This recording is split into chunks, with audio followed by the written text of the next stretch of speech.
out here. Thank you for making it available.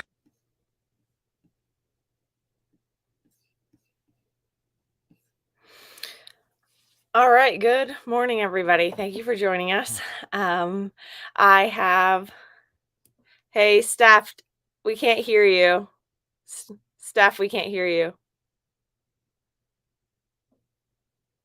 Steph.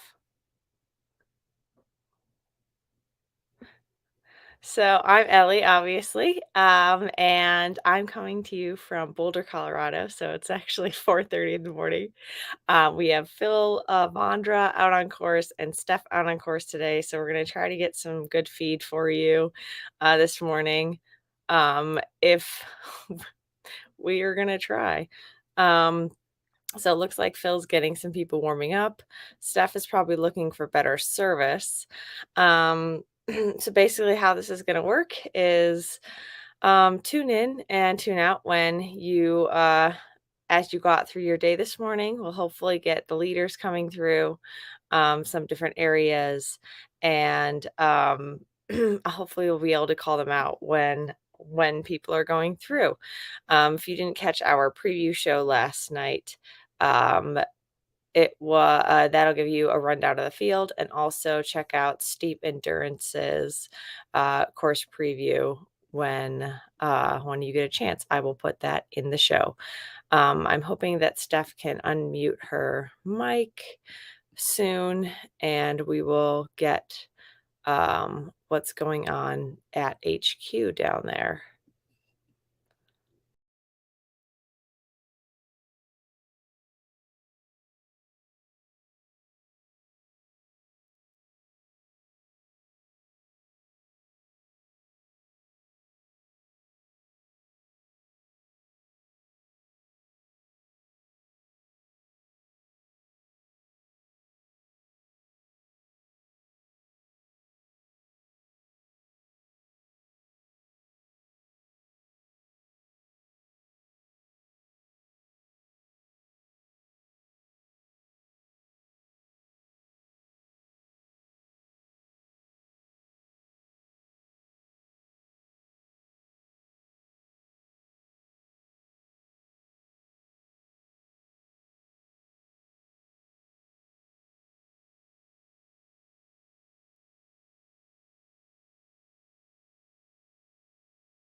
All right, Steph, I can't hear you.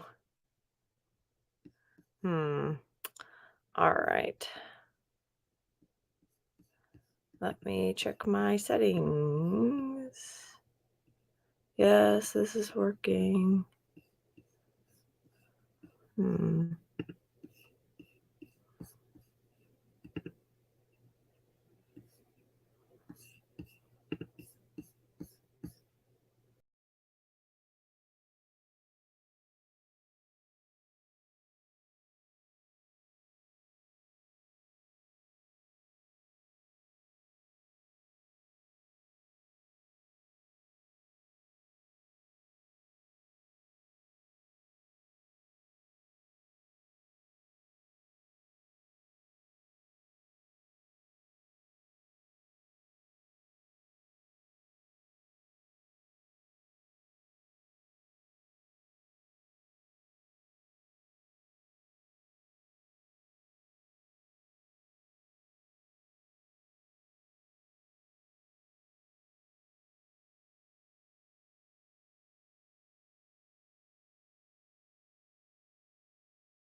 Hi, Steph. Sorry, I'm making coffee right now. No, that's okay. It's like 4:46 here, so How many cups are you on at this point? I drink tea in the morning, so I just have this just gonna keep filling. Keep going. Well, the sun's not up there. It's Uh, beautiful here in New York. It's honestly, we couldn't have asked for a better day weather-wise. It's it been really looks rainy. great. It looks great. It's cool. It's like 50 degrees right now. The high's going to be 70, but they're going to hit that around like 2 p.m. So they have they have the perfect conditions to race this morning. Yeah, they better be done before that. Jeez. I would think so. I would hope so. So Here, I'll what's flip it going this on way. with you? We'll do Why it aren't this you? way. What happened that you're not racing? I came out here on March 31st to do just like a run, kind of reacquaint myself with the trails. And I was up on Breakneck on the scramble, and I had like a nagging hamstring pain, upper hamstring. I thought it was either bursitis or, just like, I don't know. I thought it was bursitis. Same with my physical therapist. And I like pressed down into my foot, and it just felt like daggers were going into the top of my hamstring. So I went to get an MRI, and I have a partially torn hamstring tendon, Ooh. which really came with some bone marrow edema in my pelvis, and one of my tiny little muscles, known as part of the rotator cuff of the hip, so to speak, my quadratus femoris. Basically, was like non-existent on the MRI. They said it atrophied so much. So this was apparently a ticking time bomb, and it just so happened that it blew up. It's unfortunate. I've been really strong. Been running really strong this year. I've been keeping up with strength. Obviously, I've been working with a PT for other things, but nothing major. And it's unfortunate. I mean, Yeah. I was ready to throw down this year, but it happens. I'm happy to be here. It's so great to see so many people out racing and such a deep field of competition. So, I'll let I don't have as much FOMO because I'm still part of it. Right. And also you did get injured on the course. So I bet you're like, Yeah. well, Yeah, well, I didn't get injured. I had about 2 weeks going into that run when it was like kind of nagging. We pulled back on everything. We never did anything that aggravated it. So I'm like, let me come out here and test it before actually coming out here and race and then really injure myself racing. Because again, like Worlds is next month. So what we were trying to figure out was if this is something minor, could I race this if I were to do well at this and then be able to race Worlds a month later? And the hmm, fact of the matter is, with any type of tear to that extent, that's not happening. Even if I did well here, I would just have injured myself and had a much longer recovery. sure, sure. Well, I'm Unfortunately. also dealing with some hamstring stuff that I mean, I'm running, but not fast running, Yeah, which yeah, sucks. But and so I it think is. is also Matt Lipsy, who's not running today as well. He's dealing with some of that too. So it's a nasty Hamstring too. little bugger. Yeah. Yeah. Yeah, I guess it's the first time I've never had hamstring issues. But I've had hip issues before. So I guess it's all on the same side. So we all know my right side is a bit messed up. I call my right glute Gladys. She's like this old lady who like never wants to do any work. So she seems to be always the culprit of everything when it comes down to it. Yeah, I So, definitely have a weaker side too. And it's interesting because like the foot on my left side is the one that gets more niggles because it takes so much more load because my right side is weak. yeah, yeah, And it's just oh, it's amazing how the body works and how like you may have an injury that is on the complete opposite side of your body, and that's you're just compensating, so you injure something else. You something's weak over here and then you injure something over here just because of that. yeah. So were you around last night at all? What's the vibe like out there? I was not, but I'll tell you this here. You can see behind me, there's a bunch of tents. Yeah. Lots of people were camping. I mean, I came in this morning and it was just a mob scene. Everybody's running, warming up. It was hundreds and hundreds of people, like spectators, runners, even driving along the road, 9D, I believe it is, or whatever it is, the road out here. All these runners warming up. And I showed up around like 6 a.m. So it's just high energy. You could definitely feel some nerves in the air. but some serious faces among like the more, the higher competitors, like they're getting in the zone.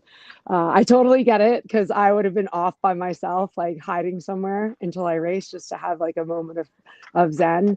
And then the start, which obviously, you saw on the live stream, it was massive. I mean, if you want to compete, if you're here to compete to earn a spot on the national team or to win the half for the Golden Trail Series, you have to get off this line really quickly, because these trails, they get narrow. You want to have, if you know the trails well, you have really good lines, and that can save you a lot of time and energy actually over the course of the miles.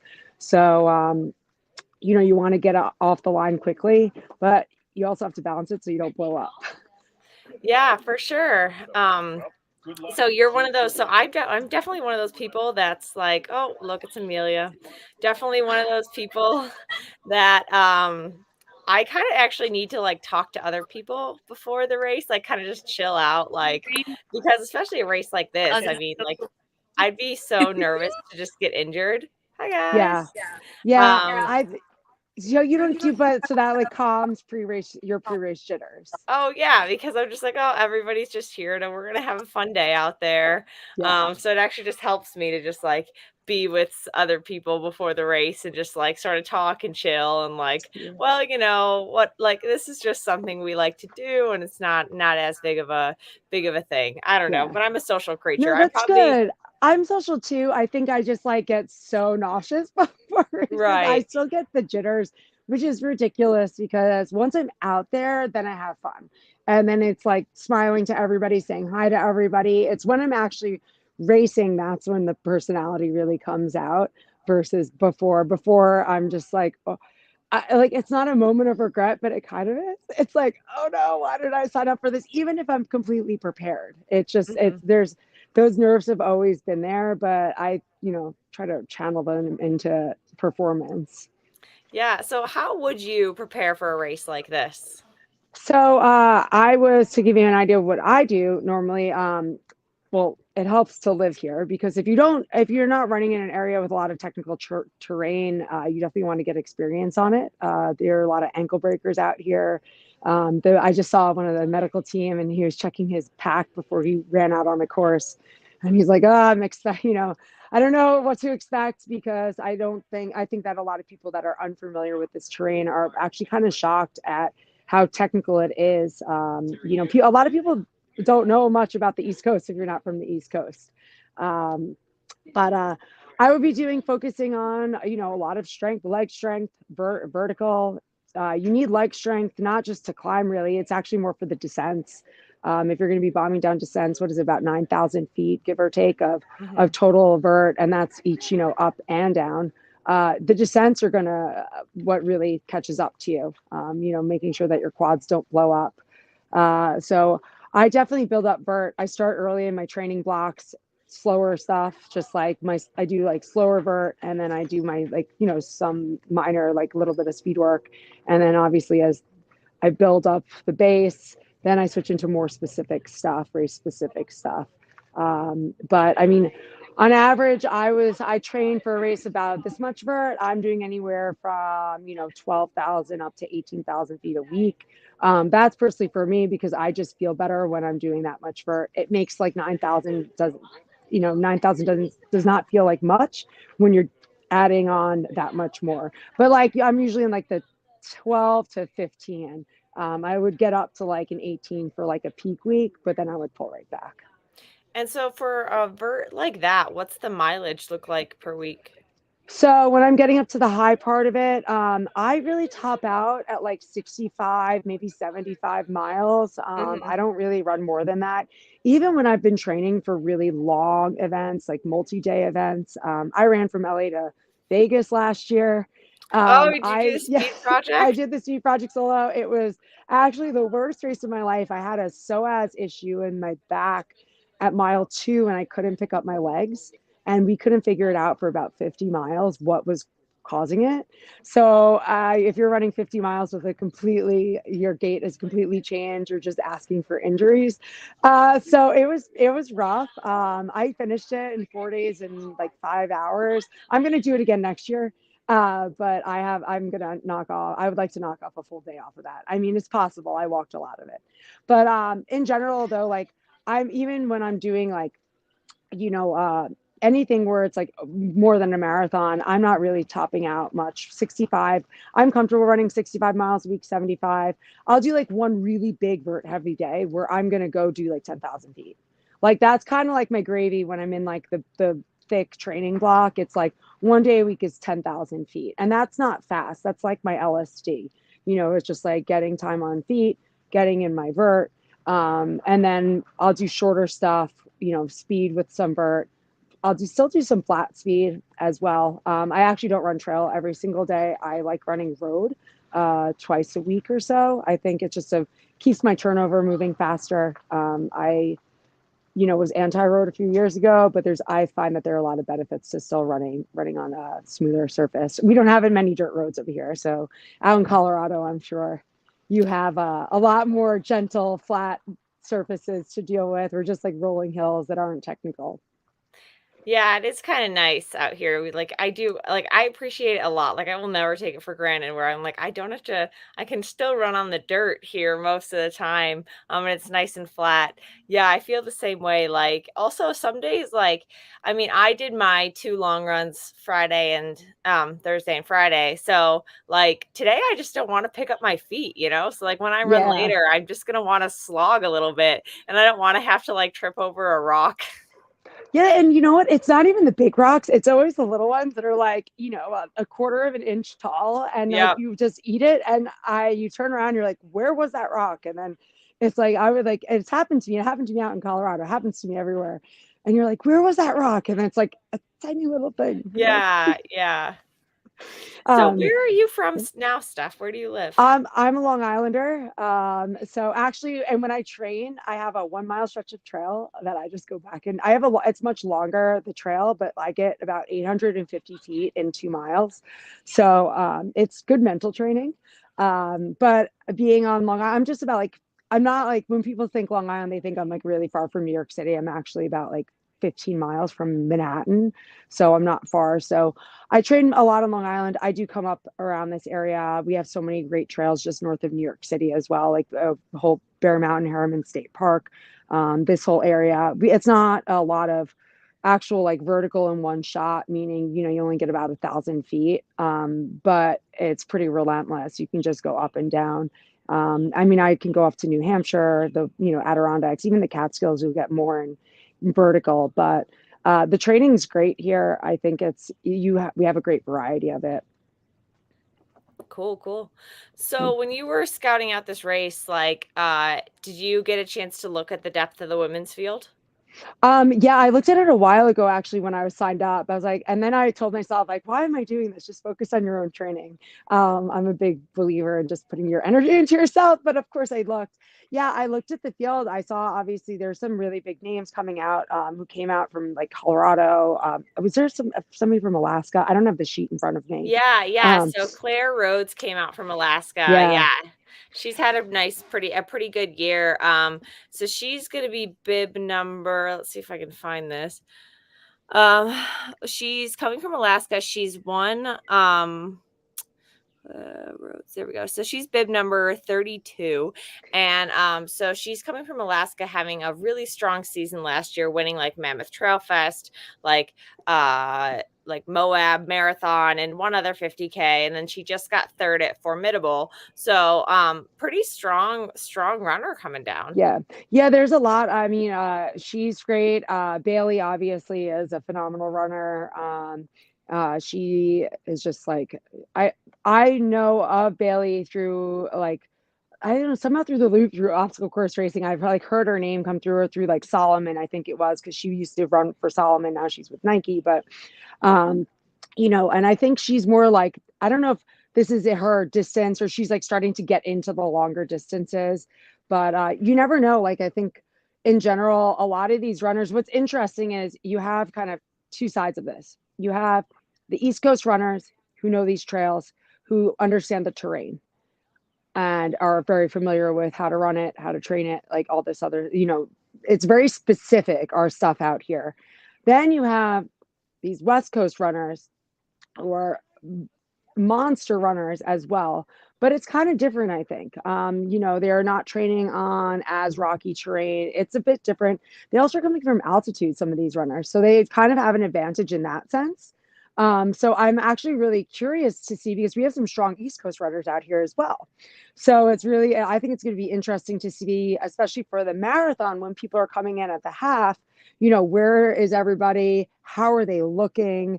How is the terrain doing on their, how is their body being affected by the terrain, things like that. So I'm very curious to see where like the top 5, even the top 10 are going to be, because even at the half, I mean, if they're pretty close, we might see a lot of change up in the second half.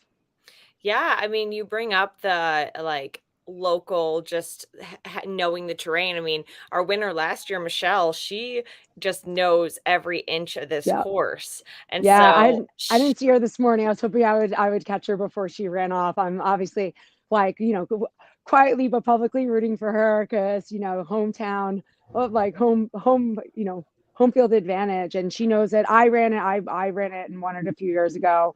It makes a difference. It would have made, I think, an even greater difference if we had the full scramble. So right now they're actually renovating the Breakneck Scramble, the full scramble. And that's something where when you look at it, you get to the bottom of it and it's just rocks, and you're looking up and there are blazes, but like if you know exactly what rocks to grab onto and where to place your feet, you can save quite a bit of time there. You can really shoot up that very quickly. But there's still a lot of places out here where Michelle will definitely excel over the other athletes because she knows these trails so well. yeah, same with the Care Davis, just so much experience on Yep. trails, like winning Manitous, things like that. I Yeah. think for me, I'm a really good climber, but I think my descending and it takes me way too long to pick a line. And like by the time I do, everyone behind me is like, come on, sister, get out of the way. Yeah, yeah. And And it's here, yeah, yeah, you've run this, or no, have you not? no, I No. haven't. No. Oh my God, yeah. So if you do, I hope you do. You definitely want to come out here if you're not a good descender, because there are some areas where I mean, you can waste so much time just like kind of like picking a line, like just picking around. Especially, I don't think a lot of there's probably still there's probably some Oh, there's hi, probably Bob. some some leaf cover still out there. So, it's kind of, I always joke, I'm like, you bomb down some of this and like I may step on something that's going to move. I'm probably going to step on something that's going to move, and you just have to you accept it, like if you want to go fast. Yeah, it's definitely so yesterday or 2 days ago, I was running out here and I meant to go down a different trail and I ended up going down this one that was severely technical. And I was like, oh, this is a little bit like breakneck. And as I'm like inching my way down, I'm like, and this is why I'm glad I'm not doing it.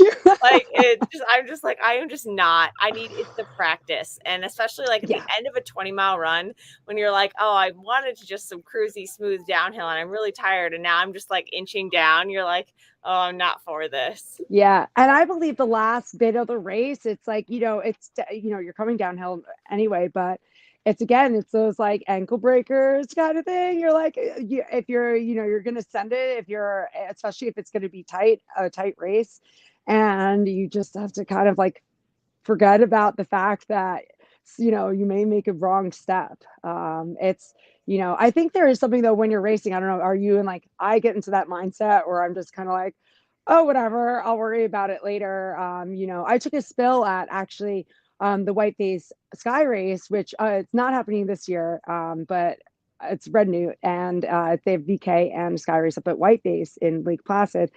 I think it's coming back in 2024, but that was my first like sky race in 2015. And on the second descent of Whiteface, I tripped and I slid face first about like 15, 20 feet down the trail. And I got up and my knees are all bloody. And I said to myself, I'm like, I have asthma, and that can easily like trigger my asthma. And I'm like, just start running and don't think about it, because you're going to have an asthma attack. And I went and I was fine. But it's like, I don't think if I kept on going, I would have been okay. I probably would have been like kind of freaked out and felt everything. But in the race mindset, like the adrenaline kind of like helps you, helps you move forward. Oh, for sure. I've definitely been in a race and be like, I will worry about this after I'm done. Yes. Anyway, medical is at the finish line anyway, so Yeah, you can't do yeah. much anyway out there. So Uh, in a race like this, it's a marathon. So it's technically a marathon distance, but so in a road marathon, I don't know if you've done many of those, but I mean, one. so I might take like 3 gels and some water and stuff, but on a race like this, I feel like you kinda gotta be a little bit more on top of your fueling. So how would you fuel Yeah. for a race like out there? What do you think the top runners are gonna be doing?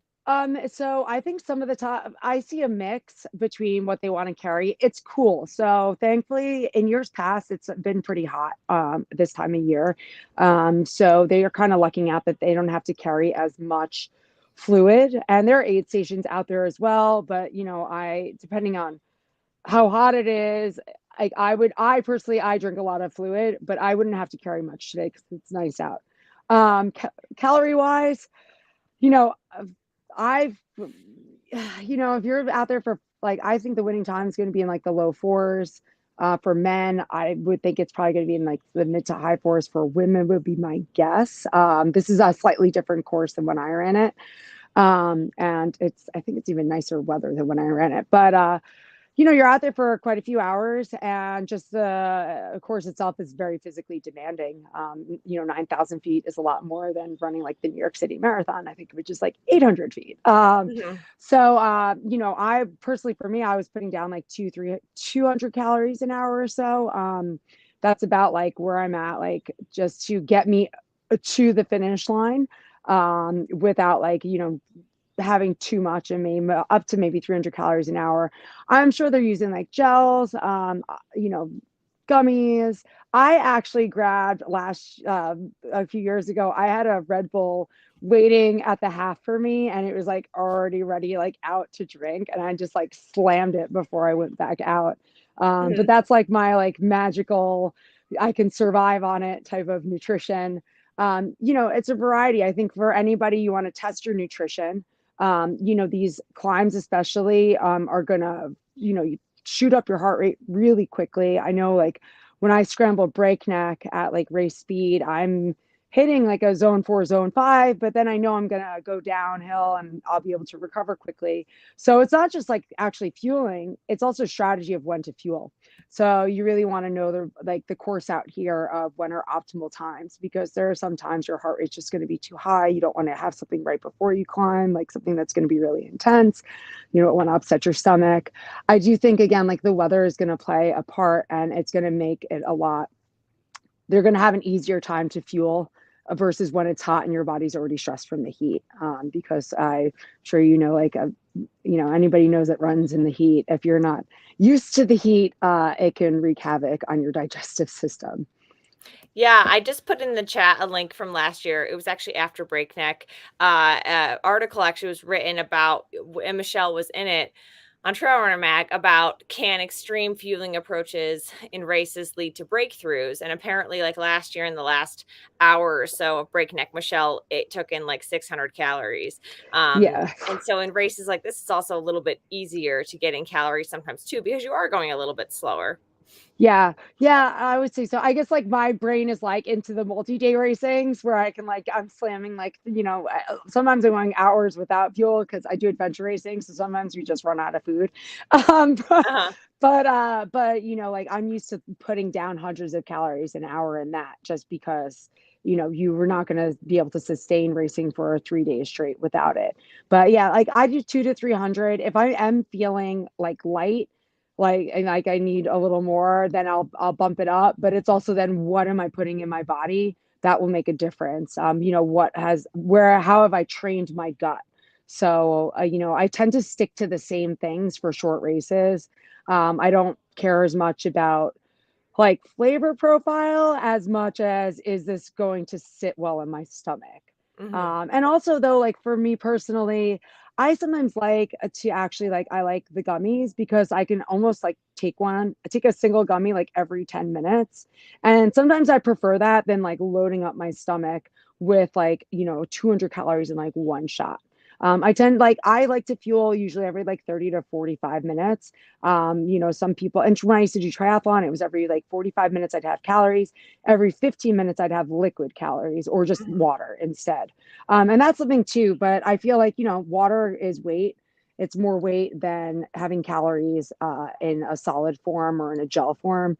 On a day like today, I wouldn't be as concerned about carrying liquid calories. I'd probably carry solid because it would be lighter to carry, and just maybe carry like a 500 half liters like soft flask and just rely on the aid stations for fluid. Yeah. So what kind of adventure racing do you do? So adventure racing is basic like overview. It's a team sport. It's orienteering and it's multi-sport. So you have to be with your team for the whole race. And the object is to collect every single checkpoint on the map, and they call it clearing the course and doing it as fast as possible. So the different disciplines are trail running slash bushwhacking slash hiking, because if you're usually in a race to win it, your team's going to be bushwhacking, and then mountain biking, which also includes hike a bike because sometimes you're bushwhacking with your bike, and then usually there's some sort of like paddling component. I've raced in pack rafts, in canoes, in kayaks. Some races have some ropes courses. It's not as common. It's really it's dependent on where you're at, where the race is being held. But those races, I'm doing two of them in September. I have two 30-hour races, 2 weeks apart from each other. Actually, Max King, who is out here racing today, we raced against each other at nationals last year. My team, we dropped out. We actually had an error. We misread a rule of travel on a map, and we ended up with a 4-hour penalty. And we could have petitioned it, but by the time we got through the discussion with the race director at like the transition area, we wasted so much time, and we were in second place. We were still in second place, but we were just like, we don't even know if our petition's going to actually be accepted. It's 1 o'clock in the morning. Let's just call it a day. But he raced it. I think his team came in third place. Who he raced with? Second or I think third place. So it's actually cool to see somebody of his caliber as a trail runner being dabble in adventure racing, and he's been doing more and more of them. So I said a quick hi to him earlier this morning. He had no Yeah. idea who I was. He had no idea who I was until I was like, I was with this team. He's like, oh, I recognize you now. Yeah, Max King is the ageless wonder, right? Like he's like He 40 is, but something yeah, but and that's an inspiration. I love it. I turned 40 in November. I feel like I'm 25, or 27. I say I'm like forever 27.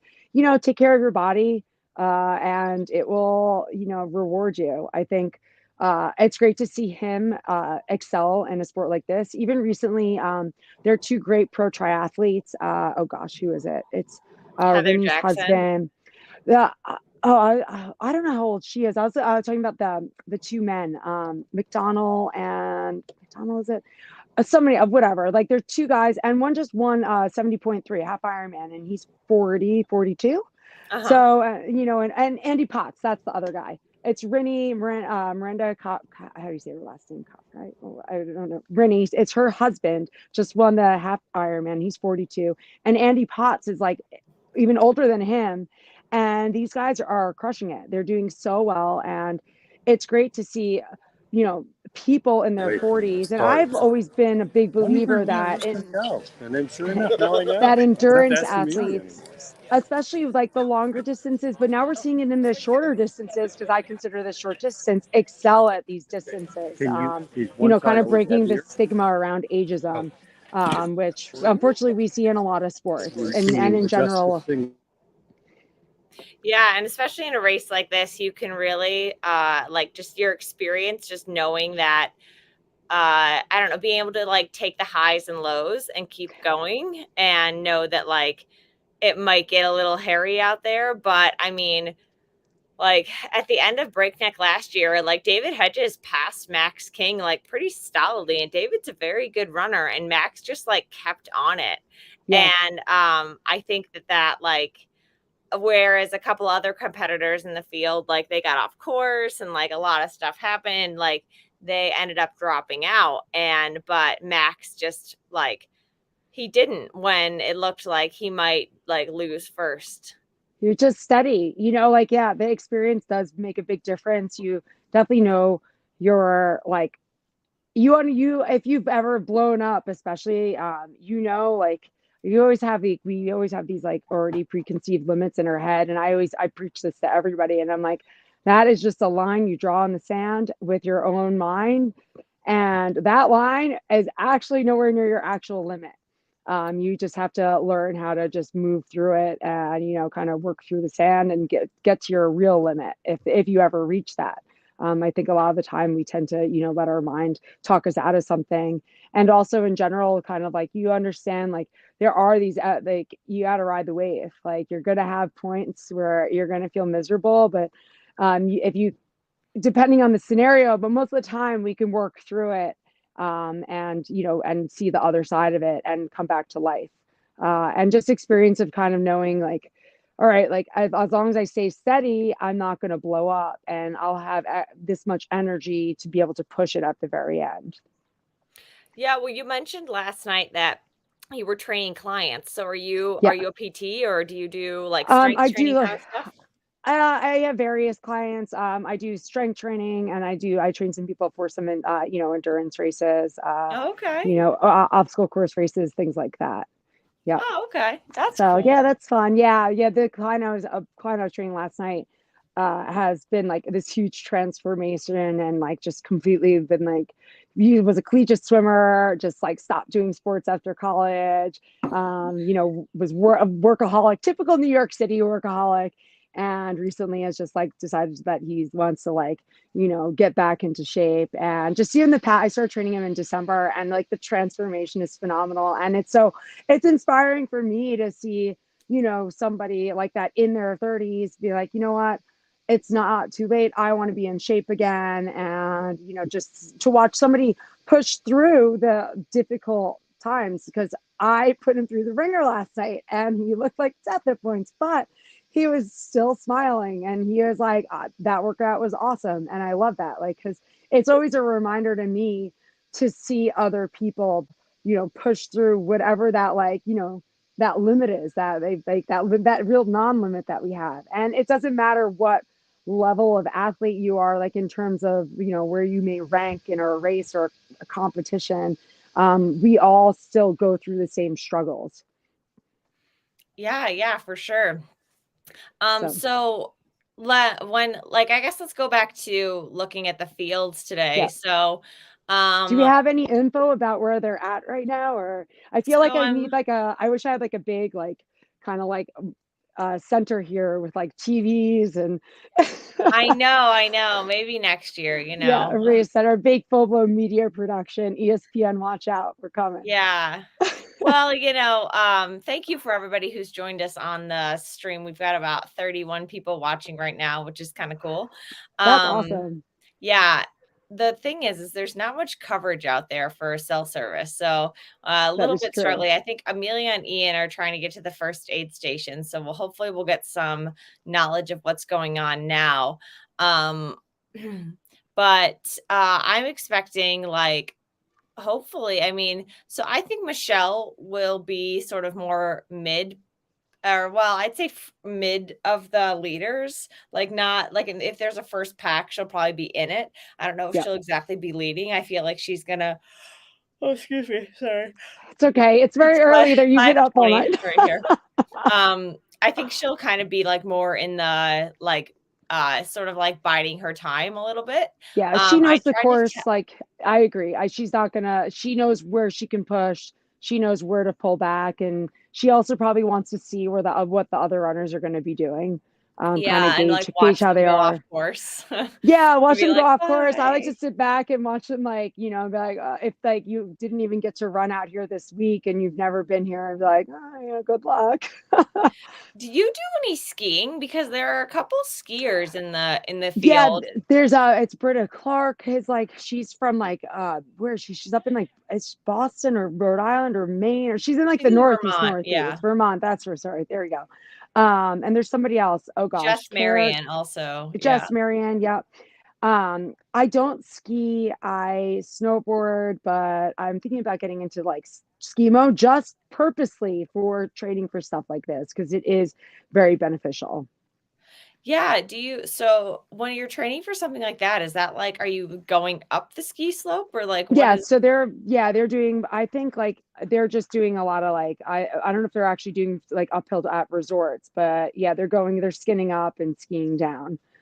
So the skin up is what's great about that is that you're kind of protecting yourself from like the abuse of the downhills of like technical downhill trail running just by skiing down. So you could get a lot of vert in without, and you still get in obviously skiing downhill does require strength, but doesn't require as much, energy and does not beat up the body as much as running. So it's actually really great off-season training. A lot of trail runners already have been doing it. And I see a lot more trail runners have been doing it over the past few years. gonna ask Yeah. Amelia what the status is. All right. But actually, but all those gals from the Northeast, like they are, they've run some of the, they are out running in the White Mountains. I'm sure the Adirondacks, like they know this terrain. This is, even if they're not familiar with these trails, they know what to expect out here. It's pretty standard across the board. It's always funny whenever I like show a photo of, there's this, one of my favorite loops is up in New Hampshire, the Pemmy Loop. And I'm plugging myself. I made a short film about it with my friend Brian Nevins during the pandemic. It was like a passion project. It just because I love the trail Is this so on much. YouTube? I should drop It's on Vimeo. It might be on YouTube too. It's just called The Pemmy. Trail Runner magazine kind of like plugged it for us.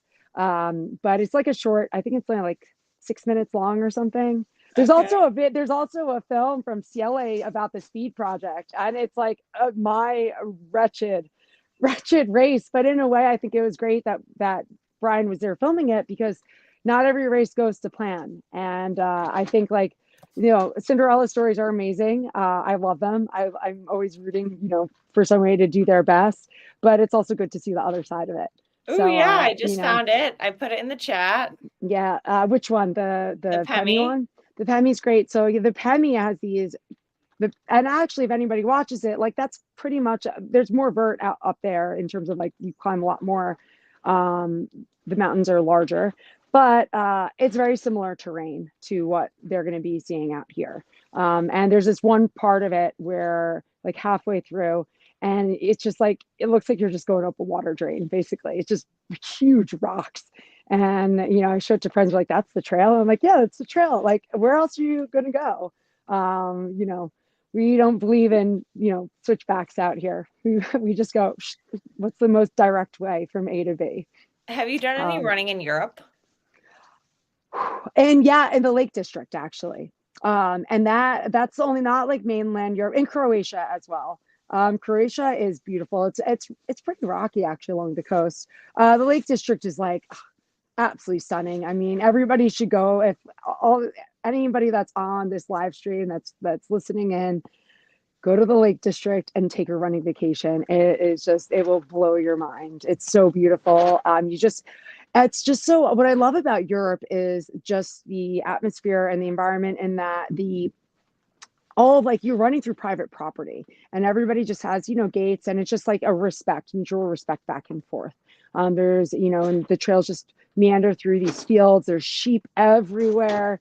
And it's fun. There's some technical stuff out there, but it's just a great community. You see a lot of hikers. They call them walkers. They're like, oh, you're going for a walk, and like they're going for a walk up a huge mountain. But like that's just what people do out there. It's great. How about yourself? Compare like how there aren't switchbacks, just like sort of you go straight up. Is that kind of similar out there? I think, I would say so to an extent. Yeah, I would say so. I feel like it was pretty much like that. And like the Lake District, the trails were for the most part, a lot of them were, no, I'll say they're gentle. They're not that gentle. It's similar, but it's different because there are a lot of open trails. So the difference is out here, you're getting a lot, since we're in the trees, you have roots in addition to the rocks, in addition to the, all the leaves on the ground that are left over from fall. So I think like it's similar. It's slightly different. It is different though, but it is similar. Okay. Okay. Yeah, I think so. Have you run around Europe at all or? No, I went out to France last year, but Ooh. I had a broken foot at that point. Oh, yeah. So I did some biking, but it's beautiful out It there. is. Yeah. I mean, it's just that's just European lifestyle. Everybody's outside and moving and just enjoying the beautiful landscape in which they live. Yeah, and it's a little bit different because I feel like Colorado's a lot like that too, just everybody's outside, but it's a little bit more like there's a lot of showboating out here, where I feel Yeah. like over there it's probably a little more subtle. It's like I would say maybe comparing it to it's almost like triathlon, like Ironman versus like a little more like kind of like hippie-ish, like almost like off-road. It's like road versus like trail. I feel like in general sports, I mean, like roads a little more like everybody's like one-upping each other, like what kind of bike you have or what are you like shoes you're wearing. And I think like off-road sports are a little more like laid back Mhm. in general. Like, I mean, maybe in Colorado it's not, because also in Colorado you have like the Olympic Training Center. I get why there's that energy like moving around, because just there's so many high caliber athletes that live there. I think that's just the nature of somebody who's naturally competitive to just kind of, always like, peek like, oh, what's going on over there? Who is that? Oh, for sure. So the reason I came out here was to open and manage Scratch Labs Cafe. So, like Scratch Labs nutrition Yeah. products. So Oh, now they yeah. have a cafe and I helped open it. And so I see so many different endurance athletes. And I'm one of those people where like, I just like to watch these interactions. And like, I like to watch what other people do. I don't really partake too much in the like, I don't know, like I have to have a $7 million bike and all that stuff. But I love to watch Yeah. the culture, and I think that's the sociologist in me. Yeah, I mean, listen, I ride mountain bikes. I don't have a fancy mountain bike. I would love a fancy mountain bike. Like, I'm not gonna lie, but it's not the end of the world. I always say like, and that's in general in sports. At least like trail running is a lot more accessible in terms of gear. But I always tell people, I'm like, just get a pair of shoes, make sure they have like some lugs on them, and like just get out and get running. Like, it's okay. Like, if you really love it, then go get the gear later on. Like, if you want to upgrade or something. But it is interesting, you know, like how people are like they love it, but it's good. We need people like that to keep the paying, putting money into the industry. Oh, yeah, for sure. It's like, yeah, we'll keep feeding you if you keep coming. That's All right, true. But looks it like we is, I have will say, Amelia on the stream. I can't oh, hear awesome. her. Oh, is she wearing headphones? No, she's. Let's see. No. Oh, wait, there we go. Amelia? Hey, friends. Hey, what's the Hi. status Hey, update? so we're at aid station 1, about mile 7-ish? 7? So they should be coming through No one's soon. come through yet. I'm figuring out the gimbal, and Cruz here has helped me. Hi, Cruz. Hi, guys. Hey, dude. Yes, thank Cruz, because now we're going with the gimbal now. It's my first time using one. Well, hey, I mean. And yeah, it's a good vibe over here at aid station 1. How did it look at the start? What was the general? We're called runner. Do we have any intel on runner the coming through? Start was exciting. Oh man, we have a People runner showing coming up through. late. So we had a couple late starters, but it was a well-attended breakneck. I think the largest breakneck that I've experienced so far. Woo! Here, Keith. Let's see who's coming in. All right, who do we have? We have the first runner coming through. We have. All right, that's on who it is. Great work, runner. Who is it? I don't know. Ask. His wife will be coming through pretty soon. Who was that? I can't think of his name, but he and his wife are running. In Colorado. Oh, it's Eli. Colorado. I can't think of his name. Eli. It's Eli. I think how I know, and I'm like, oh, I just heard he and his wife are running. I was like, oh, Eli. So Eli having first place, so he's in the half. So that makes sense. 5:24. 5:24 is coming in now. All right. Great work. Woo! job, bud. I don't have a 5:20. Oh, maybe I do. 5:24. Oh, it's Liam Miro. He won Gorge Waterfalls 30K a couple weeks ago.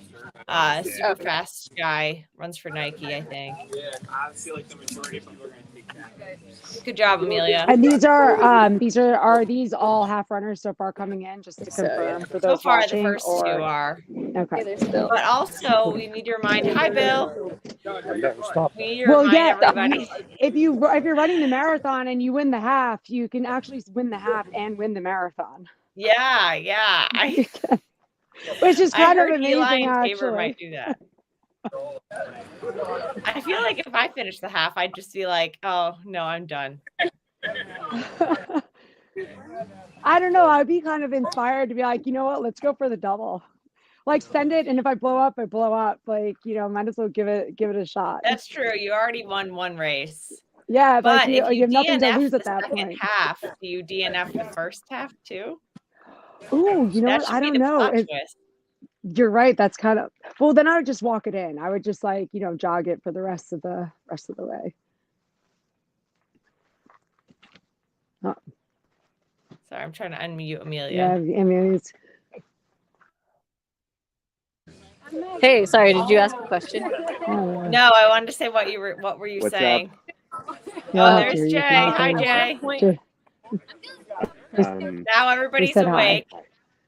I'm gonna head up to. I want to. I don't know, 18. I don't know why it keeps pointing at me. I want to point the camera away from it. Maybe just point it around. Jay's heading out to mile 18. Oh, good.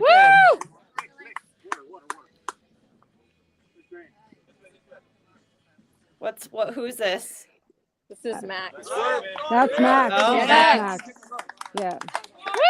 Yeah, I mean, number 3. There he is. Yeah, that's what his we're gonna call him that, the ageless wonder. I like it. Kind of like he's the ageless wonder kid. Hold it like do you watch Ted Lasso? No, well, okay, no, but last night you gotta watch it. You have to. I know. You have to. Everybody says I am him. Oh yeah.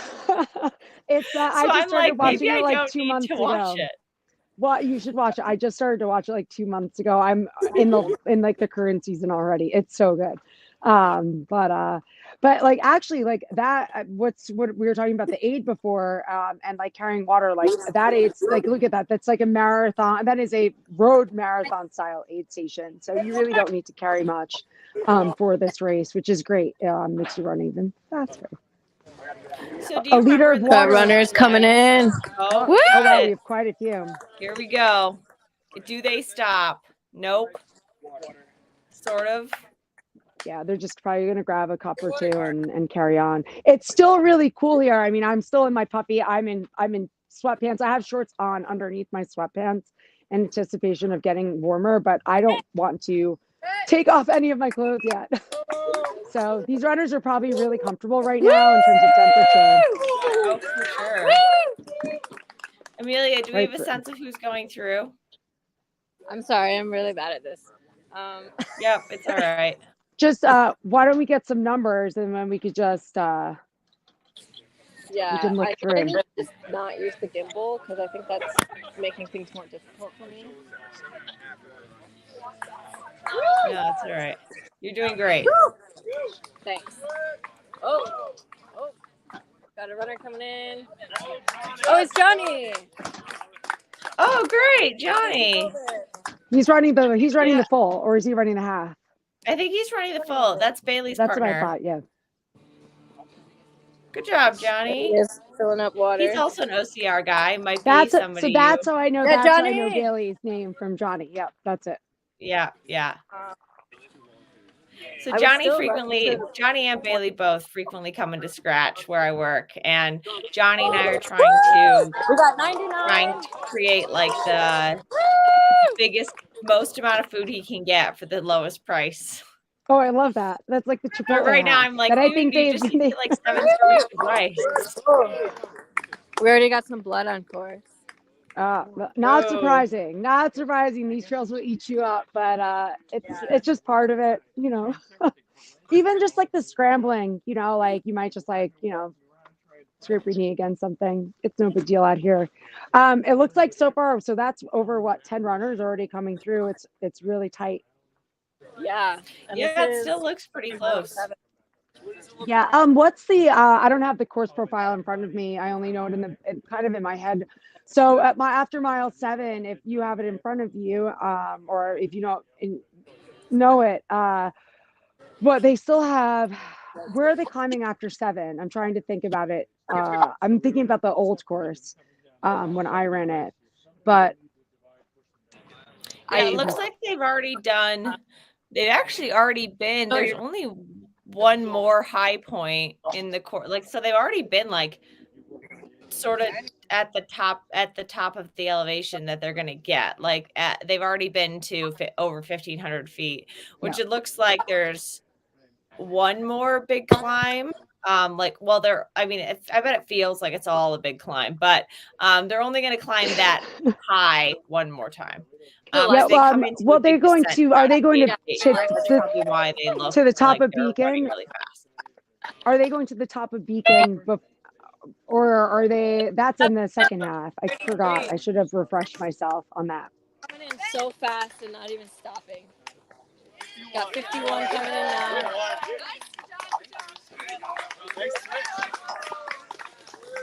51, you said? Yeah. 51. 51 is, that's Ben. Oh, good. Smiling Ben. Hopefully he's still smiling. I mean, he is like the mayor of Breakneck. He's my almost goodness. like the what mayor a of Northeast Trail guy. Running. And he's been around. He's been running. He's one of those, again, we have all this like, you know, these like, we're not old, but, you know, seasoned runners who have been around. I mean, he's my age. Like, he's only 30 something. Like, so, but yeah, he's been like running these. Ben Nephew has been running, doing so much in the Northeast, like in the Catskills and everything, long before trail running started to really gain some legs in like becoming like more of just like common, you know, sport like as it is today. So I think we're talking about two different Bens. So I was talking about Ben Nephew. That's what I was talking about. I'm talking about Ben Robinson. Oh yeah, who I don't just know Ben came Robinson. through. No, I'm thinking about Ben. Ben Totally two different Bens. Sorry about that. Amelia, make sure that Ben's Coke is flat for him when he comes through. Totally. What number was that? I don't know. I'm terrible. I bet they probably are writing down the numbers at like the course like the aid station captain is probably writing down the numbers. I mean, who was the last person that came through? Anyone else? I don't know. Who was the last person that came through? Why don't we just get a list of who's come through so far? Yeah. Do we have a list of who's come through? The guy with the clipboard right here has good numbers. Also, I'm a little limpy. It's all right. You're doing a great job, Gimpy. We're getting ready down here for the runners. If you're gimping now, how are we going to run the course yesterday? I don't know. Okay, and this is bib 58 coming in now. All right, bib 58. That is Daniel Button. Oh, like Benjamin Button. Maybe he's aging backwards. You guys live streaming? Yeah, we're live streaming. Do you want to see? We have someone coming in now. What's the number? 13. 13. They're coming in so fast. That's the mayor. That's Ben Nephew. I think. There he is. So Ben Nephew, for anybody watching, Ben Nephew is like a legendary runner in the Northeast. The guy's he's like kind of like an ox. He's like really strong, really just, he is like one of the OG trail runners in the Northeast. He's set multiple FKTs, some of which have been broken since. But like, if you go look at the FKT website, look at some iconic routes in the Northeast, like you'll see times from years ago from him. Yeah, coming in. He's also won this race. He's 29 coming in now. I'll put his FKT results in the chat. Yeah. But let's see. This is a very long ass list. I gotta be honest. 5:36. Yeah. Yeah. And it goes back years. If anybody watching has a good Ben Nephew story, put it in the chat. This is what I wanted to do. I wanted to have the camera not face me. There we go. That looks perfect. Just like really, we just need a couple steady cams out on the course, and I was trying, Ellie. I know you. I think by the time we're done here, Amelia, you'll be a pro. That's right. I'm getting there. Yeah. So we are facing the direction runners are coming into the aid station now. Now we can get a better view of things. So here's the vibe aid station. And some of these top runners should be coming down into me within the next we got some nice 25, 30 minutes. Dog sitting. That would be pretty generous. You're at mile 13, right? Yeah, I guess so. Yeah, that is. Yeah. Yeah, Yeah, never mind. 7 hours. Never mind. And I'm the one who slept later than you. I think my math is We got off. number 41. Woo! All right, number 41. That's Michael Basuini. 5:47. Have any women come through? No, not yet. Oh, and there's Stephen Lang. I know him. Oh, Stephen Lang. Yeah, hometown hero. Winner of Did he Manchus just- last year.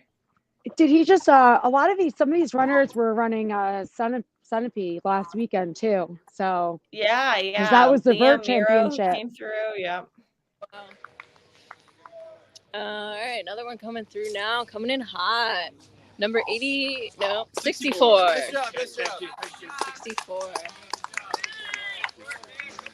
64 is Galen Hecht, not Galen Rupp, everybody. Galen Hecht. That would be actually kind of funny to see Galen out here. Galen Rupp. Galen Rupp on I would love to see that. That would be really iconic, actually. That would be fun. He'd have to come out of his just monk existence. So Aaron Shimas, who's top 3 in the marathon.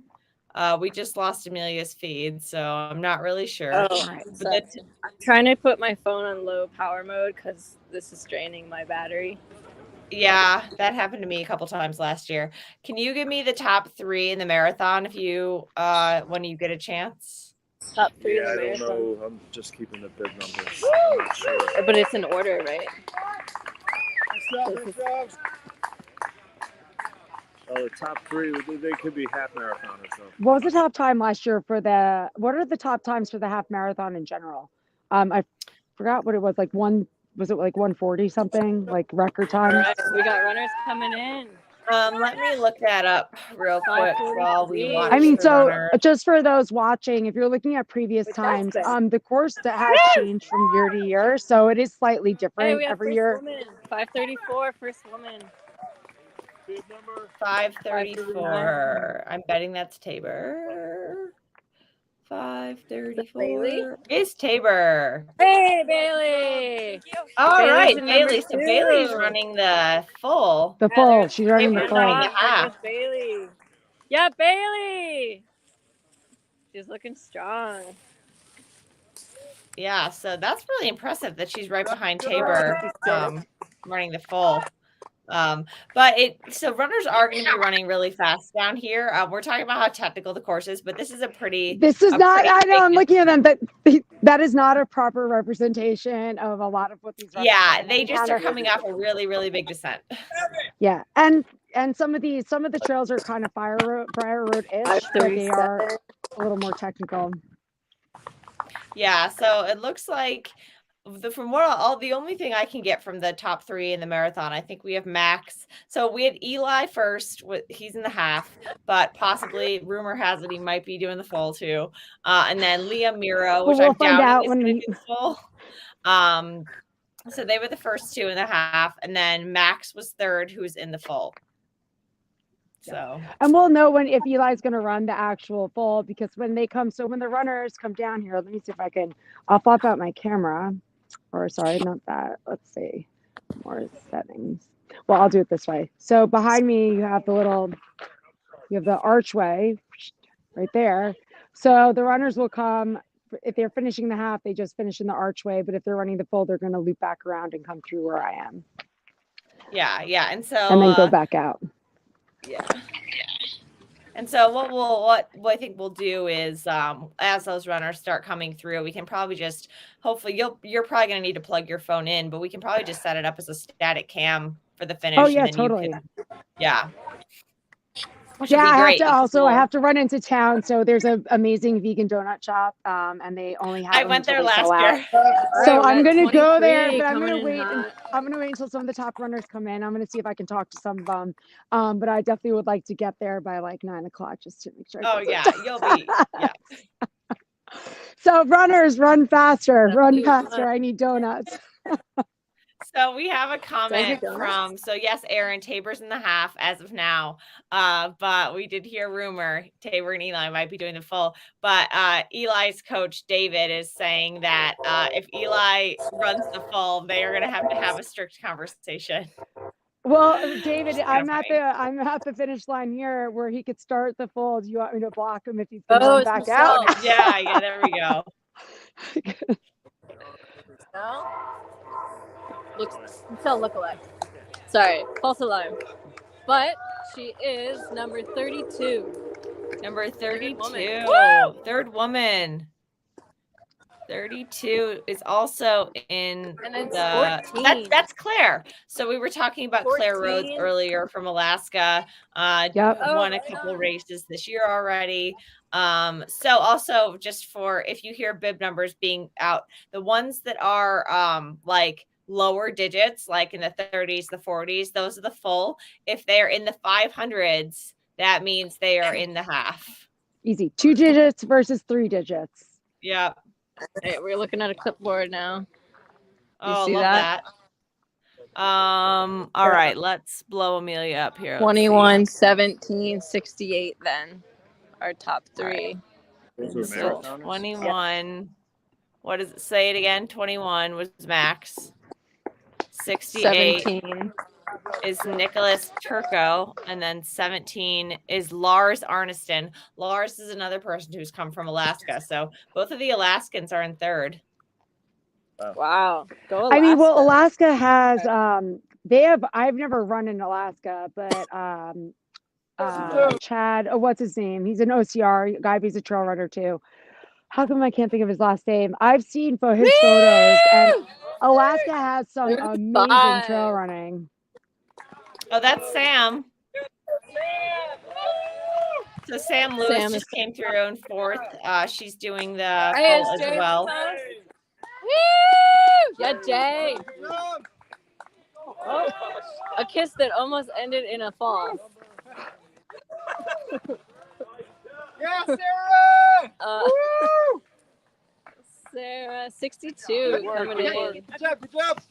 62 is Sarah Goal. That's rad. I'm not really not familiar. I think I got fourth. It's great. So These far, runners we are had flying. Tabor come Like, through, then Bailey, and then Claire, and then Sam. it's a tight race. I mean, it's a tight race all around. I think it's just going to get tighter. This is the tightest I've seen. This is the tightest I've seen Breakneck, I think, so far, like half and full. It's pretty, it's so great to see all these runners out here. And again, like, it's still a beautiful day. The sun is just like, they're running on mainly shaded trails. They're going to be on shaded trails for a while. The sun is just popping over, up over the mountains. So it's ideal. Like, we're going to see, I think, some really fast times this year. I think we're going to see a lot of records being made.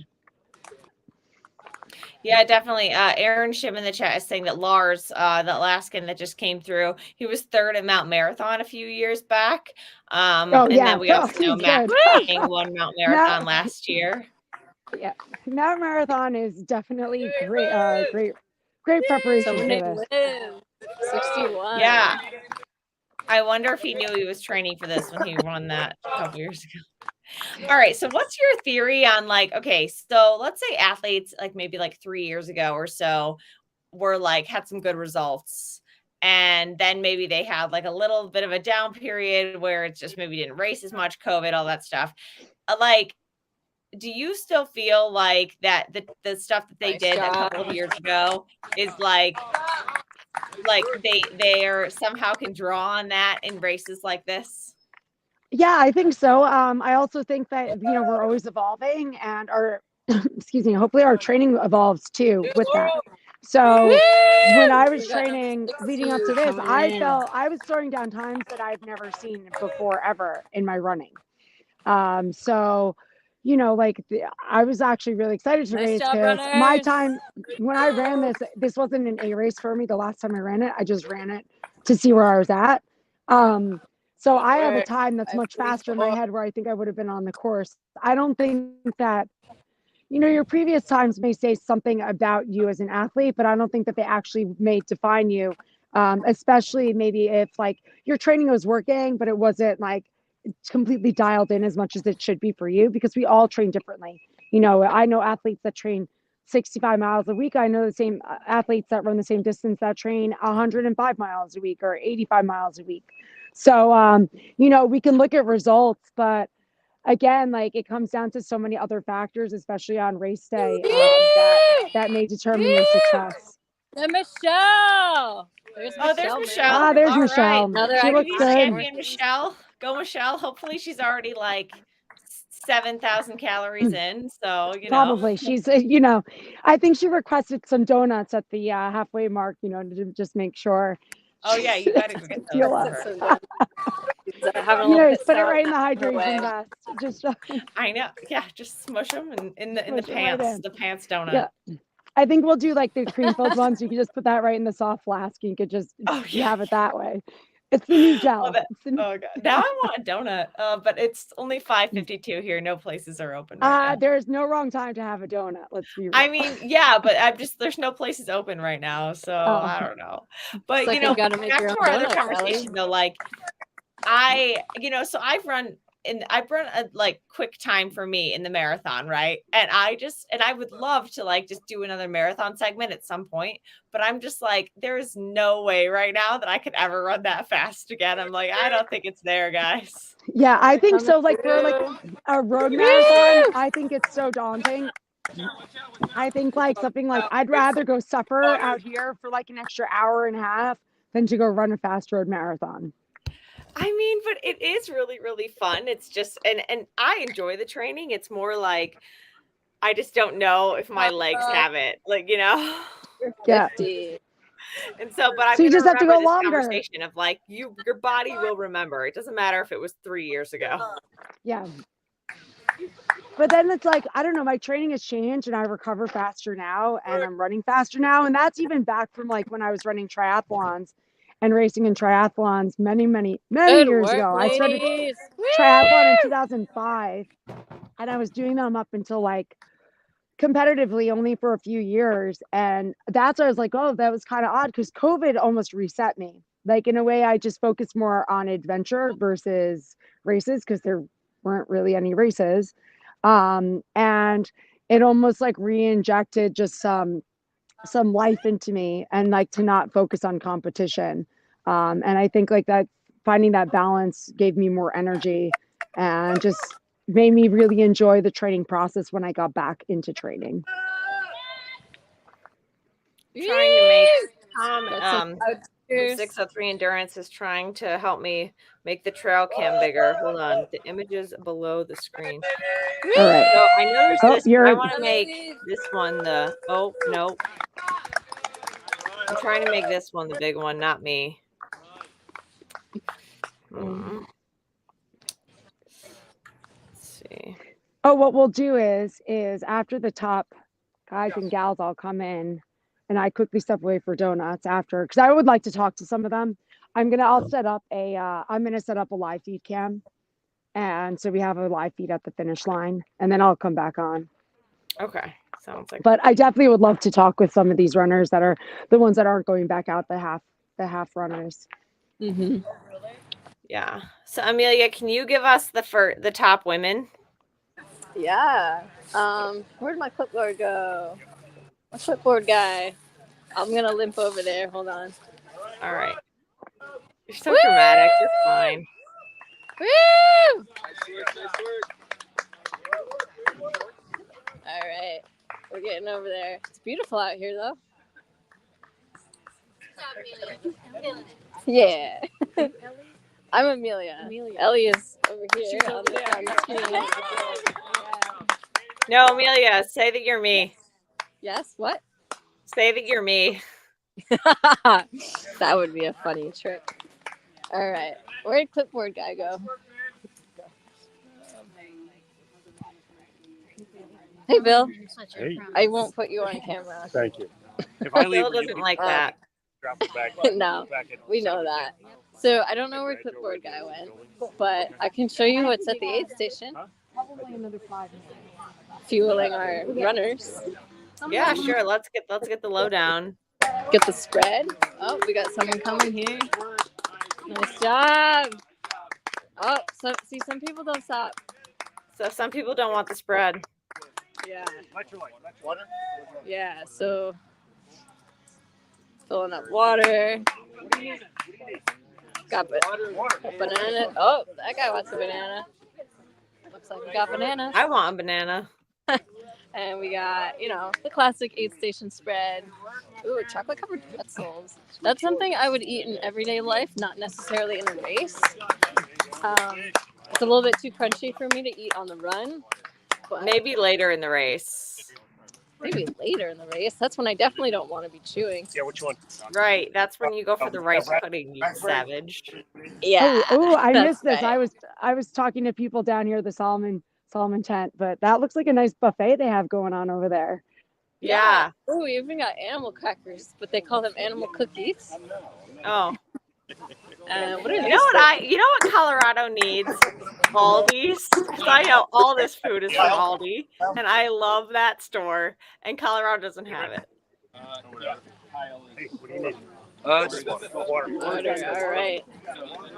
Yeah, like this is okay. Like compared to, I guess I'm used to adventure racing, where like I mean, you get like at transition areas sometimes like you'll get snacks and stuff, but you're on your own for adventure racing. Like whatever's in your bin or in your pack, that's what you're taking. I mean, this is a really nice like Vegas style buffet we have going on here. Mm-hmm. 2 types Definitely of for grapes. like. Damn. Ooh. I'm sure all the elites have their nutrition really dialed in, there's and Care I'm seeing with Davis. some of the other Yeah, runners. Care. But Oh, good job, Care. Oh, Winner nice. of Manitou's, multiple-time winner. that's not Got an you in easy right race. there. What is that? Manitou's is go, like 52 Care. miles. Runs Really like a rugged. 100-miler. Yeah, it runs like a She 100 is miler. a badass woman. Yeah, Kara and I have had some good times racing together. It was 2018 Water Gap, something like that. We were kind of neck and neck. And it was just so much fun working with her. I know we both ran stronger in that race because we worked together and sort of rubber banded for pretty much the whole second half. Hey, nice job, everybody. So it looks like the front pack was very concentrated. They're all kind of on each other. And then now it's kind of like thinning out. Yeah, and I would expect it to get a little more packed as we get into like middle of the pack and Yep. majority of the runners where they are. It'll be interesting to see all the top runners come in and to see how they look, you know, especially those, you know, I'm saying for the marathon, especially, you know, because they're going back out there for another lovely half marathon. Nice and, you know, gentle hills, easy on the body. Gentle hills. Gentle hills. But like Mark- how is it up there? Because obviously it's cold down here. It's chilly down here. I think, but I can imagine like this is such a perfect day to run. It must be nice up there. There's a little bit of a breeze down here, so Yeah, I guess we're a little bit sheltered from the breeze because we're in the trees. Yep. But it's definitely a little bit cool. It's cool for this time of year. I feel like in past years, some of the race days been like in the 80s and it's been hot. Oh wow, in the 80s. Yeah, I think so. I feel like my hands are a little cold, but I know give it a couple hours, and I think we'll be pretty comfortable out here. And then I'm probably going to go back with Ian back to the start-finish area. And Steph, you and I can film and Awesome. chat, banter, do the things. Excellent. Wait, let me hold on a second. Michael de Blasi, I have a question for you. In past years, I like your Salomons. Those are pretty snazzy. In past years, has it been very hot? It's been warm here in past years for Breakneck, warmer than this. Yeah, for sure. Yeah. I'm here with Michael de Blasi. He's our Salomon guy. He's recovering from surgery. That's what I hear, actually. He said in years past it's been a lot warmer here, so I think this is probably the nicest day for Breakneck. I think in the history of Breakneck, this is the nicest day this race has ever seen. Lucky runners, because the humidity in the Northeast can be pretty wretched. All right.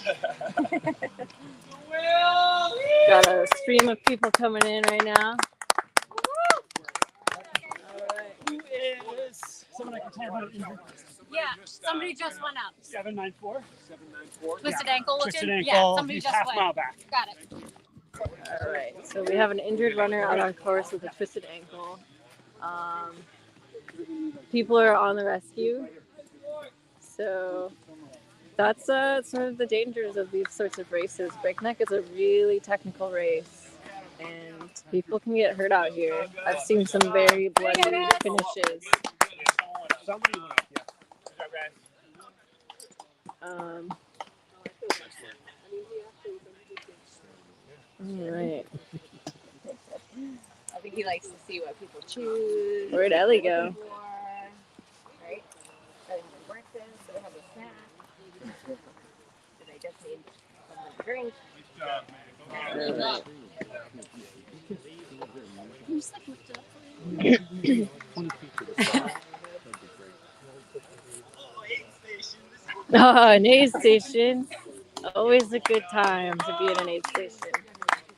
Nice job.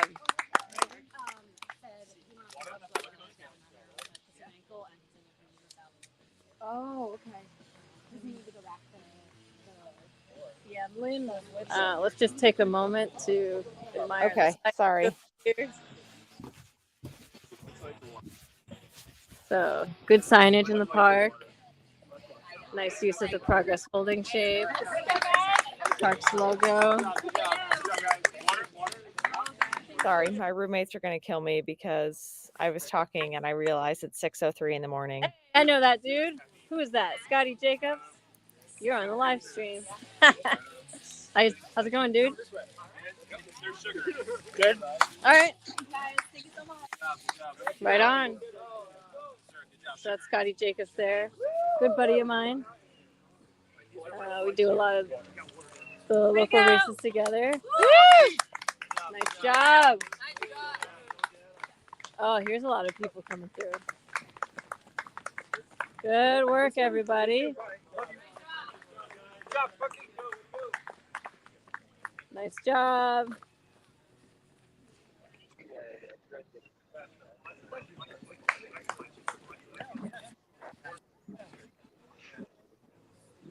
All right. Yeah, I think we're starting to hit that closer to middle of the pack group now. People are starting to come in a little bit closer together.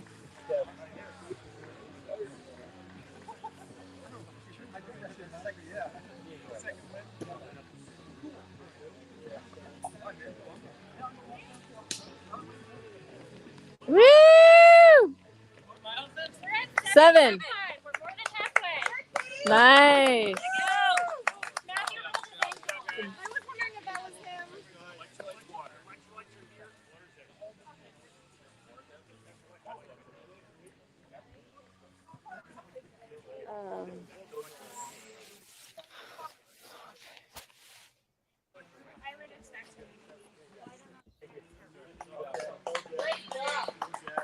Nice work.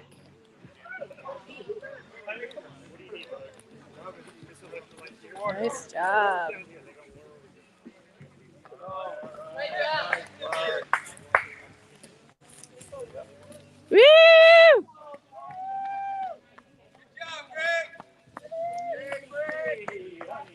Nice work. Nice work. All right, I'm gonna cross the street here. Cross the street. Crossing the street. Where'd Ian go? I don't know. I said that like 20 minutes ago. I was like, wait, Ian was here. Classic. He's a floater. I know. Because we're giving him a ride back. That's what I thought. When are you planning to go back to work? Are you trying to catch the finish? So it looks like the 21K was Flexible. last year Steven ran 2:05, so I'm betting it'll be a little quicker this year. So you should be getting runners in like 20 minutes, Steph. Oh. Where'd it go? Hey, nice work. Yeah, I was just about to ask that. I was just about to type in our chat. Do we have anybody out on course in, like a mile, 2 miles out from the start finish?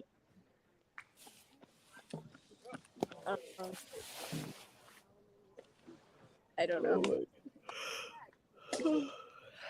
So when was the... I'm trying to find our clipboard guy. Because he would have like the time.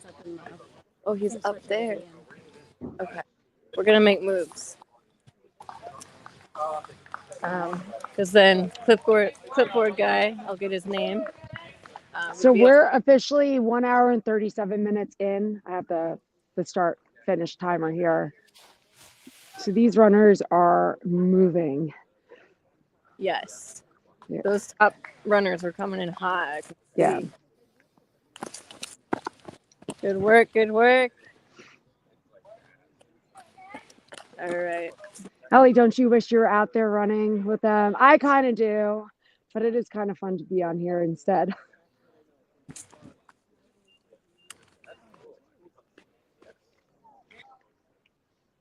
Well, yeah, I don't know how. Bib. That guy's on a mission.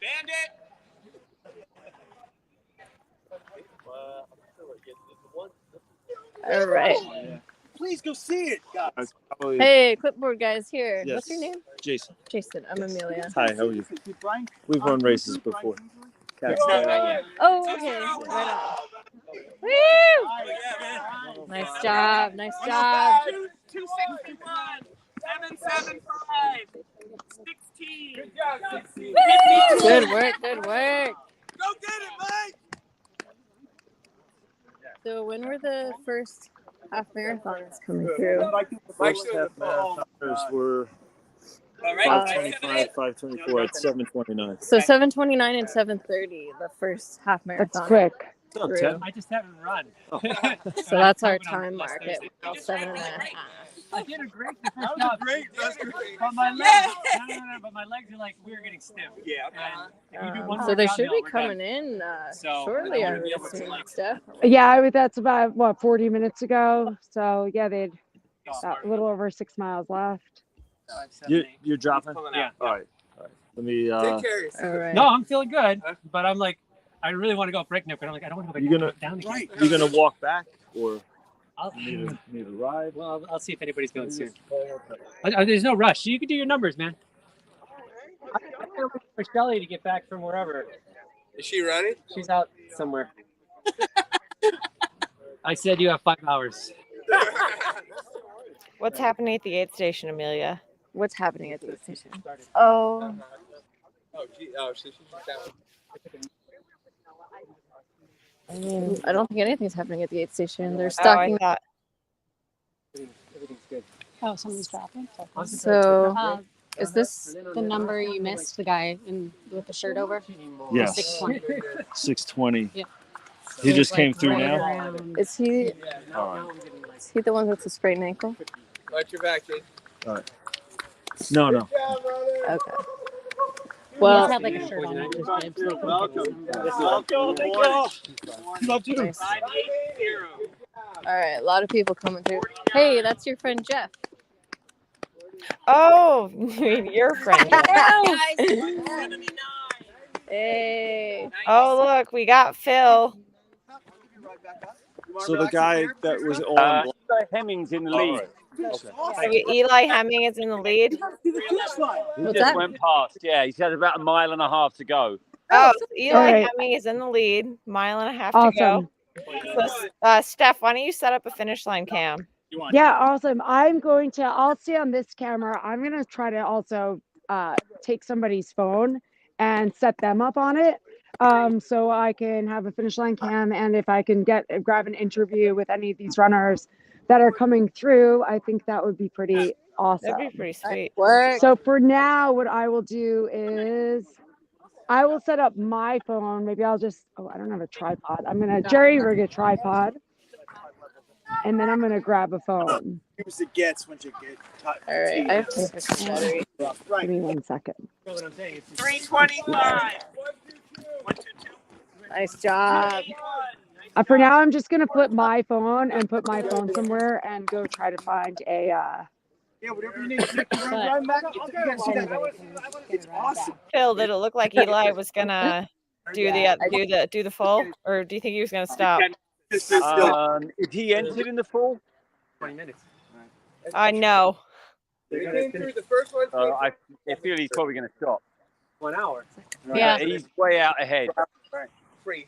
Yeah, so they're going to finish in 19 minutes. So they're gonna go. Well, he did just get that FKT at Green Mountain, so he's definitely ready. I'm cooked. I'm done. I'm good. I'm good. It's so good. It's good to see I'm going to be sore anyway. Yeah, it's nice seeing you. You want a jacket? Oh yeah, it's got the. It's the real deal. Hey, broadcasting friends. Yeah. I should probably head out. I'm at 10% battery, and I would like to catch some of the half marathon finishers. All right, head to the finish. So I'll charge my phone in the car on the drive over, and hopefully can join Steph in on the live stream there. Great. Yes. It had to be. At that pace, he's going fast. He's got a big lead. Like I'm taking a hyperlapse video to just stop it. It's just this 150 next speed. I'm like, where's the rest of the lead? It's a boring video. Stop it. I'll start it there when they come. I'll let you know. This is like me watching Coca-Cola last night for 15, 20 minutes. There's just people walking around the finish line.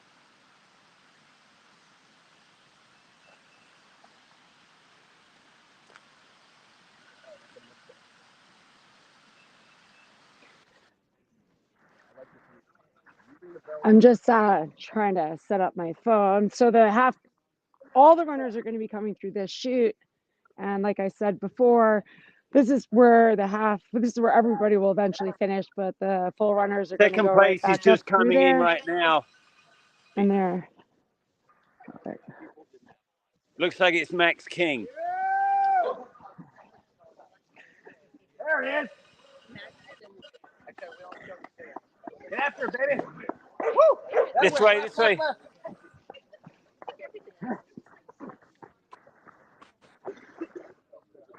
Ellie, I'm running with Max King at the moment, or trying to.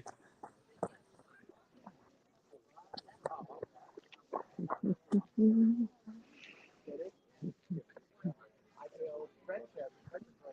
should go to that by the way. Dude,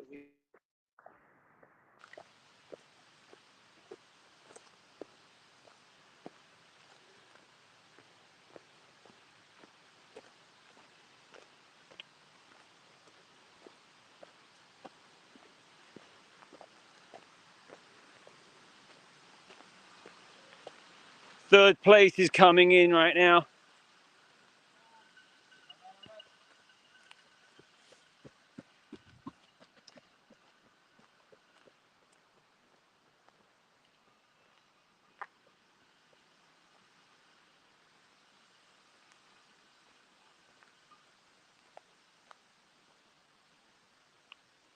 Third place was number 524.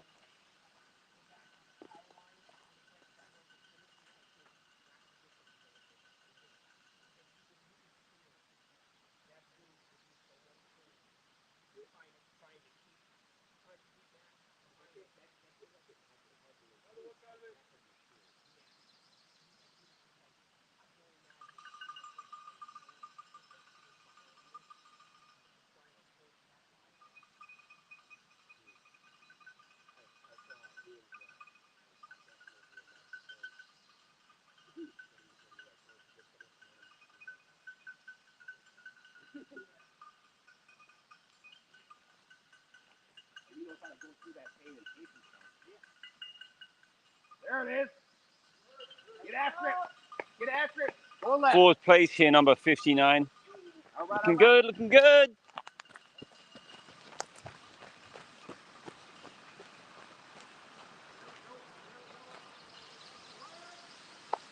Here's fifth place coming in now. Number 17. Looking good.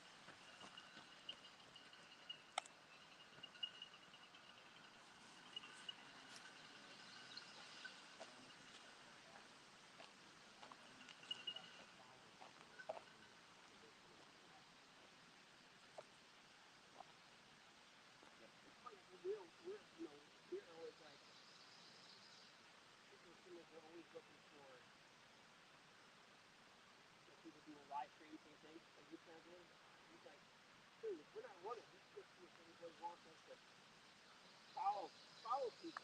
The only reason I don't know is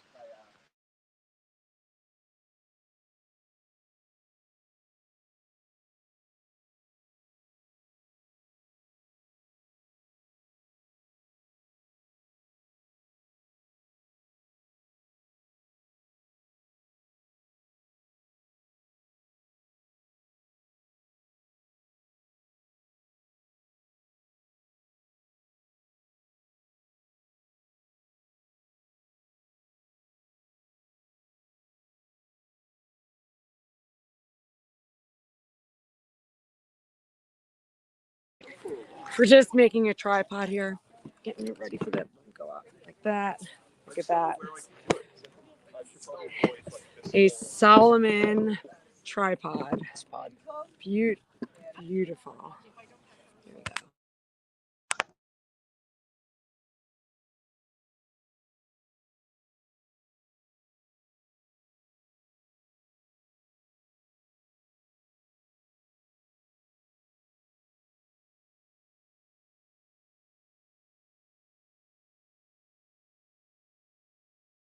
There we go. I like fucking around. Got two more runners coming in now. I think places 6 and 7. See 3 more. Looking good, looking good. All right, guys. Getting after it. Good job, good job. Shoot, then that means they can't show me. How do I get this to work? Well, we're going to do this for now until I figure out how to get the Bluetooth to work. We'll do it this way. Let's do it like that. Okay. I think we'll do it like that.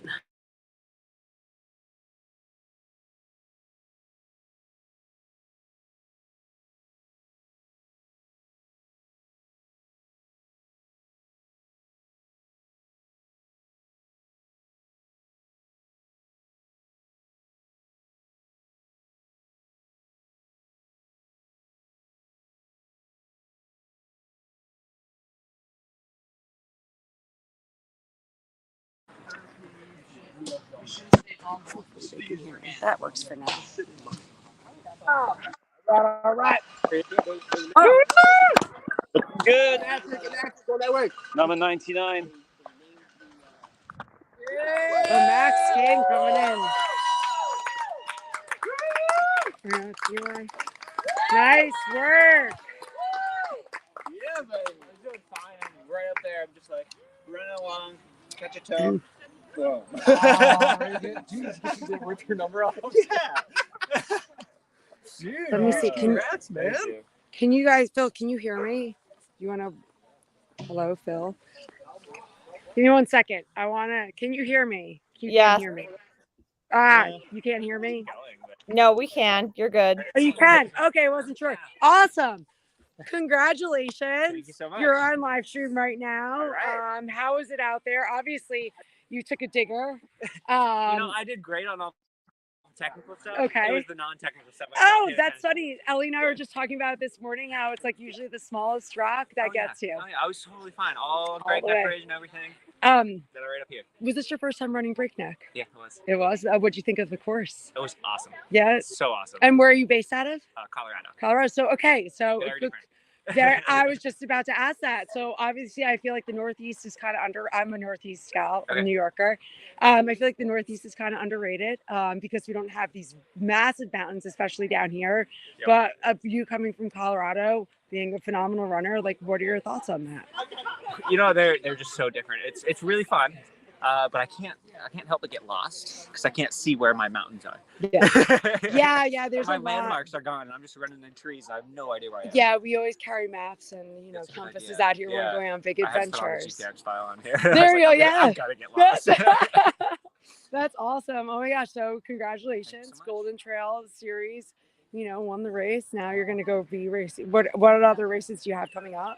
I'm going to be racing the Golden Trail World Series. Okay, awesome. And that's kind of the focus this year. Was this your first race this year? Yep.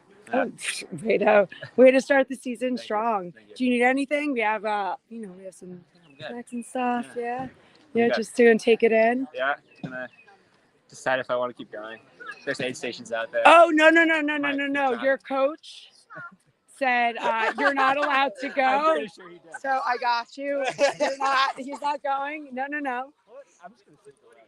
You're not allowed. Sorry. Do you have a timing chip? You can hand in your timing chip and just you're not allowed to go back out. So it's just a trail. Strong performance. You feel better now. You feel better now, yeah. When did you come out here? To when did you fly out here? I got here Thursday night. Okay.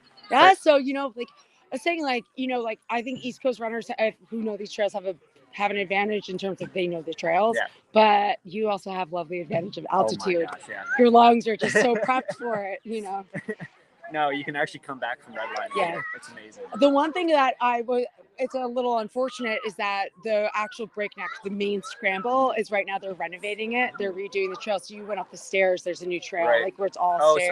So there's another way around. So actually, you end up on Breakneck by the flagpole. Mm-hmm. You actually normally you'd scramble up that whole section up to it. Yeah. So, but you got a little bit of scrambling because there's some good stuff over there. Yeah. But it's a fun trail out there, and the views there, that's what's great about this. It's just you're right on top of the Hudson River there. Yeah. I'm glad that you enjoyed it. All right, now there's Max. Right? Yeah, there's Max. So he's running the full. Looking super strong. Great job. Go right back around, right back out. Good job. Buddy, time to put the big boy panties on. Let's go. See, he told me to. He told me to. You're not going. You got it. He's not allowed to go. Max is looking great. He's picking up some nutrition, it looks like. Looks like he has another soft flask. Let's see. We have another runner coming in. All right. That looks like that's a half runner. Good job, Max. It's our second place half. Go over here and have a chat.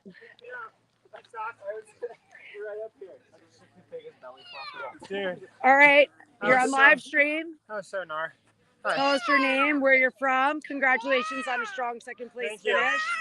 I'm Liam. I'm from Portland, Oregon. All right. Made the travel out to the East Coast. Is that your? Is that your? No. Yeah, I'm kind of speechless right now. I have my entire family right here. So they were asking if I knew, and I said, I don't know who's coming through because all the runners, because it looked like actually up front it was pretty tight. There were a lot of, everybody was coming through in kind of a big wave. Yeah, it was tight until it wasn't. It was tight until I couldn't feel my face anymore. Yeah. What did you think of the trails out here? Oh, they're filthy. Thank you. Yeah. I couldn't. Yeah, all respect to the East Coast trails for sure. We appreciate that. We feel like we don't get a lot of credit because we have small mountains, but we know that we have great terrain. Right. That makes up for it. Small in height, but great in quality. Yeah, I appreciate it. Oh, this looks like another marathon. Right back around, right up through the chute. Keep going. That's right now in second place. Heading out. We'll continue. Well, we have our another marathoner right back around. Yep, right back up there. give it. It's going to be a tight race, especially for those top 2 spots. No, It was sick, but that was tough. I mean, I ran last weekend 2 times, and so I felt it in the legs for sure. Look at this crew that came out. Yeah. Big cheer. Did everybody come out from Oregon too, or are you out? No, these are all New Paltz. New Paltz. Oh, awesome. The Gunks. Love the Gunks. They're great. Generation after generation. Oh, that's awesome. Yeah, my partner Bridget traveled with me. Amazing. my personal photographer. That's it. Everything, support crew, everything you need. You're nothing without your support. Take it in. We have there's water, there's nutrition. Right up at the top. There's some stuff right in the pop-up tents right there. Congratulations. Thank you. You gotta run, bro. Amazing. What was the time? I didn't catch the time. 5? Yeah, this time. Currently the time we're at 1:56:41. So he is probably 1:54 maybe. Trying to think. Shaved a lot. Yeah. So the course record actually was broken, I believe. If I'm gonna look in the chat here. Course record is 2:03. Oh wow. So yeah, I was saying in the chat. I'm still on. Everybody can hear me on live stream, but I might as well reiterate it. This has been the best weather we've seen for this race in years. It's usually a bit warmer. So we have another runner coming in, another marathoner. Right back up the chute. Right back up through there. Keep going. It's 4th place. They have plenty of time to shake it up. More runners coming through. This is a tight race. Right back up. Great job, guys. Great job.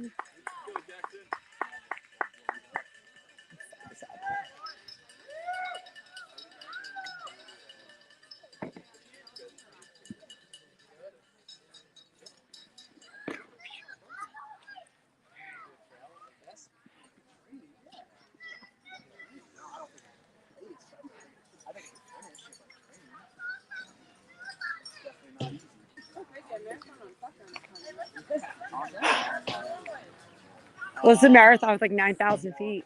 Yeah. On a really rough terrain. It's At that point. Right, we have another runner coming in. Stay left in the front of the pack. Great job. Looking good. All right, guys. So I'll keep up as long as I can. Right back up. Knowing the heat. Up, yep, straight up. Yep. I already did that. What? That's for the full. You're running the full. Keep going. Like, we've seen some really fast runners. And then you see that. It's so dangerous. It's a whole nother level. Entirely different level. Yep. Like, It's a woman. You have Molly Huddle. Where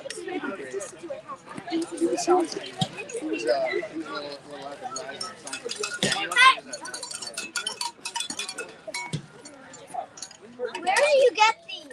I got them from my Great. I mean, legs are just so dead. You feel okay now? Get this guy some best pizza. Just like, I couldn't move my legs too enough. And it's Pretty so great. freaking technical. Dude, to you're do. so Yeah. Dude, all of you. Yeah.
All right, Johnny's coming in.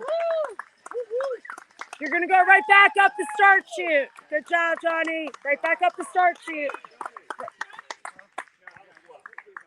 All right. He looks nice and relaxed.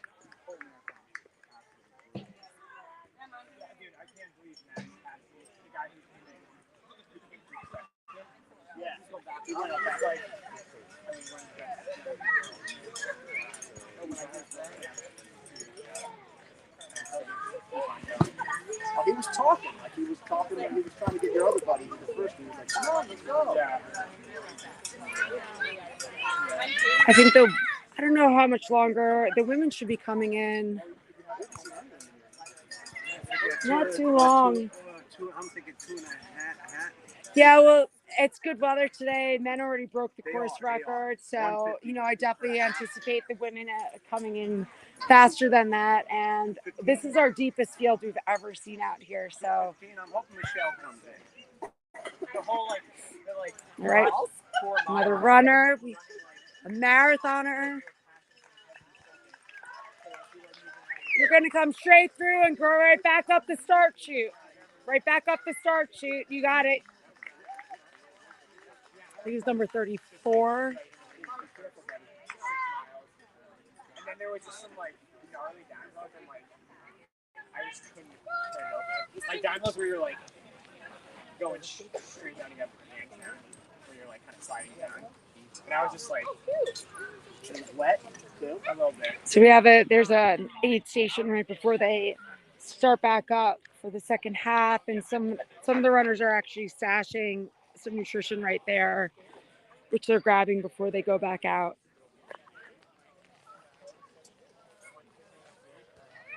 Nice. Max King came in at what time? Great finish line area. Lots of people are out today.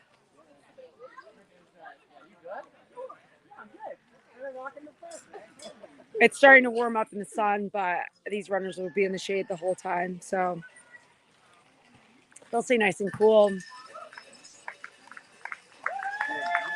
This is another half finisher. Number 533. Nice work. Do you want to hop on the live stream for a minute? What's your name? Samuel. Samuel. Good job. Congratulations. Ça a bien été? Bravo. Ouais, ça va, mais en fait, j'ai envie de continuer. Tu veux pas qu'on continue le... Non, moi c'est terminé. T'arrêtes? Terminé pour aujourd'hui. Oh.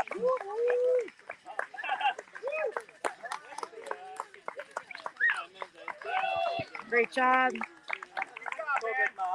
Oh, yeah. Ouais, c'est chaud. Ça y est, d'habitude ça va bien, mais là, non, c'est pas la journée. Mais toute la portion roulante à la fin, c'était sympa. C'était sympa. I know a little bit French. It's been a long time since I lived in France. Awesome. And where are you from? Are you Quebec City. Oh, awesome. From down from up north. Yeah, of course. I race up in Ontario adventure races. Awesome. Yeah, every year. Very cool. Very cool. What'd you think of the course? I mean, you're East Coast, but what do you think? That was such a fun course, but honestly, I wasn't so prepared to be that technical. Haven't done a lot of it. Yeah. Still a lot of snow up there, so yeah, that was a good shock to the system. So that was fun. Excellent. Congratulations. The view up top was pretty It's amazing. Beautiful. With the scrambling and stuff. Yeah, and you're right nice. over the river. Oh, I'm so glad you enjoyed it. Woo! Nice work. That was a good bar burner. Thank you.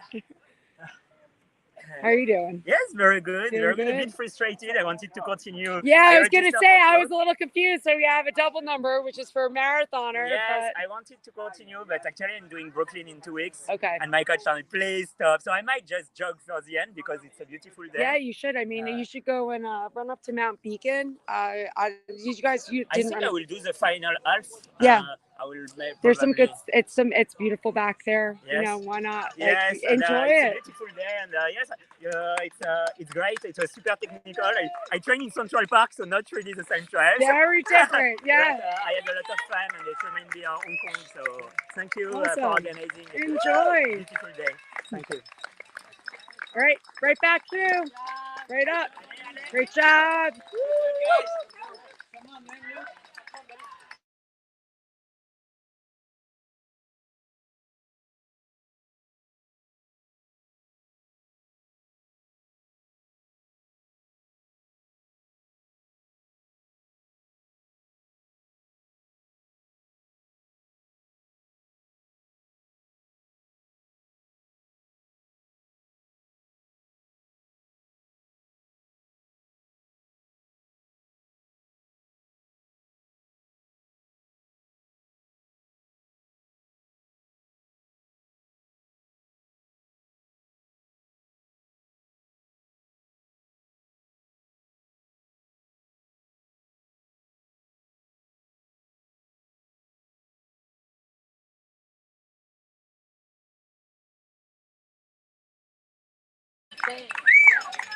Number 58, you're going right back up through the start chute. Nice job. Still waiting on the top women, both for the half and the full. They trying to get some times as to when they were coming through mile 7, the first aid station, and that will give us a good idea of when they'll be coming through. But I believe the women's course record is for the half around 2:30. No, is it 2:30 for the women's? I think it's around that, but definitely I'm 100% sure that that's going to be broken today. So we're at 2:07 right now. So they'll be in within the next 20 minutes.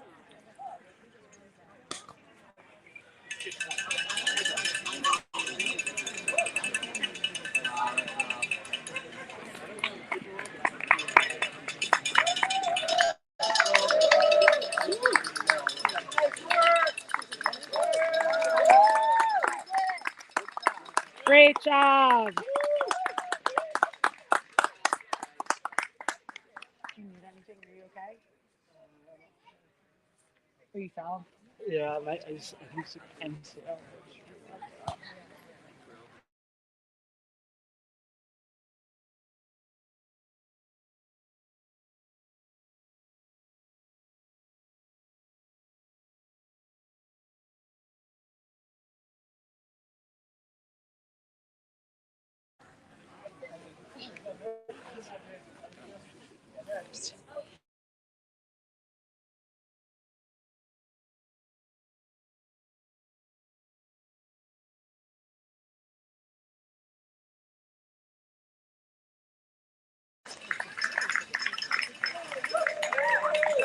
Another marathoner. You're going to come straight through and go right back up the start chute. Right back up the start chute. Number 26.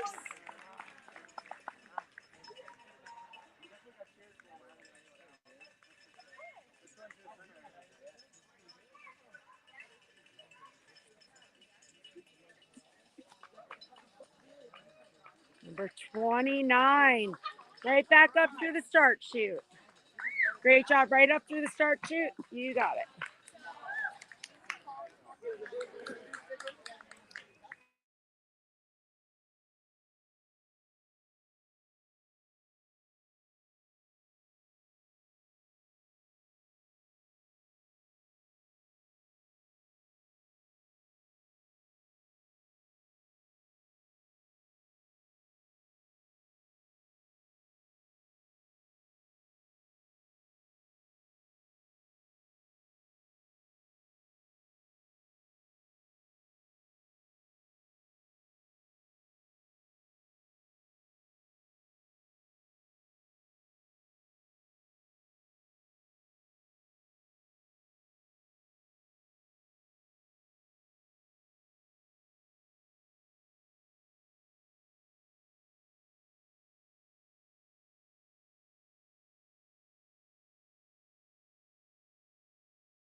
All right.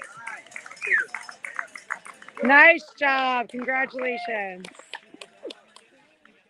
Representing New Hampshire, run the light. You, Hey, when the lead females come in, yeah. I'm gonna kind of like Yeah, I'll back pull up. back like Yeah, no worries. Appreciate it.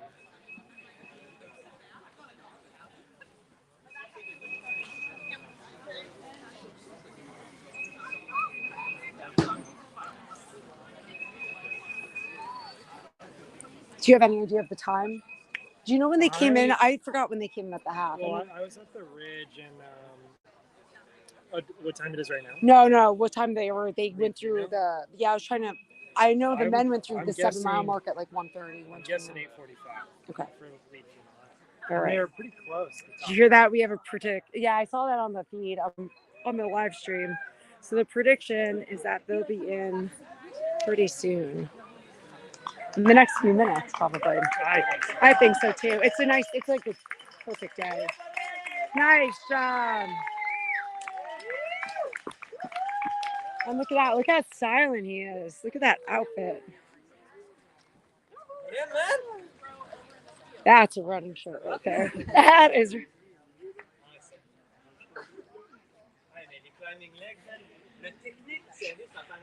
It's great. I'm overhearing all of these people who aren't from here talk about the trails, the conditions, just the technical aspect, and I think a lot of people are surprised by what they encountered out there.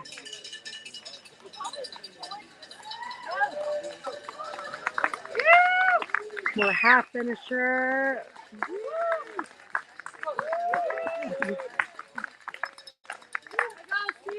Nice job. Keep going right back through the start chute.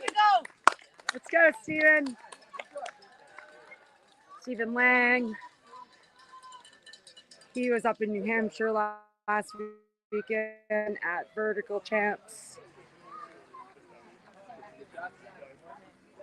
Dude, you made it back. I did. I figured. Dude, I missed them. I missed the lead men by forever.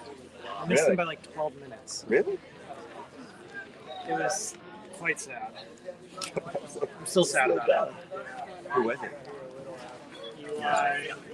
And that came in right after him, like not too long to run, and he went on. I mean, he stopped for a picnic at the start line at his little, his little area. Where on the street is he like? No, he did not. Oh, so I don't know where he is.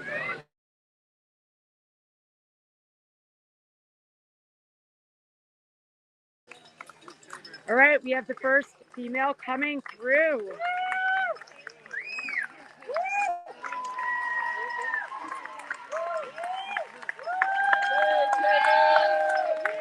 Congratulations.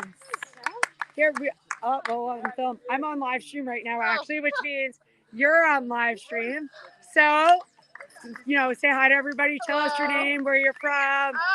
Give us all the info, what you thought of the course. Yeah, I'm Tabor Hemming, and I'm from Parshall, Colorado. So coming out to the East Coast, oh my gosh, the rocks! So we were talking about this on live stream. I'm from New York, so I'm used to this terrain. You have a slight advantage coming from altitude. The hills felt nice. The downhills were not graceful, to say the least. Yeah. It was like different, like super flowy. The scramble was really fun. Like we don't find that much where we live, and so like it made this element of like surprise. And like kept it really eventful. That's great. Yeah. So you had fun out there. Beautiful day. I mean, you lucked out. We tend to have it's either freezing cold or it's 90% humidity and hot. God knew that like we needed the cold like all through April, and my husband and I were like, we need to just see the sun once. Yeah. So New York showed up. Yeah, well, we haven't had. It's been cloudy and rainy for like the past week and a half. It's just been one of those like. This is the start of summer. It is, yeah. Congratulations on the win. Was this your first race of the year? Yeah, first like. Awesome. Way to start way to start off a great year. Yeah, Golden Trail. Awesome. And we have water, nutrition. Go grab something, fuel up, put your legs up, and don't forget to roll out your quads. You're gonna need it. All right. Congratulations, Tabor. Female champion.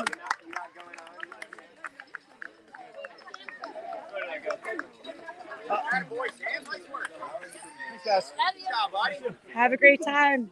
Nice work. So you can see, I just want to show everybody, all the runners are coming in like this. They're just covered in mud. It's sloppy out there.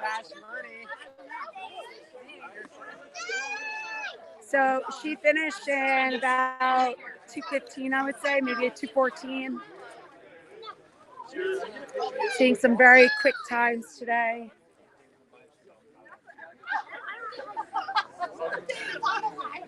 David blocked me. Don't let me. David on the live stream. David on the live stream.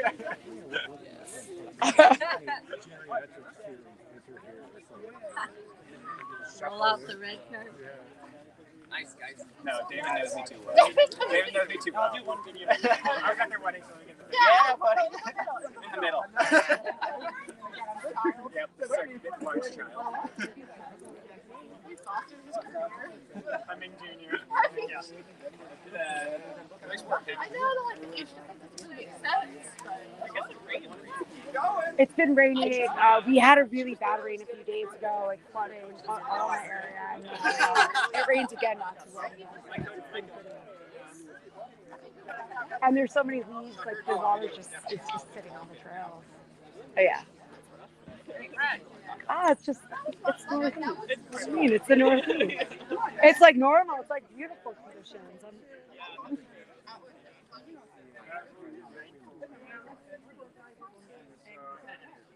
A lot of sore people.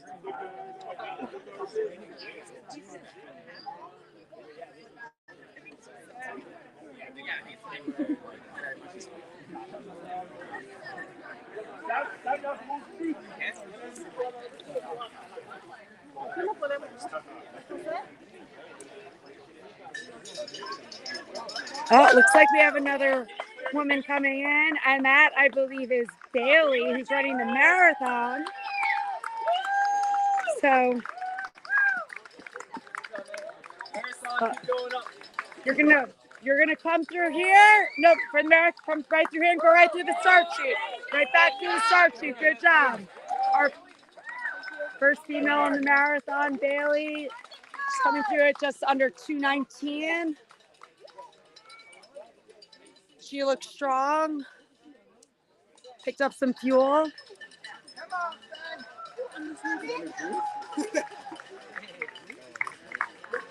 All right, Ben, nice work. Yeah. Keep going. Yep, right through the start chute. Now we're going to see. It looks like. Go.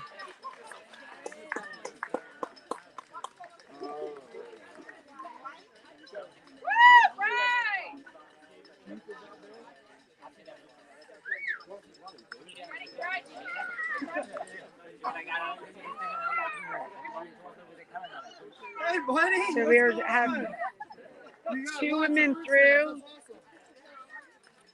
the top half and the top full. We're just giving out gold.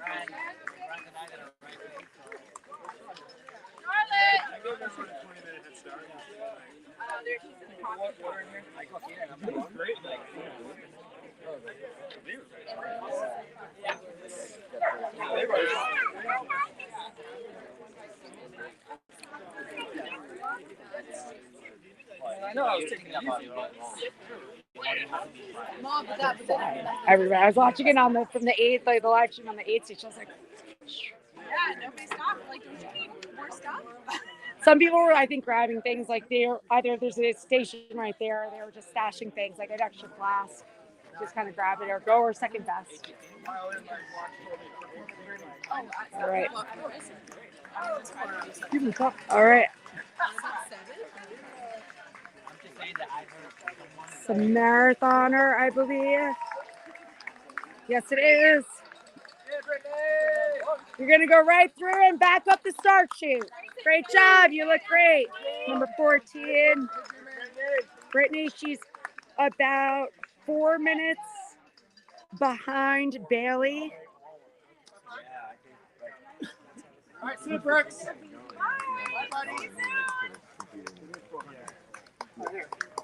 And you get a place and a half. Grayson, come here.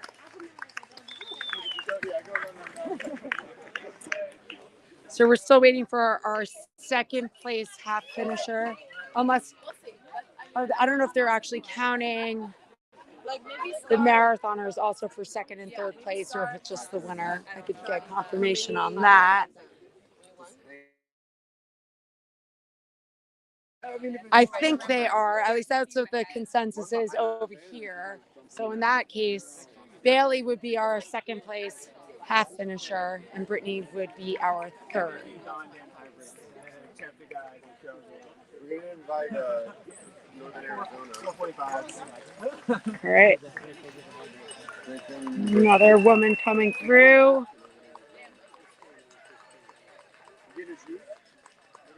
So they're close. Gonna go right around, right up the start chute. Great job, number 32. So she's only about 2 minutes behind second place.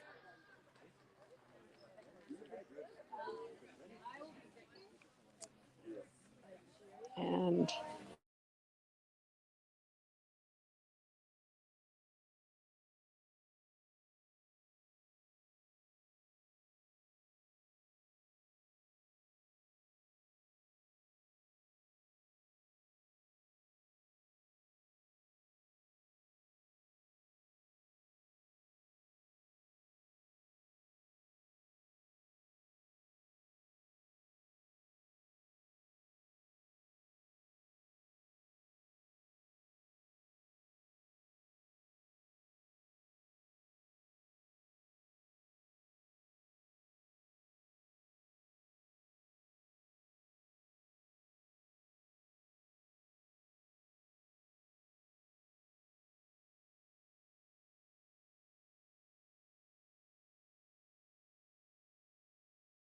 Ben!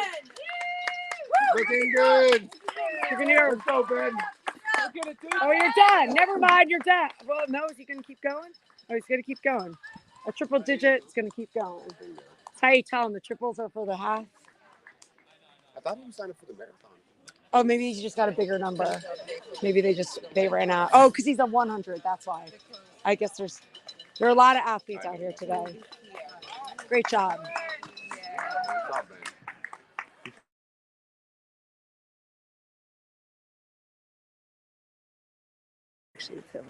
We have another woman coming in. She's a marathoner. You're going to run right back around right through the start chute. Number 62 and number 35. Good job. Great job, ladies.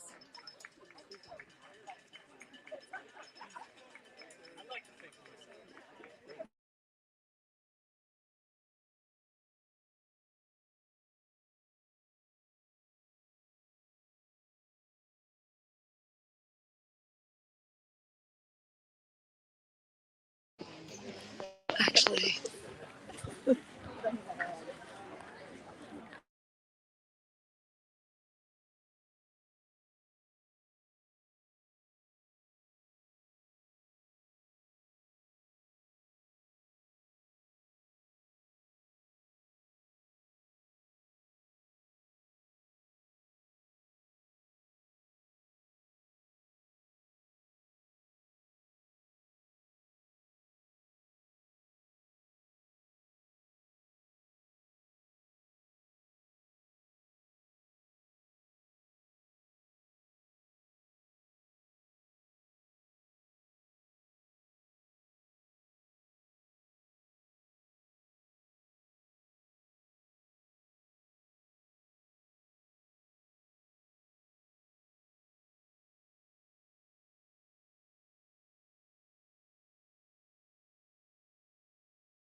right through here, right back up the start chute.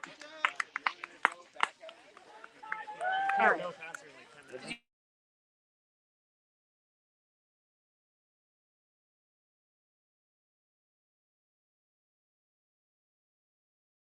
I don't know.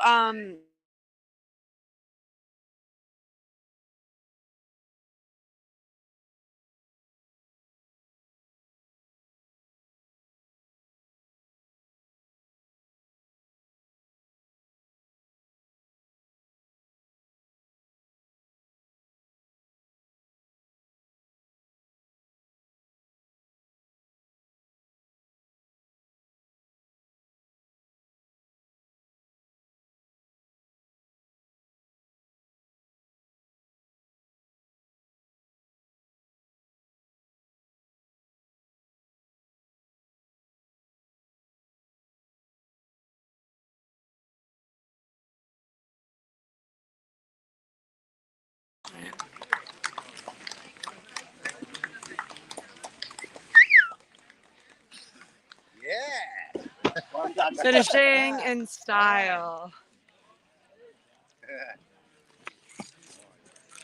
Come on, Marty, go get him.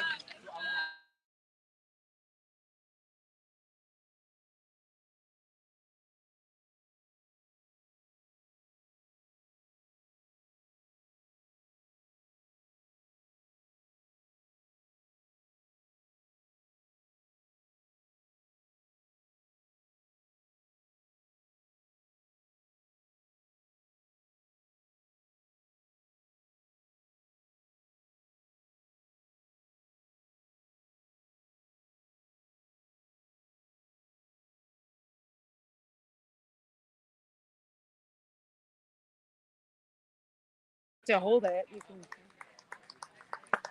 Right, looks like we have 4 marathoners. Go right back up through the start chute. Nice job, number 60. Right up through the start chute, 50, number 50.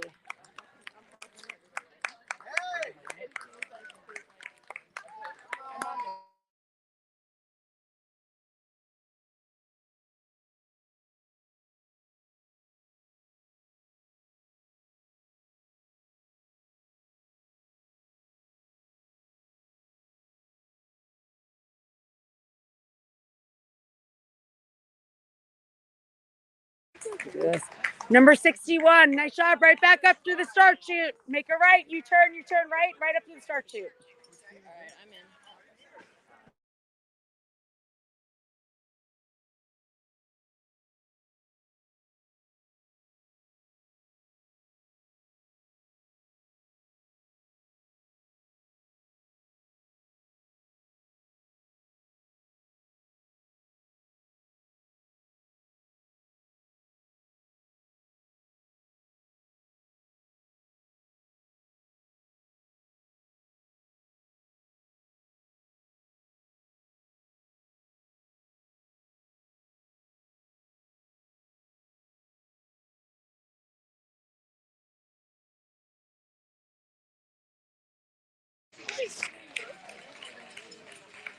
in. Number 34.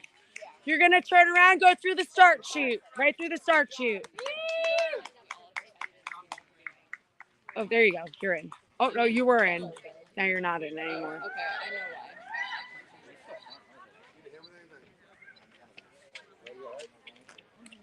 What's up? Hello. You're in the show. Okay, perfect. What are your settings?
Nice work. Nice work. Spin it around. Spin it around.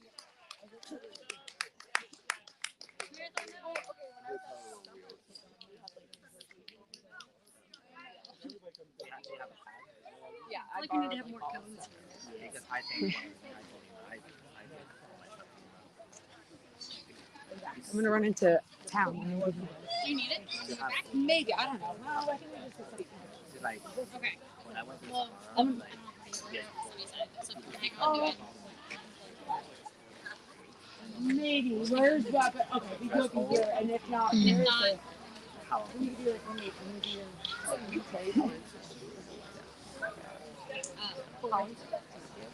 well, it's 6 stages. So yes. You're here for a while. At least until Steph gets back. So That could be 25 feel minutes, free to leave without me. I hate to do that. I mean, that you don't need to be there. I don't need to be there. All right. It was just being. Okay. I'm on. All right.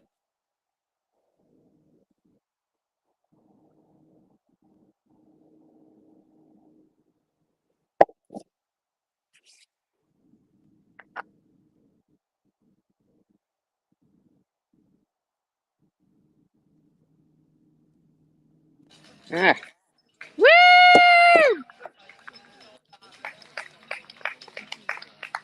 Nice work. Spin it around. Sharp turn. Woo! Nice work. Spin it around.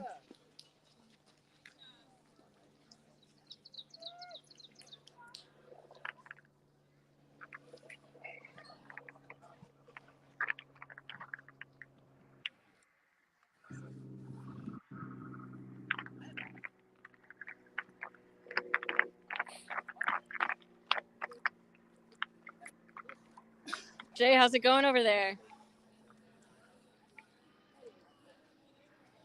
Hey, how you guys doing? Can you see me, hear me? Hey, there you are. Yeah. Thanks Hey, for how's it taking going? over. I'm getting eaten. Yeah. I got flies all around me, but I don't know exactly where I am. Okay. I thought I was going to be at mile 22 because it looks like that's where I'm at the map, but the runners just are going by me in the opposite direction that I was expecting them. So either they're heading in the wrong direction around this back loop here, which is definitely possible, because I thought I was going backwards on the loop to meet them. So they may have made a wrong turn and are maybe taking this loop in reverse, in which case they're probably around 17 or 18 miles in, or I'm in no man's land. In that case, Okay. I don't know where I am, but the top 4 or 5 have just gone by. Max had a lead of about 2 minutes over the second place runner. Everyone so far looking pretty strong.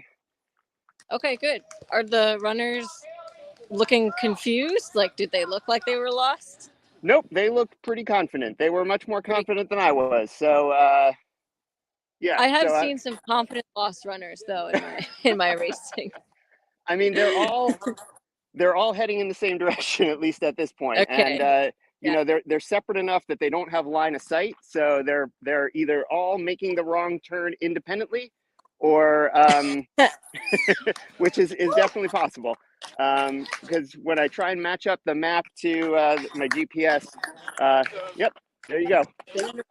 When I try and match up the map to my GPS, it looks you know, it looks like I'm in the opposite direction.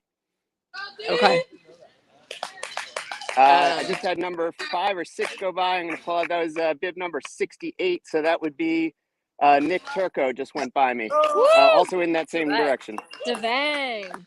That's Devang. Hey, Devang. There's our buddy Devang. Well, as long as you're getting some coverage out there, that's all that counts, right? So it looks like exactly. sort of you're on like a ridge line. It looks nice Yeah, up there. Yeah, we got some nice views to what should be the east. Over Nice. I'm getting eaten up by the flies here. Uh-oh. But I might head a little bit further along the ridge and see if I can get a better sense of exactly where I am. But yeah, that was number 6 just went by, and let me see if I have where my timing is, because I had a timer on this. Oh gosh. It was about, Max went by me about 10 minutes ago. So about a 10-minute spread between first and fifth or sixth. Okay. Hey, here's Michelle Meredith's coming in. Yeah, Michelle. Woo! All right, Michelle. Spin it around. All right. Yeah, Michelle. All right. I'm gonna just head a little bit further up the ridge and see if I can get away from this swarm of flies. I'll check back in a second. Okay, good luck. All right, thanks.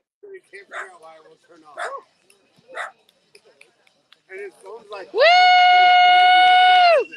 Spin it around.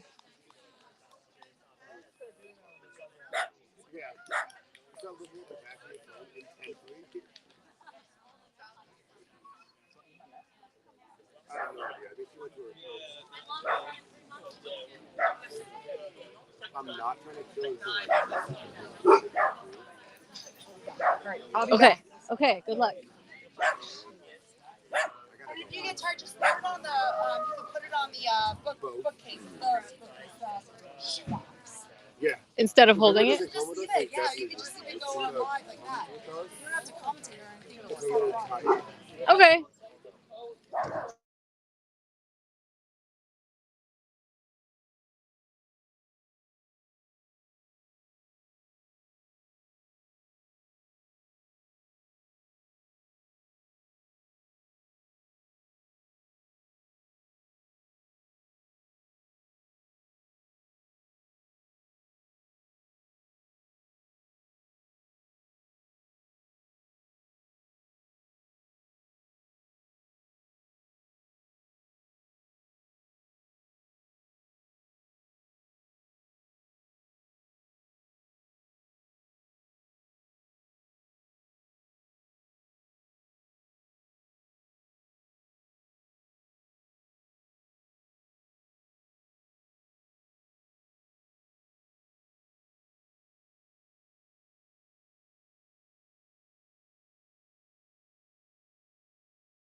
Nice work.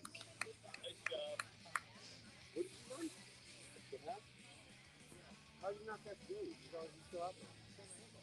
Oh. Oh. I didn't know that. Sprained his ankle. Woo! On mile 7.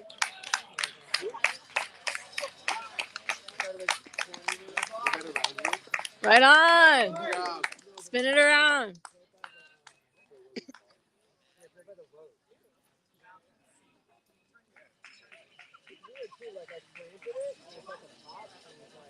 Welcome to my life.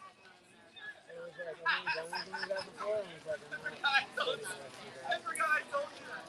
I don't know what I just did. I told Sean, I was like, you need to go to the hotel. You're like, I'm good.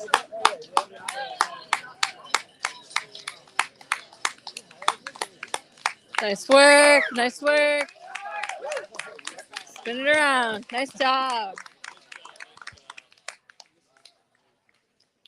One of them's pretty flat.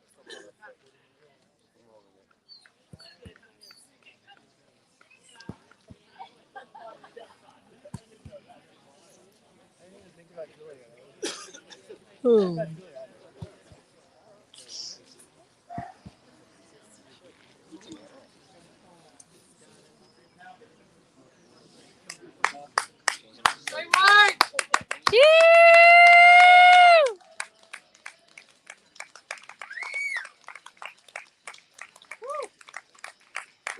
Nice work.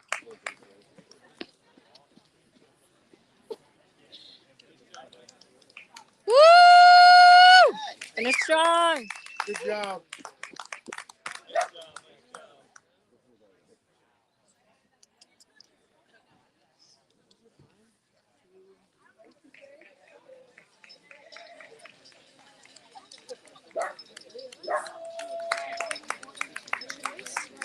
Nice job.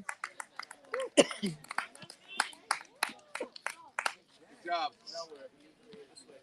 Good job. Oh, keep going. Oh, I'm in the way. How are you?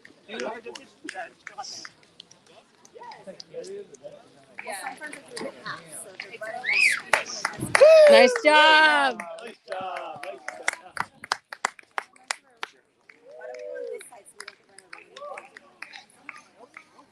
Good job. Nice job. I'm happy that it's over. Yeah, good job. Oh, it's Phil.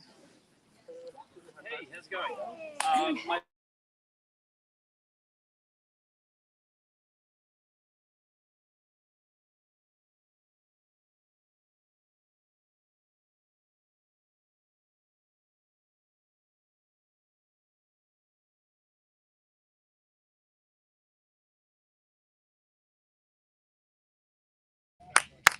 Yeah, care. Spin it around. Woo! I'm going to see if I can find a child.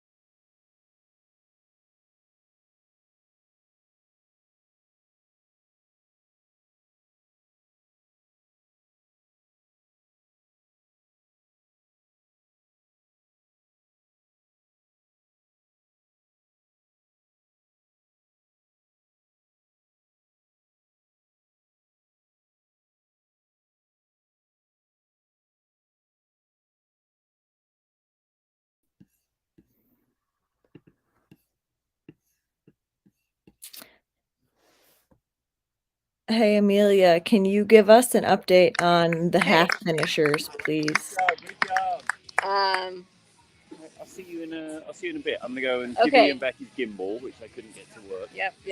And see if I can charge up my phone. I'll see you in All a right. little bit. Half finishers. I don't know who has a record of that. But we had Tabor coming in for the win, and Eli coming in for the win. So I lost track after that. And now it's sort of slowing down here at the finish line. A lot of marathoners coming through and doing their little loop-de-loop. Yeah, that's the update here. I can grab someone with a clipboard and see if they have more nuanced records. All right, great, cool. When you get a chance, the chat would like that. Okay. Awesome. Let me find someone who's recording.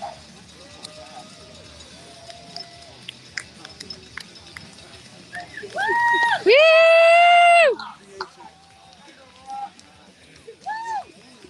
Nice work. And then do you remember who the first female were for the marathon? Was it Bailey? Yep. Bailey in the lead. Oh, it does. So I can plug it into. You know who else got Snellis? So we never go down. We left my glass down. Yeah, he's such a nice guy. And then for another you're charging right now. Yeah, With your battery pack. So how much? Is this the one from your car? Right? No. Yeah. She has another one in her car. Where are you parked? Just this. Are you a ways away? Yeah. Oh, I found that on trail as well. An ultra buff if someone's lost that. So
and then we're good. Now we just need a whole We'll list get of that things. back. I'm gonna go rummaging and see what I can find. All right.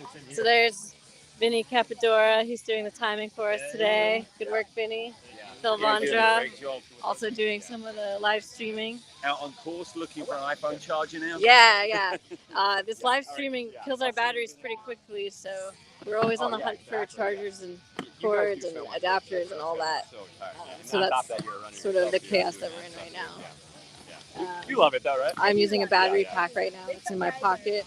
I was not smart enough to bring one, but Steph had one with her, so I'm borrowing hers. Well, then too, And then if you kept we'll doing get that, burn updates yourself out, on. you'll be able to put Hey, it Vinny, towards you the probably other know ones this. and all that, you know? We want updates on half marathoners. Yeah. Who were the top finishers? I know Tabor and Eli took the wins. But who else? Who was second, third? No, just like everything. So we've got Eli, Max, Liam, Garrett, I told you that if you run Breakneck. Lars, Noah Williams, Nicholas Turco. Let's see what we got first female. Yeah. She was down there. That was Tabor, you said, right? Tabor, yep. Yeah, Tabor. Absolutely, yeah. It's so funny, like, so we were over there And last then night, second. and then there's like 30 people just that we've seen from Britain, all over. I'm just going to botch that name all over the place. Charbonio. Okay. Yep. I actually see. And then Claire Rhodes from Anchorage. okay. So Tabor, Brittany, and Claire. Yep. Top 3 women. All right. Crush it. Good work. Starting to feel a little bit like spring for them. Yeah. Good job. Woo! Way to go. Woo! Who made this? I was up at Devil's Ladder or Devil's Descent there, like your fight. That was like really crazy one. So when people come down, everybody's face is like, what is this? And it was really wet like this. It was kind of like dry, and then it got wet on top of it. So that's so scary going down that one fast in a race. That's like the one time like I might die. I'm just like I'm so nervous for that one. I like it. Just like a little. Nice job. So it's got somewhere to go. I think it's going to be really fast. But it worked. No.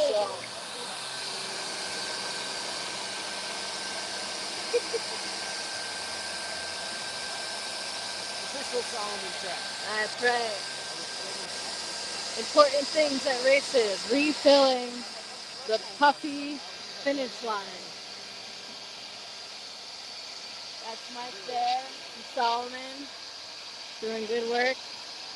Making that finish line looking nice.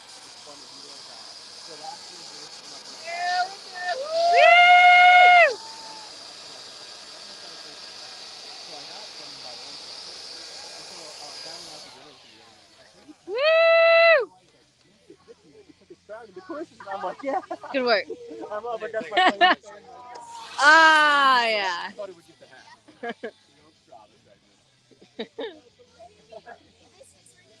I feel like that's like the participation trophy. I had somebody take mine. I was traveling a bunch of years ago, and I was in Ohio. Yeah. And it was like this path, this bike path behind the hotel. And it had out and Wow. back, and I had out and back. And then like every once in a while, I would get an alert, and like literally, this was like last year, somebody died. Like one of them. Like the rest of the other ones still like fairly, like recent, like close to when I did it. Yeah. But that one hung on for a long time. I got it. It's like I've never heard.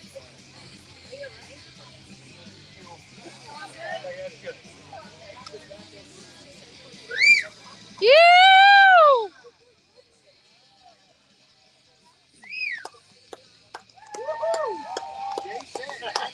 Nice job.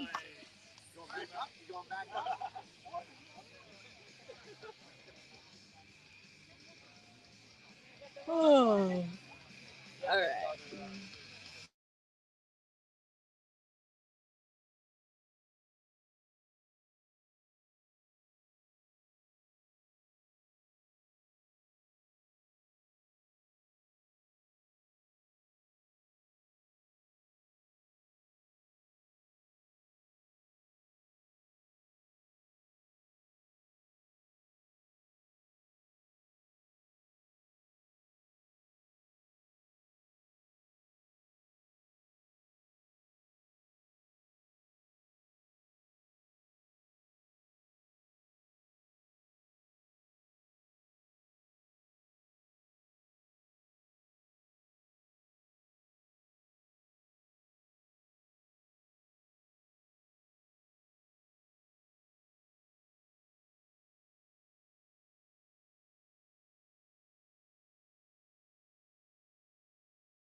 Hey all, this is Jeff Hansen. Just finished the half. How you feeling? Pretty good. Definitely the longest round I've done in a while. All right. How'd you feel? Good. Yeah, it was beautiful. First time doing any of the trails here, so it was super Oh cool. yeah. Very technical, huh? Yeah. Excited for some snacks now. All right, yeah, go get some snacks. Yeah, good seeing you. Nice work.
No, you're not.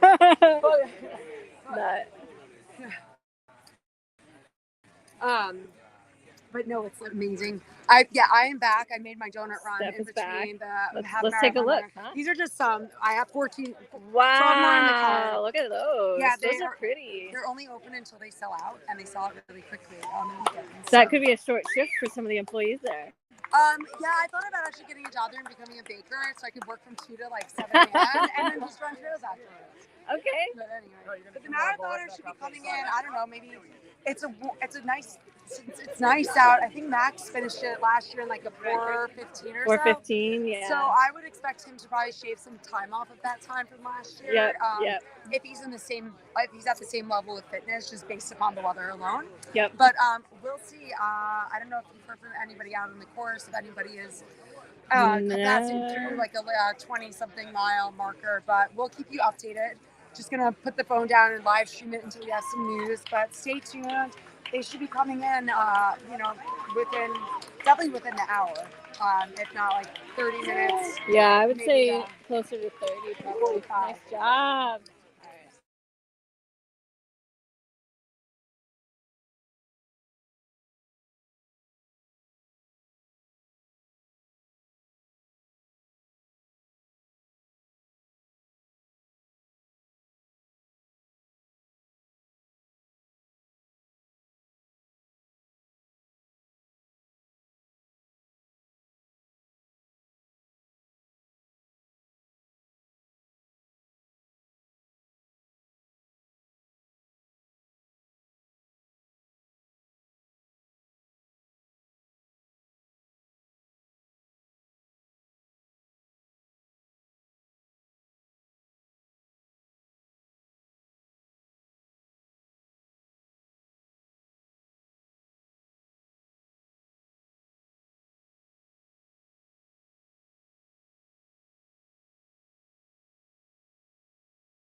Wait.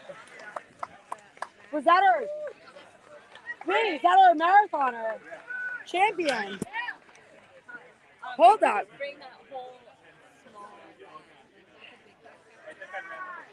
Wait. This is our marathon champion. Okay, y'all might have DNF'd me. What? What happened? We were all going the wrong way for like 10 miles. By the time I realized we were going the wrong way, I'd already been going for a few miles and Max was also going that way. Oh no. Like, I ran the distance, but it was... Oh no. All right, so we're going to have some interesting developments. I'm going to go on the chat. Let's see if I can get... Hold on a second. Can everybody hear me right now? Could somebody respond if you're watching this? Can somebody get on the line? So, but you guys can check my GPS later. Can you go on your live stream and let me know? Okay. So he ran off. So I got 26.06. Yeah, because like all of you went that way, except for one. So you're okay. I'm pretty sure you're Well, I guess it depends on what this is like, because that's back there somewhere. But they all go the same way. Oh, yeah. And it's just one loop. So Well, I'm saying, but what if the person who ran the right way comes in the middle of that path, and then they ran the right amount? It depends, you know what I mean? It's going to be the same. So I'm saying back in there, the vert can vary a lot based upon what I know these trails to be. That's why I'm just hypothetically speaking from knowing these but if trails. they all go the same way.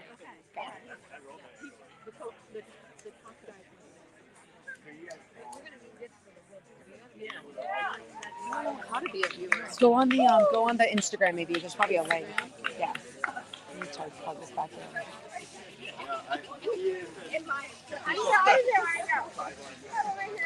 Okay, excellent. Audio's back. So, okay, if you're listening to me, we have some developments. Looks like the top male runners, here, I'll get on here. The top male runners have gone, they all went off course together. So, you know, we have the officials here from USATF. They're going to be figuring out what to do, but it sounds like if the whole top group went off course together and they all ran the same route, that the top two will still be making the team. Stay tuned for that development. I don't know if they're going to actually announce that today or if that's going to have to come at a later date, given the circumstances. Yeah, Tom! So let's see what happens. In the meantime, we're going to wait for more runners to come in. I'm going to talk to this gentleman over here and find out more about what happened. All right. You're on live stream. Right. So everybody would love to know well, first of all, tell me your name, where you're from, and tell me what happened out there. My name's Garrett Corcoran. I'm from Salt Lake, Utah. Oh, I love it. Yeah, okay. You know, I came into this race trying to get some golden trail points on route for the marathon. I ran at Sunapee last weekend and made it in the vertical. And you made the team in the vertical? Yeah, congratulations, that's awesome. So coming into this one, I wasn't really sure even if I got top two, I wasn't sure if I was going to take a spot anyway. I was just trying to blow myself up in the first half and see if I could keep going. And love it. Luckily, I could keep going. You had good weather today for it, you know? I mean, the Northeast is known for a really wretched humidity, and it's we don't get days like this here. I did feel the humidity. I've been drenched in sweat. So this is actually not bad for the Northeast. I'll tell you that. I lived in Baltimore for a year. Oh, there you go. Yeah, you know it's like. But yeah, So what mile did you all veer off course? I kind of know where you guys are at back in there. So. It was soon after here. So I came through in fourth. Was finally starting to feel good. I had been getting dropped on the downhills in the first half, and you kind of it's if you could send it, but you could also send yourself to the ER. Yeah, exactly. So came through fourth, was finally feeling good, and here's Jackson. Yeah, get this. All right, we're gonna get Jackson. Oh, sorry.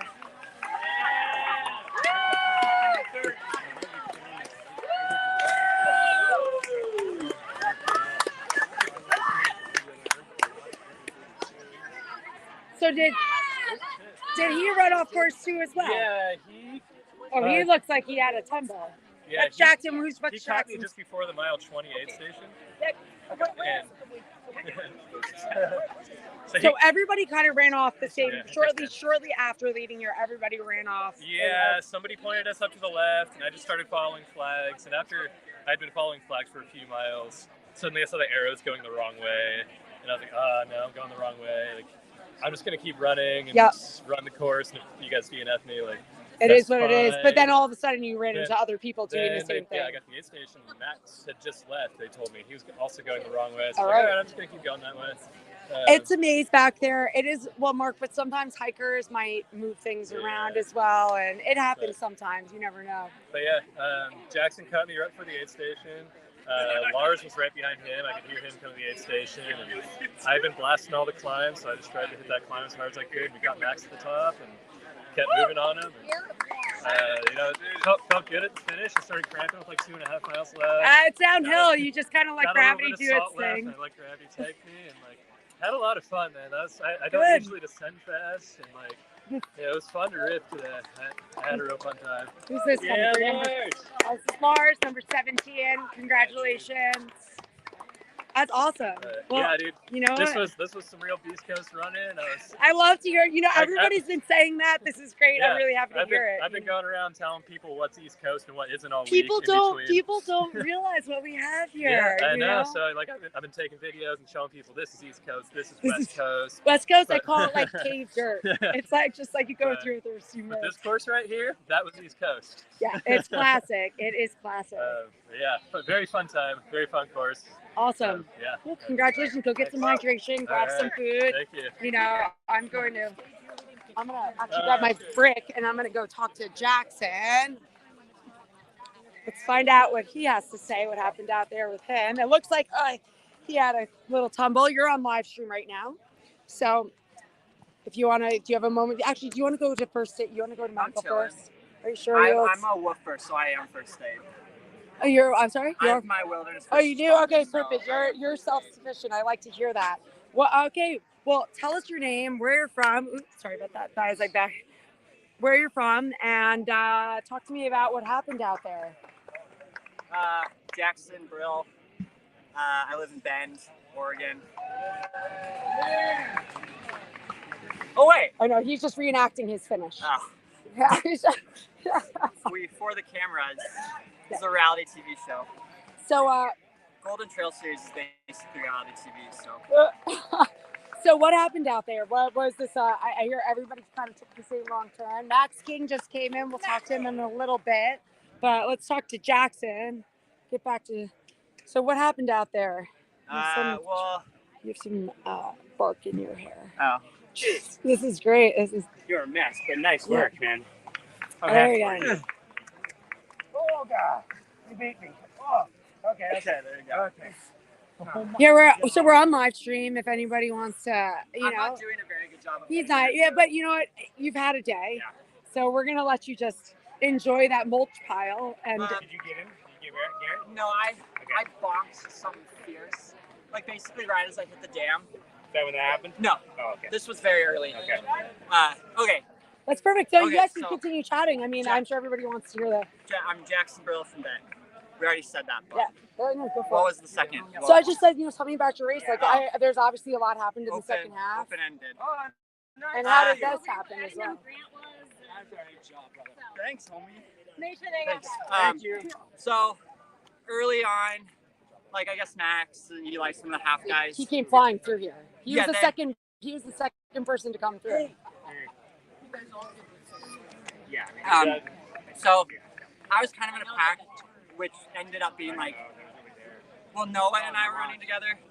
I think 5th and 6th for the first time in descent, and then we were with this half marathon guy, who was, I don't know, he like, I feel like there's some courtesy you should have if someone's like catching up, like step to the side for a second. He just wouldn't. Yeah. So I got a little annoyed, and at one point he cut a switchback, and I was like, bro, like You pick and choose. Like you're either in front or you're behind. Well, I mean, we leapfrogged a lot, but like, if someone's clearly trying to pass, and I was like, can I pass? And he was like, yeah, but then he didn't do anything. Yeah. And then he cut a switchback at one point, and I was like, bro, this isn't Europe.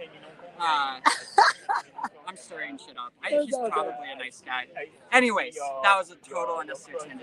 So I'm running with Noah. I think we're 5th and 6th early on with this half guy.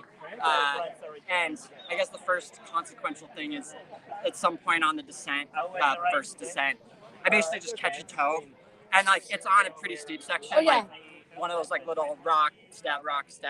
And so I like catch a toe. I'm like, like, I don't know, like perpendicular with a 45 Oh, yeah. degree slope. Yeah. And I take like 1, 2 steps And and you then just finally tumble. But like, I got my hands out. I mean, Yeah, that's a pretty big so, gash there. Like arm, hands, this. I mean, oh. This, and then legs. But like, my face is good, Yeah, right? your face is good. You just And, had some bark in your hair. Yeah, and I didn't hit my head. So like, You're fine. Like I kind of just went a little easier for a few minutes, but it was clear I was fine. And so then Noah and I caught next.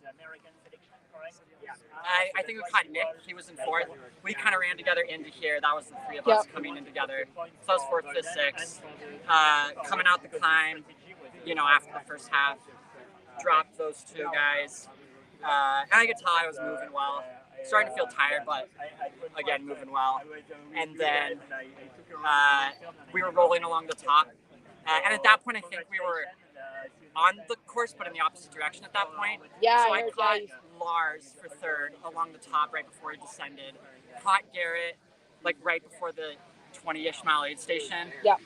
Then Garrett and I caught Max a few minutes outside of the aid station on the climb. And then Garrett kind of pulled away from me a little bit. I pulled away from Max a bit. I could see Garrett. It was almost like it was very close. Yeah, like the whole time. But I caught. Well, so yeah, I was moving faster than Garrett on the descent, and when I caught Lars, he was like, "Oh, Garrett's not moving great on the descent." So at that point, I was like, if I can just keep close to Garrett to the top, like if the first 20 miles are any indication, I should beat him, run the descent faster than him. But kind of, I mean, I didn't really know where on the course we were. Like, I didn't know if we were descending back to the finish, like, or about to back to the finish, or if I was going like back down Breakneck Ridge. So you could also there are a lot of trails back there, and you can end up really far north. Well, we always saw markers, but at that point I was. Oh, so you went back towards you didn't go north. You right, went south back towards Breakneck. At some point, early-ish in the second lap. Like on the first climb out of the second lap, we ended up going I know the where opposite I know the trails well. And then we did the opposite direction the rest of it. But so at that point I was like, I don't know if I'm descending to Breakneck Ridge and I'm just like nowhere near where I'm supposed to be, or if I'm about to descend to the finish. So I like kind of started bonking, and I think some of it was like psychologically induced. Like a mental bonk almost. Well, I mean physically yes, but like just not knowing if I was that's on the what I mean. course. It's taxing on your mind and like your mental, like, oh, what's happening? Yeah, like, I mean, where it's am I like, even if at? if I'd known I was going towards the finish, there's a decent chance I would have maybe been able to muster a little bit more. Like at that, but I mean, that's not an excuse. Like I was bonking. Yeah. It was rough, but I started talking to some of the walkers that were like the slower. With all due respect. And I was like, is this towards the finish or am I descending Breakneck Ridge? Like, I have no idea where on the course I am, and I'm just like stumbling, bumbling. That doesn't help either, because you can't think straight out of it. Stumbling, bumbling, crumbling. And then I finally confirmed, yes, I was descending towards the finish. It's about 2 miles away. And at that point, I was like, okay, like, let's just try to muster something. Like, I don't want to, like, blow up now. Like, I think I'm in second. Yeah. Like, I think they'll probably keep these results as is because we all messed up. But then, so I took a gel, kind of started to feel it. I was out of water, so I stopped and filled it up in some semi-muddy stream. But we're lucky that I needed it. Yeah, we just had rain recently, so everything's flowing. Sometimes it gets really dry towards the end of the summer. And gravity, I was saying before, gravity is your friend in a scenario like that. I drink a lot of unpurified water, so I'm kind of not until I just massively poo myself from Giardia, I'm good. It's a lesson it's gonna hit you, and not in the next hour. It's a lesson I need to learn the hard way. But if and when I do get Giardia, then I will probably start pure. But disclaimer: we do not condone. We do not encourage drinking from wild water sources. Treat your water. Disavow. Anyway, so I kind of summoned Reeds the last couple miles down. I was running with Nigel, who he kind of ended up off course, so I wasn't like competing with him. But great job. But yeah, it's funny. He went to Williams College in Massachusetts. I took a visit there, to see if I wanted to go there. And we actually ran like my senior of high school years in college. Oh, like, wow. Like 6-ish years ago. So it's funny to be like, hey, we're just back on the court, Northeast trails together. But, that's great. And yeah, then I, finished. And I think Crushed it was 4 hours 10 seconds. So yeah, it was quick this year. Yeah. Arbitrary. I'm curious to see. Well, I'm sure all you guys would be publishing your GPS or something, because I would love to see the route that this group took, and I'm sure a lot of people watching in general would like to see it. So I upload my Stravas privately, so I have a chance to write my stuff. Okay, but eventually it'll be there. It's community service. I don't want anyone to see afternoon run. Yeah, no, morning I totally run. get it. So My Strava is private more for safety issues. So I'll as do a my woman, best to get it up tonight. Oh, that's or fine, but tomorrow morning. it'll be there in like the next day or so. Well, and also Ian, because my guess is we're gonna have to do that. Yeah. Okay. Awesome. Wait, Yeah. Can I have one more quote? Yeah. Please. Okay. Okay. So I know it kind of ended up being a cluster. This is live, so you know. It ended up being a cluster, right? So it's maybe a little asterisk, but if we assume that it's just normal course, blah blah blah. I only got 3 hours sleep last night. I didn't get REM sleep, but that's okay, because all I did, rather than dream last night, I dreamed this morning. I love it. Crushed. Congratulations. I came up with that out there. That wasn't. I love it. That wasn't live. That was it. Clean up your wounds. Yeah.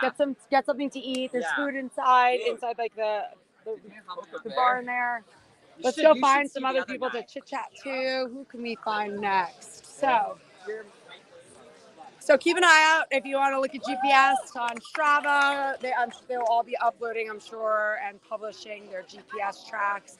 Let's see who we could find. Where are these? Yeah, where's Max? Let's go find Max. There he is. Okay, we're going to go talk to Max King right now. Let's go. You're on live stream, sir. May I talk to you for a minute? And hear how your race went. You came blazing through here in the half. That first half was maybe a little too hot.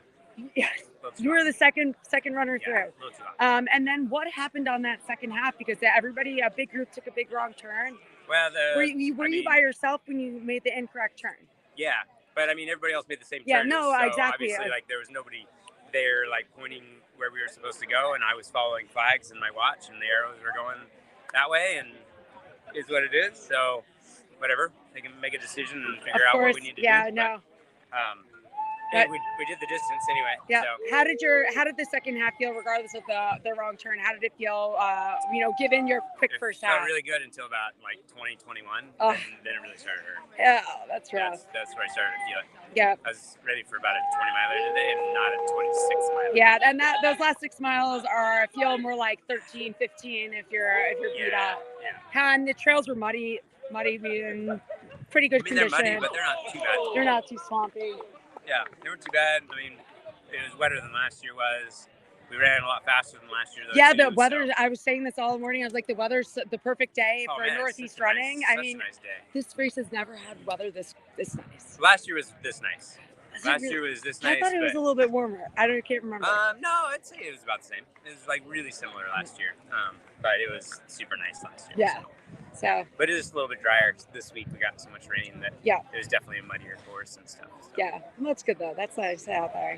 What's next for you on schedule? I don't know. We got to see if I make it on the world team. That's in beginning of June. Yeah, beginning of June. So that was what this was for. I was out of the top 2, but still could get selected for it. That's true. I mean, based upon your resume, I would think that you're in good contention to make the team. I hope so. I got another month to get my butt in shape. You got to represent. I'm 40. I turned 40 in November, and you're in the 40 club too. Right. So my old man strength kind of failed me a little bit today.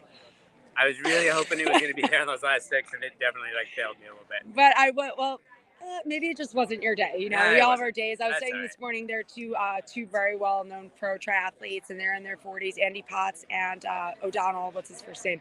Rennie's husband. Yep. And he just won a 70.3, and Andy Potts is crushing it too. And nice. You know what? It's so great to see athletes. Never too old for this. Never too old for this, people. Yeah. So awesome. And I'll see you adventure racing later on this year at Nationals. Absolutely. You got Nationals. All right.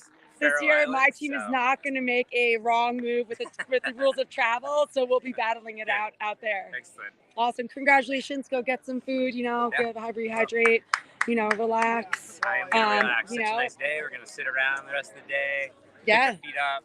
enjoy. It's going to be, it's like great. 70 something degrees I today. might It's get a going to be sunburn. perfect. That's right. Oh, a farmer's stand Oh sunburn. yeah, Definitely. And I'll definitely be watching for the selection, and I hope to see your name on there. Thanks. You're welcome. Enjoy. Congratulations. Thanks. All right, Max King, last year's champion, third place this year. Unofficial, I guess we can say. But I have a hunch that it will be official. Let's see if there's any other runners out. The women should be coming in, I don't know when, probably in like 15 minutes, maybe a little longer. We had, I don't know how many men came in for the marathon yet, but there's been quite a few. So I guess I'll just put this down until I find somebody else to talk to, and you can just watch the finish. There's food at the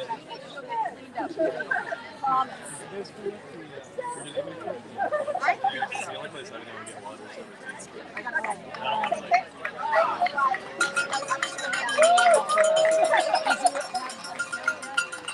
I think this is my third soft flask. Hopefully after this.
How many people finished already? Men.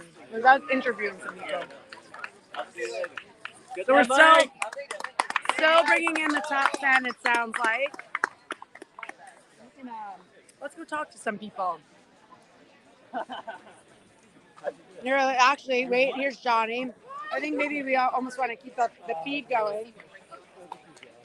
Watch some finishers come in. Let's do that. Let's see if we can. Actually, can I ask you guys together? Yeah. We're on live stream, so I can stay here. Can I pull you for the live stream for a second? Yeah. We're on live stream for the race. Oh, cool. Right here. Yeah. All right, but tell everybody your names and where you're from. Nicolino Sinceri, living in Driggs, Idaho. Okay. Johnny Luna Lima from Boulder. All right, and how was your race? So much fun. Are we part of the group that decided to go the alternate route? We did. Okay. But it was still fun. It was fun? Fun regardless. Is this your first time running here?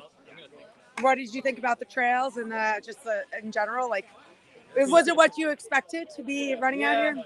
A bit, just because I did research on the course, but like, I don't know. It's so hard to prepare for something without like actually doing it before. Like, East Coast trails are just so unrelenting and like unforgiving. It's like hard to find a rhythm, and yeah. I guess that's what we came for. Oh yeah. I say Breakneck won today, but I'll be back next year. Awesome. I finished. Yeah, definitely. You finished. You did a great time. I appreciate it. Yeah, I it's one of these things that everybody makes fun of me for being on the East Coast, and I'm like, come run out here, and you'll understand what running like a 12-minute mile out here on some of this terrain is much faster than a 12-minute mile. For a 10-minute mile is like you're feeling like you're running like a sub-6. Awesome. I'm so happy you guys enjoyed it. Come out here and run anytime. Maybe next year, actually, the full scramble will be back in action. So when you went up to Breakneck Ridge, you saw the flagpole. So actually, you went up the alternative trail. There's actually a full scramble from the river up to that. And they're right now renovating that part of the trail. So, it'll be a nice little upper body workout too. Yeah, thanks so much, guys. Go get there's food inside. Go get some food, get some hydration, and put your legs up. Don't forget to roll out your quads. You're going to need it. Congratulations.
Seth Bishop. I am Seth Bishop, and you are? I'm Noah. Hi, Noah. What's your last name? Williams.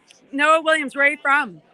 Live in Leadville, Colorado. Awesome. Oh, you come from nice high altitude. Your lungs must feel phenomenal here. Yeah, they feel good. How was the course? How was your race? The course was awesome. Super technical, very East Coast, as we call it. Yeah. I'm from Vermont, so I run a little, like I'm used to East Coast trails a little bit, but yeah, there was a little bit of confusion on the course on the second lap. But me and Nicolino kept ourselves in it mentally. I have to give credit to him for helping me out there. And that can be pretty defeating, yeah, especially if you don't know people around you did the same. Yes, made the same. Yeah, I was in a real hole mentally, and as soon as we were in the last 2 miles, we were like, okay, I think we're all right. So yeah, no, I was really happy with how fast it went, and yeah, couldn't be happier. Awesome. I didn't think I was really in contention for those spots though. You finished top 10. I mean, I don't know where you finished, 5th or something. 5th or 6th, something like that. Yeah. I mean, that's a strong finish. You know? Thank you. This is a really deep field this year. Yeah. You have to be proud of that. Yes, very proud of the performance. But yeah, I'm very excited to watch Worlds. We have a really good team. Yeah, it's going to be awesome. Let me let you get going, get some food, Yeah, get some thanks. hydration. All right, appreciate it, Seth. Congratulations. Thank you so much. Great meeting you. Yeah, great to meet you too.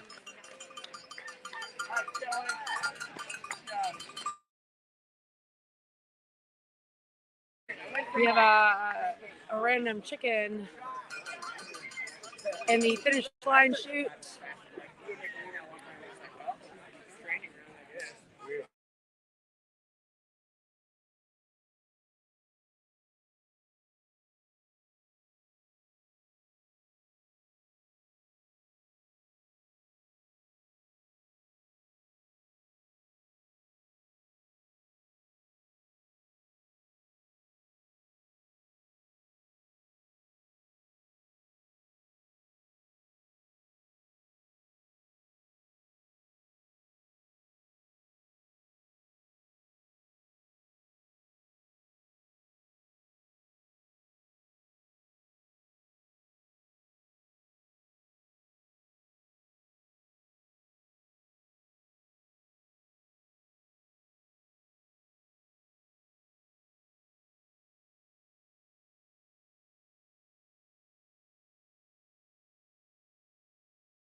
No, not yet. I think that there was a false alarm for the first female, but she might be coming in soon, is what I'm guessing.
We have our first female. Awesome, congratulations. Both with their cameras getting. Better catch your breath, and then I'm gonna catch you. Take the time on live stream. Would love to chat with you. I love it.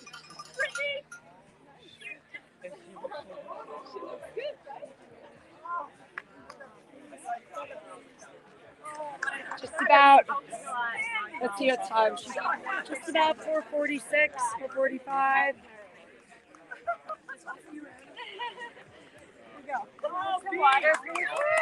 Oh yeah, let's. All right. No, let's so let's get some. Does anybody have any water? There is.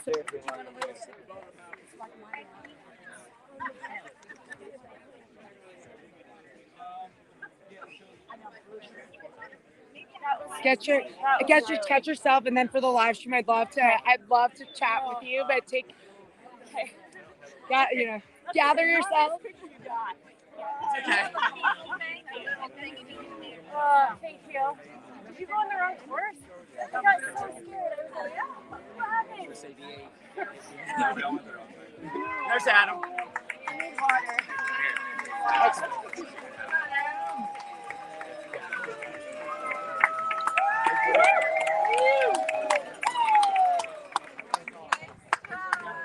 Well, he was the one.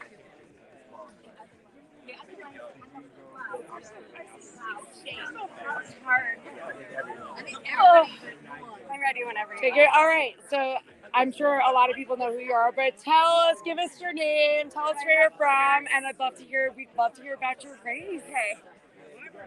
Hi, I'm Brittany Charbonneau. That was hard. Where are you from? I'm from Denver. All right. That was hard, but rad. It was hard technically because obviously your lungs are more than crumbed because you're coming from altitude. Yes, and I'm coming off of road training, so oh wow, that was hard, but really, really fun. I think people scared me ahead of time, so I think I was very scared, and I think it helped. Yeah, this could, if you're not used to East Coast running, this definitely can catch you off guard. There's a lot of little rocks, big rocks, scrambles, and we have Bailey coming in. We're gonna bring her in.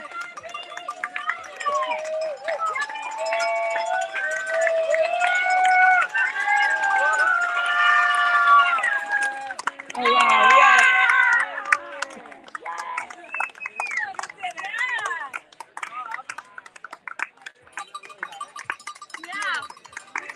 Oh my God, you crushed it. That was so hard. You crushed it. I lost my body on the second half. You held that.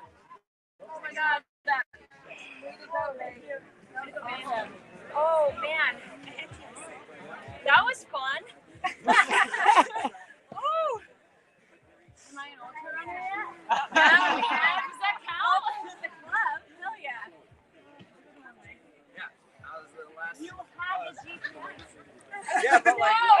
all right, let's get back to it. Let's just chat and then yeah. What else? So, well, what happened? Like, how was your race? So, like, how did it start out? Did you feel like a little more pushy than I normally do? Okay. So now here comes Claire. It's okay. No, don't be sorry. Like, we haven't got everybody in.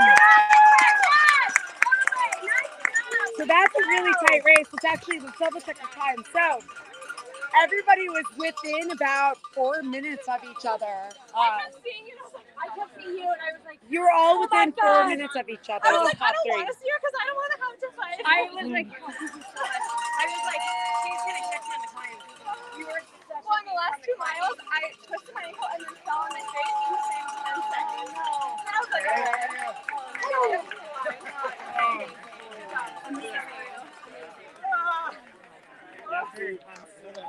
Okay. So you started out a little bit hot. It's okay. Yeah. No, we like it. We have to support everybody. A little more hot than I normally do, but that was kind of my plan. Well, it's such a mass start. You really, and these trails are tight. They can be tight, and they're very specific lines, especially if you know them well. You don't want to get caught up and have to run around. Totally. So, and then I've just kind of like got in my groove. I wasn't sure how the climb was going to be. You passed. Yeah, Nancy. You're amazing. Great job. Claire was like a beast on the climb, so I was like, you have to. I've never power hiked so hard in my entire life, and I am so against. I used to be so against power hiking, but my coach has made me learn to power hike. These trails, you're so much more efficient power hiking. You don't you're gonna burn so much more energy trying to run and just blow off much easier. So, and then the downs were really fun. I was a little nervous because they were technical, but it was fun. It kept me engaged all the time. My hydration pack wasn't locked in for the first half. Was it bouncing around a lot? Or no? The tube wasn't connected all the way. Oh my gosh, you no water. So I had no water, and I was like holding it, squeezing the tube, trying to get anything, and then finally clicked it, and I was like, superpower! The back half, thank God. So you were just running with dead weight in your back. You're running with weight vest. Yeah, but it was so fun. It was so The weather was great. This is the first time you've really done a race on the East Coast. Oh wow, welcome. Well, this is the best introduction you could have gotten. Thank you. This was Yeah. awesome. Thank you guys for Oh my having gosh, us. so we'll be excited to see you at Race at Worlds the next month. Congratulations. Rest up, roll out your quads. I've been telling everybody, if you're not used to this, put up your legs. There's food in there, and you definitely enjoy it. Congratulations. Awesome. Sorry, I interrupted. No, well, we'll talk to you as well. We'll talk to Bailey as well. Here, I'm gonna grab Bailey for a second. You want to get a quick picture? Oh yeah, go grab a photo.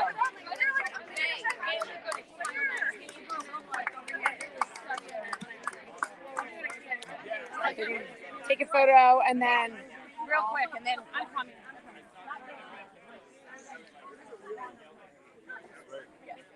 top 3 women right here.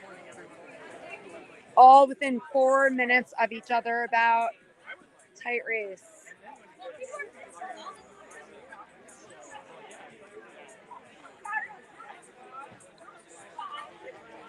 I'm just on live stream. So that's Looking at her. Thank you. Can I grab you for 1 minute to talk on live stream? You have the whole. Let's. Do you need water or something? Do you want to? Yes, I'm on my way to get water. Okay. Well, we can walk over there if you Awesome. want to, and we can talk while we walk. Okay. You know. So, congratulations first and foremost. I saw you come blazing through on the half. Let's go find where. I'm heading go over there. to the So let's go building. there. Let's go to the building. That's fine. Yeah. I know these downhills. So, tell me. Well, first off, tell everybody your full name, where you're from, and we'd love to hear about your race. Hello, everybody. My name is Bailey Kowalczyk. I am from Boulder, Colorado, and that was an amazing course. I have not ever run that long time-wise, so I'm really happy with it. I led through 23 miles and then absolutely blew up, and that's okay. Was it nutrition? Was it just the terrain kind of caught up with you? Or I think it was just time on feet. Yeah. I've never run. Not I've used to never it. raced that long. Yeah, And not only that, you're right on this stuff. It's a bit long. It's a little bit more abusive on the body. Yeah, I was tripping all over the place, but super happy. But you came out look unscathed a little bit. Yeah, It's not bad. for me. This is Yeah. Oh, thank you so There we much. go. Thank you. Do you want? There's also food in here if you need. Maybe in a second. Okay, yeah, do it in in a second. just, But gotta make sure you're it's an taken care of. Amazing race. I'm so happy. You had fun out there, and the views. At least you got some views up in Breakneck. Yeah, up on I mean, the Breakneck. views were awesome. I appreciated everything until about 19 miles. And then I was like, I am so ready to That's die. total reasonable thought process. For sure. Awesome. So you're going to be heading to Europe next month to race at Worlds. You must be so excited for that. So grateful. So grateful. Yeah, you've had quite the journey from what I gather of, over the past year or a bit more. And you just taking, really taking a hold of your athletic career. And this is a new chapter from what I gather in your running career. And just This is a new chapter. It's the best chapter. I'm running healthier than I've ever run in my life. And it just feels so dang awesome. That's amazing, and that's an inspiration to so many people. And it's great that you share your story. I think it is. Everybody can. There's so much that other people will relate to, and we're all human. No matter whether you finish first or last, it doesn't matter. We're all out here doing the same thing and pushing ourselves. I think that was the coolest thing here was that you could see people running the half, running the full at all different stages, all different moments in their race, and that builds me up so much. I would not want to be running through the woods alone if it, all those people out there, they're going to be out there for so many more hours. Yeah. And I commend every single person that showed up. Yeah, actually, that's a great point, and I totally forgot about that. But it's out and back through the course, so you might be coming back, and the half runners or even marathoners are heading out, and everybody always smiles and says, "Hi, great job." Everybody's so encouraging of one another. It's so awesome. I had some great humans out there picking me up, and I feel like it was just such a good vibe. So many good people out there. Awesome. Oh, I'm so happy to hear that. Well, we love having you here on the East Coast. come back next year. Yes, I will. I should be running next year. It will be a journey. Yeah, I dropped out like a few weeks ago. So no, well, probably a smart move. There's no shame in injury. It sucks, but I'm so happy to race on the East Coast. I'm originally from upstate New York. Oh, we're in upstate New York. Saratoga area. Oh yeah. Of course, I'm a big. I go up to the Adirondacks all the time. I have friends in Saratoga. Half my life in classes. You're an East Coast girl at heart. Yay! Awesome. Well, I'll let you carry on. You know, rest up, eat, enjoy. Congratulations so much, and everybody's gonna be watching. You know, you race at Worlds. Thank you. Enjoy it. Thank you. All right. Let's go back and let's talk to the third place woman. So obviously the general consensus seems to be it's gnarly out there, but it's also a really great course. It's challenging. It's a bit of everything, and as Bailey pointed out, it's actually there's a lot of interaction on the course, and that is something very unique to how this course is designed. And it's a blast. And I suggest anybody watching this sign up, tell your friends to sign up, and come on out next year. All right. Who is the third place woman? And Claire. And I'm gonna go find her. She's disappeared. Wait. Let's see.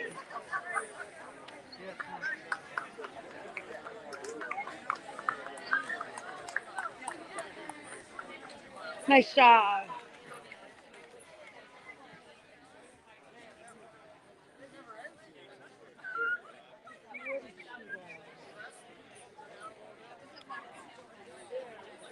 Oh, I found her. All right.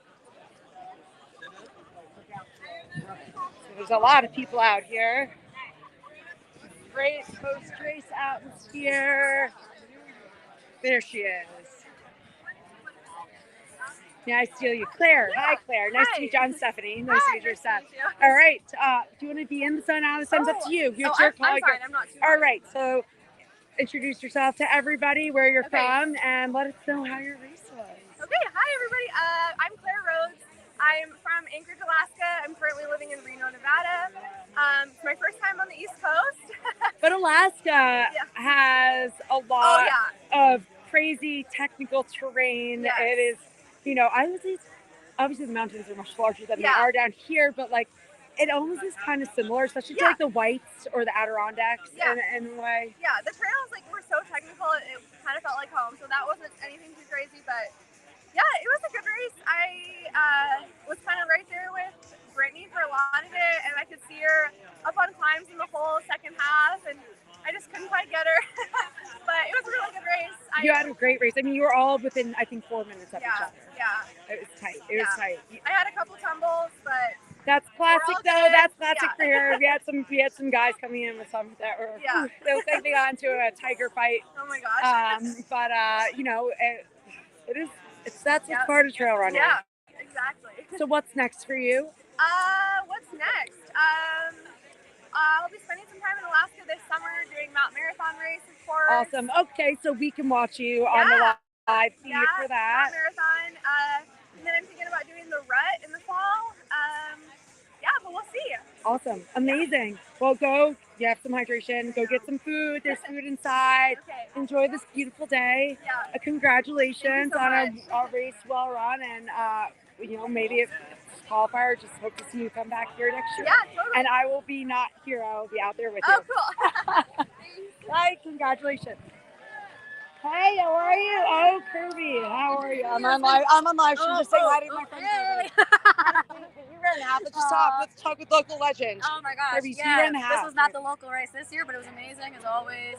Ian and Ben do a great job. Yeah. So it was a good time. It was fun out there, yeah. Perfect weather. I know, We'll that's take what I was after saying. the last 2 weeks of torrential downpours. Exactly. So, yeah. But it was, so how was the new, I ran the stairs before. It's so much faster to run that way. Overall was way faster than it would be in normal years. Yeah. So I'll take it for that this year. Scramble it's amazing how much so much. So there is we'll get on here. There's a little change in how they're the course goes because they're rehabbing a section of the trail. They're going to reopen that eventually. Eventually. Yeah, it's this infamous scramble here. It is literally it is a scramble, and if you don't know your route up it, it can take a bit of time. And it's also just, even if you know your route, it's very physically taxing. So now they have another trail that's like meanders and it's stairs and it's really nice. Very manicured. Very manicured. For us, we're not used to that as East Coast athletes. But so I guess that's probably that may also play into why the times are so quick. But we also had some amazing athletes out here. So they'll be included. Even if she doesn't say it. Thanks for being here. Yeah, I'll be here. I'll be out there next year. Great to see you too. Congratulations.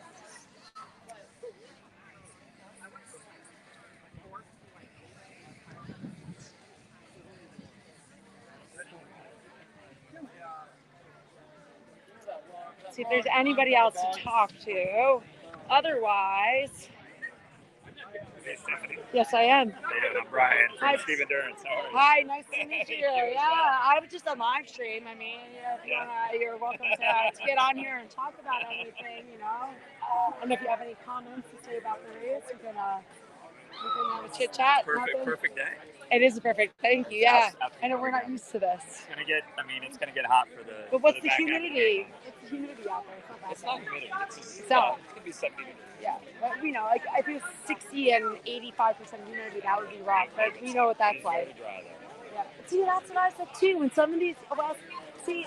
Well, the West Coast people Perspective, think the this West, is humid. yeah, the West Coasters are coming in. They're like, I'm dying with the humidity. I'm like, what's humidity? It's not humid today. It's dry for New York. Yeah. Thank you. I thought I was crazy. I mean, It's super dry. All right, The court. It's muddy. A little muddy in spots, but it's also, but no, we were just talking with Kirby, the lack of the scramble takes actually a lot of the energy out of just when you do that climb up Breakneck. Like scramble versus the new trail that they have, which is like the AT over up there. It's like, you know, stone steps and like nice stone steps, not like just like you're not killing your everything. Not killing your hips and your quads with every climb. Yeah. So, but I guess I'm just gonna leave on the live feed. There's nobody really coming in now. If there's anything interesting, I'll hop back on. 5 women come in. I think we have about the top 5 in it, I think. You know what? Let's interview somebody else here. Hi, may I interview you? Tell us your name. Tell us where you're from, your full name, including myself, because we don't know each other. I'm Steph. Nice to meet you. My name is Ruby Lindquist. I came here from Truckee, California. Also, my friends that live out there. Yeah, love it. But originally, I'm from Alaska. Oh, amazing. Yeah. And how was your race today? So is this your first time actually racing out on the East Coast? Or so you've never raced or run in the East Coast? Okay. But you're from Alaska, so you do kind of understand the terrain. It reminds me a lot of Alaska terrain. It was awesome. It was a lot of climbing. I was like, how are we going to get that much climbing? But it was like... Yeah. Nice job! Yeah, it was awesome. Good job. So, but you like had a great time, like it went out, like you went out, you felt good when you went out. Did you like, some people went out too fast. I think they were nervous because of that start. I definitely have made that mistake, and so I went out pretty slow today. All right, but that's not a bad move necessarily, you know. I think it was good. I felt pretty good for most of the race. So. Yeah, awesome. What's next for you this year? Broken Arrow. Oh, awesome. 6K. Oh, that'd be amazing. That's June. Yeah. That's June, right? Or June 18th. How did you do? Well, good luck at that. Congratulations on today. I hope you make it out to the East Coast for more races. You know, we have some good stuff out here. Yeah, it's awesome. Yeah. Enjoy. Have a great day. Congratulations. It was great. The sixth woman or the 5th woman came in 4 or 5 minutes. Oh, what place did you finish in? You're it's 5, 4? I don't know. I don't even know. I'm walking around. So everybody's so fast and so quick. Yes. All right. Yes.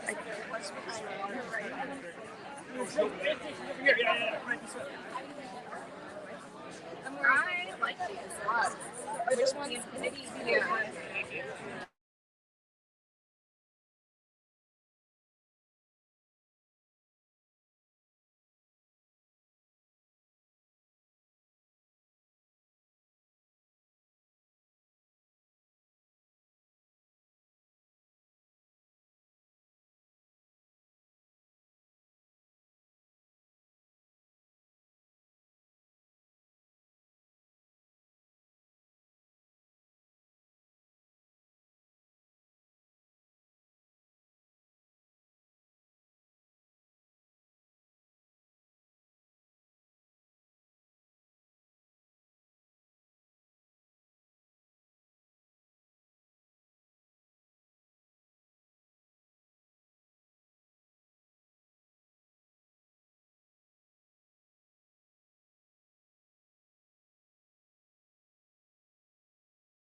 Can I steal you for a second? Because obviously, Harry, I'm going to give you a sweaty hug. Obviously, today was not your day. I know that. I had a hunch. I was like, she must be struggling out there.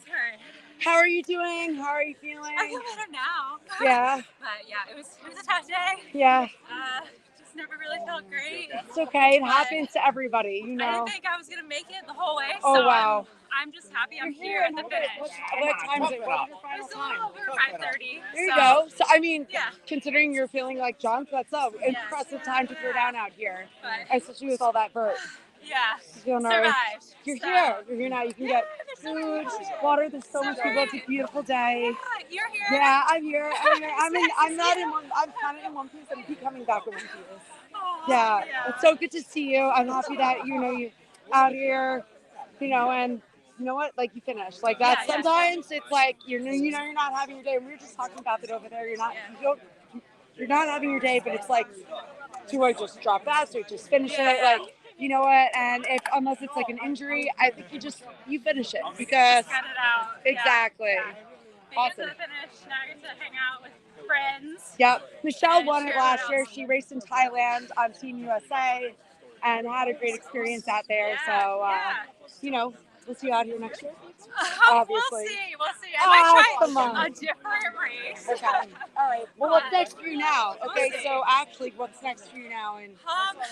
Now that I'm definitely probably not going to Austria, probably not getting that resume spot.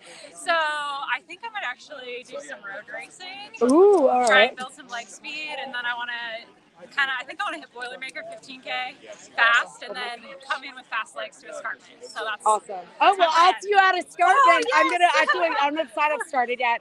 Did they will open soon. well. Yeah. Okay, so Escarpment is a 30K, about 10,000 feet of vert, I think, in the Catskills. No, it's around 6. Maybe. Oh, it's only Yeah, 6. yeah. Oh, I thought it was 10. No, Oh, maybe I'm thinking about Manitou's Revenge. Yeah. But regardless, it's about 6,000 feet over 18 miles, and it is really fun, gnarly race. It's actually it's a lot more technical than this race, so it'll be a good time. Yeah. So if anybody's interested in a good East Coast race, signups are starting soon for that. All right. We're gonna go back to the live feed. I will try. Hopefully nobody stands in front of the phone. My phone may die. I need to find an external battery. So fingers crossed, the live feed does not stop.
Awards are going to be at 1 p.m.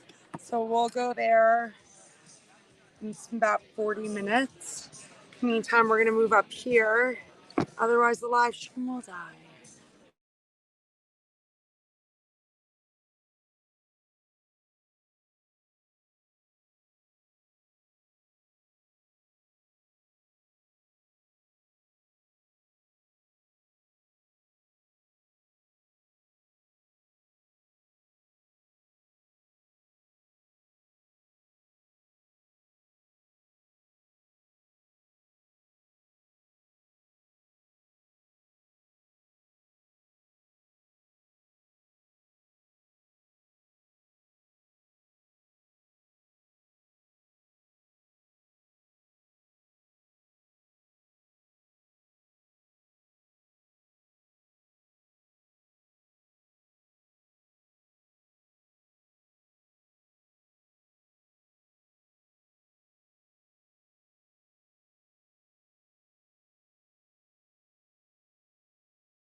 I don't know if anybody's on here, but.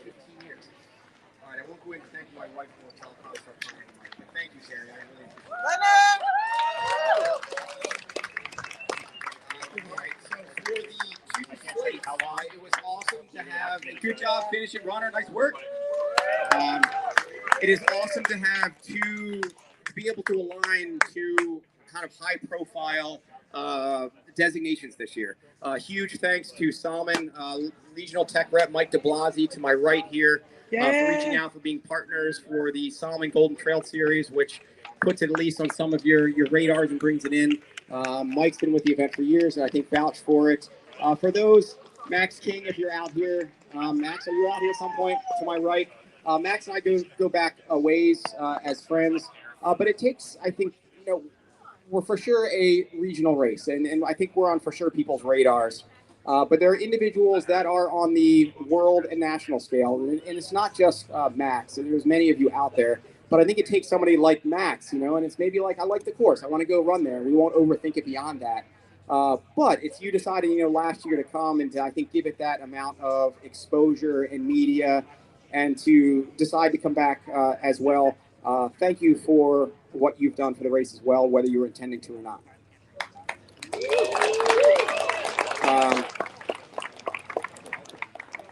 The USATF crew, thank you for awarding us the bid as well. I'm going to get there in a second. I'm going to cut it. Does anybody have a Sunapee drop bag that they took the wrong drop bag? This guy walking up here in orange. Somebody took his drop bag and he's got his car keys in it from Sunapee. So double check your drop bags, otherwise he's going to be here a while.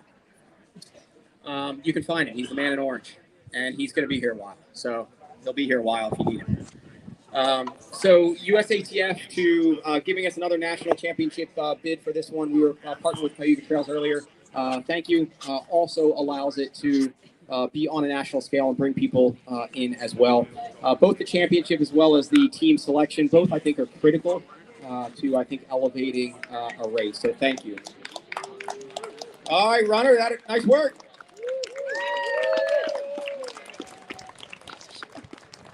All right, so let's get into, we're going to go with 42K, just because that makes the 21K kind of the junior race out here, kind of the kids race. Tabor and Eli, great job on the kids wins today. We'll get there next. Yeah. Maybe next year you can run longer. Yeah, we're good. Yeah. All right, so we'll just start with the 42K and the championship. We'll announce some overall as well as some division awards with medals. As the time of printing, some of the women have not been in yet to get division medals, but we will follow up with them after the fact. So you will get division medals. The top three men and women open, as well as the top man and woman master. You'll get a pie, and then we'll also have the cash purse over here, which I did in ones. So you're going to leave here with a nice brick of ones, which I think makes it more real for me. Years ago for Whiteface, I think we had a little bit even higher cash purse, and I did it all in quarters, and I gave it to them in burlap bags, and they had to wear cowboy hats as well, and that was really fun for me. But this is much lighter to travel with, and maybe it'll get you stopped at TSA because, what are you doing with all that cash? Nice work, finisher. Nice work. All right. And in addition to the medals for the division winners, you can also come and if you want, pick a beanie or a glass, just because they're left over from prior years, and we've been sitting on them a long time, and we just don't have that much storage space, so that's what you get as an award. So please take one. And then the top three men and women also will get a hydration vest and a bottle of, mostly the same thing on the inside. Good job finishing coming in. And then maybe DeBlasi, you could introduce or present the outlier there and what's in that hydration vest. All right, I think that's it.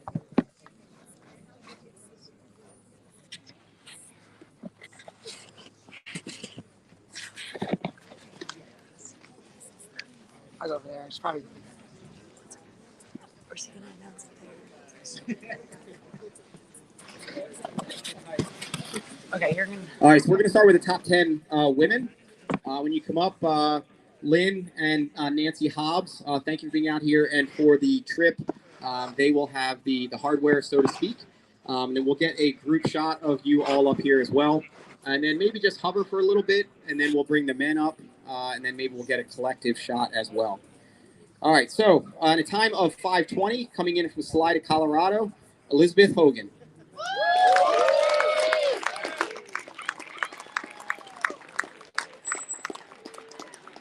Elizabeth, come my way so we don't get crazy feedback our way. And everybody to follow Liz.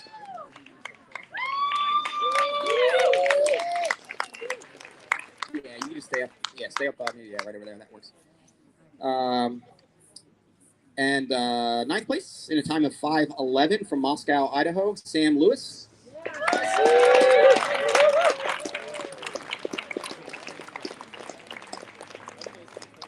Does anybody want to be Sam Lewis? Maybe somebody come up and, I've always wanted to be Sam Lewis, and it's kind of weird, but I just wanted to be her. Wait, Ron, you want to come up and be Sam Lewis? Oh, you are coming. All right, well, Ron, you had your chance to be Sam Lewis.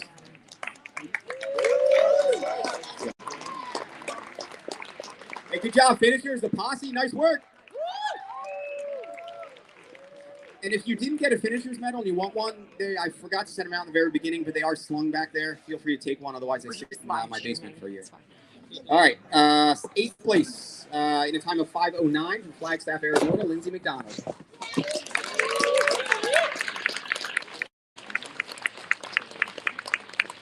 I just want to say that Lindsay is walking much better than Sam. I'm not sure what that means, but yeah. All right. 7th, time of 5:08 from Colorado Springs, Sarah Gould.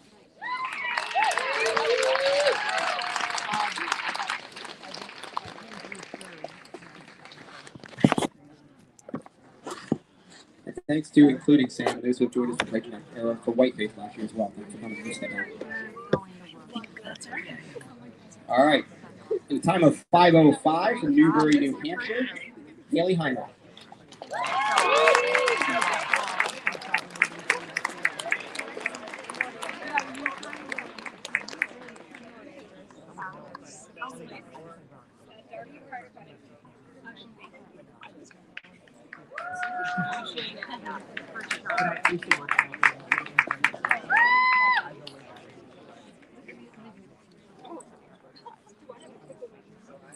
I'm going to do a quick medal switch and we'll get back to it. So we'll get the dudes out.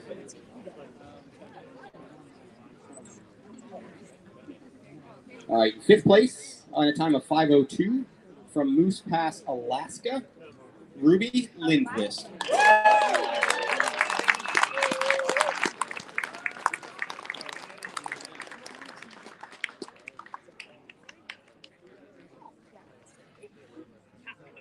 In 4th place in a time of 5:01, Colorado Springs, Colorado, Christina Mascarenas.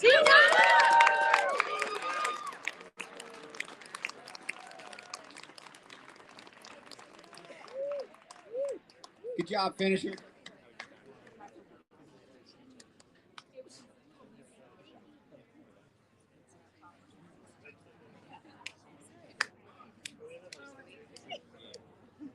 In 3rd place, with a time of 4:50, from Anchorage, Alaska, Claire Rhodes.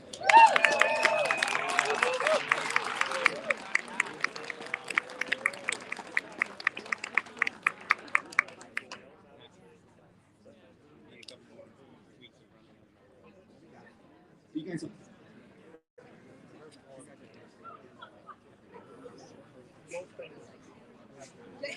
All right, 2nd place from Netherlands, Colorado, in a time of 4:49, Bailey Kowalski. And finisher, nice work coming in.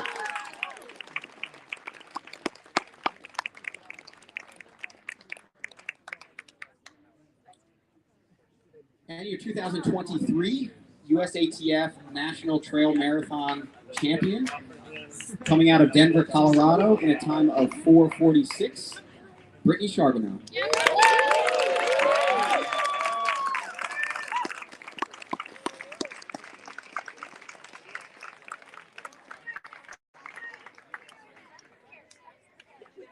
If this sets the stage, then I expect you to do some clubs as well.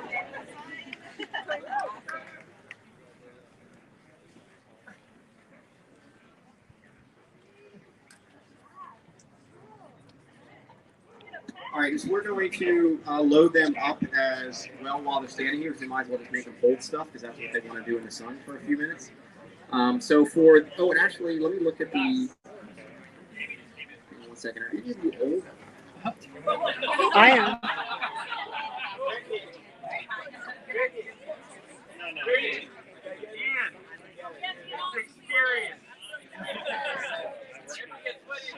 Wisdom. Yes, Marion, are you supposed to be in this mix somewhere with USATF? All right, we'll figure that out. Where? Guess where'd you finish? Or we'll just put her in the middle at the moment, then we'll shake out medals. You can hop in the middle. Just hop in the middle for the picture. There you go. Yeah. She renewed really late. All right, technical glitch, but she's in the middle and makes a nicer pass. All right. And then we'll sort that out later. And then the top old person I'm going to bring up, and I say that because I'm in that category. Top old person here too, women and ladies, if you will, please. So the top male, 40 through 40. No female here. They haven't finished yet. All right.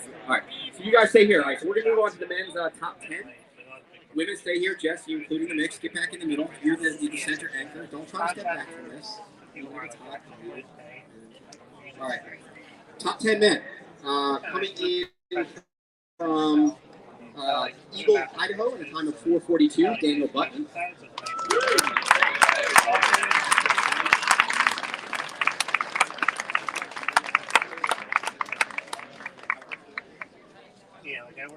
And then we'll load you guys up later. So I just started here, so we'll keep it rolling. All right. In a time of 4:30, finishing 9th. I don't have the city here. Nicholas, you need to correct your address and open sign up. Good job, Calvin. Nice work. Atta girl. But if you want to know his street address and enter sign up, it's 545 Nightshade Drive. In case you want to visit him, that's your fault. That's how it's entered to enter sign up. That's where he's at in Colorado.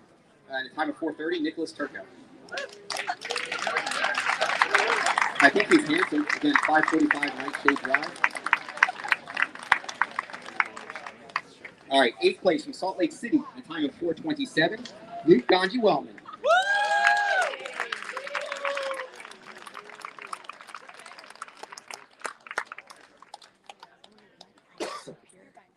All right, in 7th, and a time of 4:23, from Tucana, PA, Ben Robinson.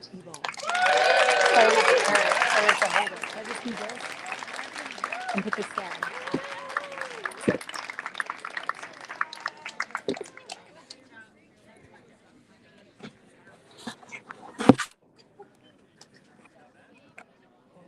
All right, in 6th place, on a time of 4:20, from Nederland, Colorado, John Luna Lima.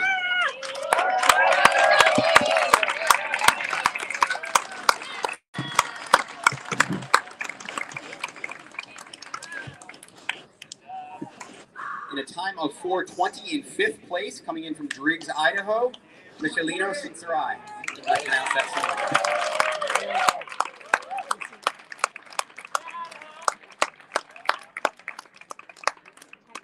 In 4th place, in a time of 4:03, from Bend, Oregon, Max King.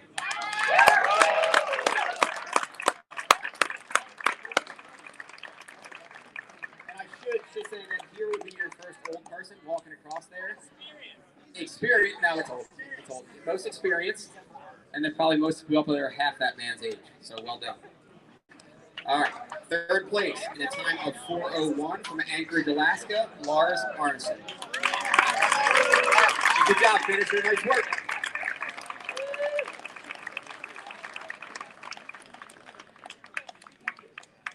Second, in a time of 4 hours, coming in from Bend, Oregon, and probably the best blood on the day, or least coordinated, however you want to look at that. Yeah, Jackson Burrell.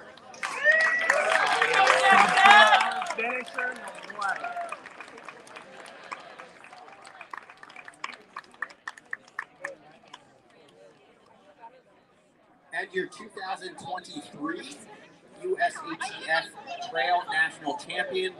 All the more impressive because did you qualify last weekend? Is that team bird? Yeah. That was going to guess be embarrassing if that wasn't correct. Good job, finisher. Nice work. All the more awesome, which there are several, I think, people up here, but to also qualify for the U.S. mountain running team in last week's Sunapee race, dude, you got to be feeling that a little bit. I mean, Max wouldn't be able to walk probably given his age. I mean, you're young. Oh, that's right. I know you did run. Yeah, but yeah, he's good. We're good here. From Salt Lake City, Utah, 3:55, Garrett Corcoran.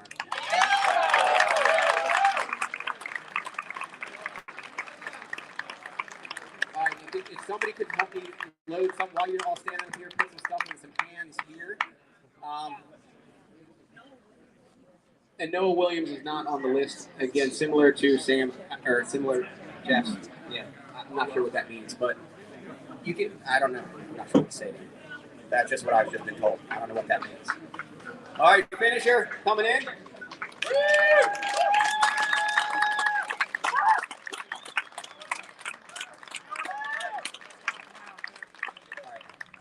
So Michael from Salomon will help me hand down some stuff while you're standing there to continue to stand here awkwardly for a little bit more. All right, so going to third place, Claire. Coming down from this side, there will be a Salomon vest and bottle of something in there. Oh, they get Salomon. Second, Bailey Walter, also with a package, and then Brittany Charbonneau. And then we'll go for those three as well. You get a pie behind you, which they're kind of random flavors in there, but if you could give them also those three a pie, that would be outstanding.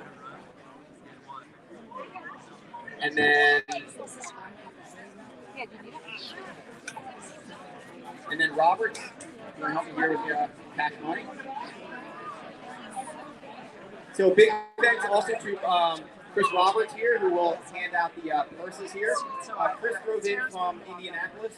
He is the founder and maker of Highly Nutrition.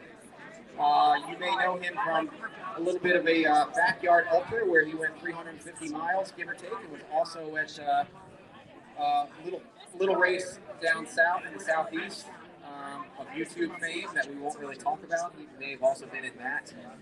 He's earned definitely some endurance stripes. If you have questions about nutrition, let him know. If you don't currently have a nutrition sponsor, I don't know if he makes money yet with the product, so now would be a good time to approach him and say it's a good idea for you to sponsor me. So feel free to go up and talk to Chris Roberts with Highly. And so in third place for the women, it's $250 there cash. In second place, $500 stack. And then Brittany, you got $1,000 stack. And then from Nancy Hobbs as well, I believe is the official USATF ticket to ride.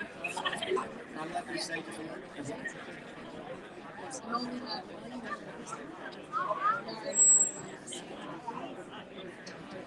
So the top 2 men and the top 2 women today qualified for a trip to Austria to compete in the World Mountain and Trail Running Championships. And that's going to be happening on Brittany's birthday, June 8th. So follow along, but I'd like to give our 4 athletes a gift to take over. So congratulations, everyone. The same thing to the men's. Michael and Chris, if you want to help me out. So on the men's side, hydration vest to number 3, Lars Martin. Number 2, Jackson Grill. And I've heard, Jackson, that there's a bottle of something different than everybody else up here. If you just want to take it out, because, I don't know, we can just see what's in there. Your bottle's different than everybody else. Get out of your vest. No, not that envelope, the vest. That Mike buys in front of you.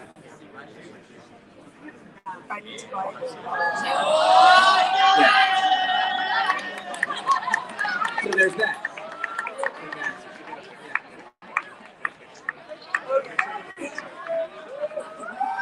job finishers coming in. That boy, Michael. Michael Dooley just finished. He is a huge supporter and volunteer for getting top five of this race. Michael, thank you. Good finish. And in first place, Garrett, also getting the best. All right, and then a pie to each of them as well.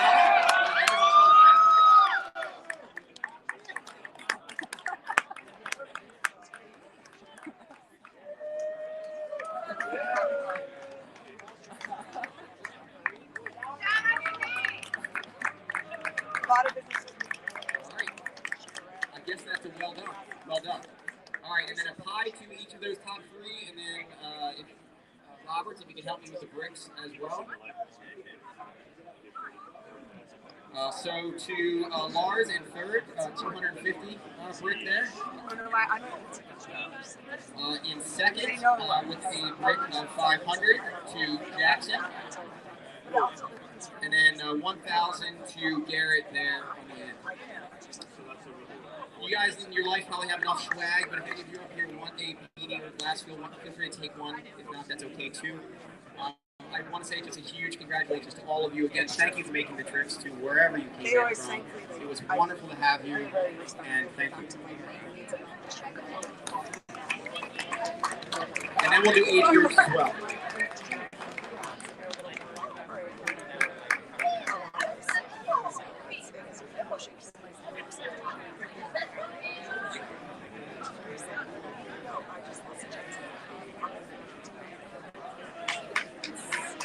Good job, Garrett. Nice work, buddy. And feather's still in the cap. Well done, son.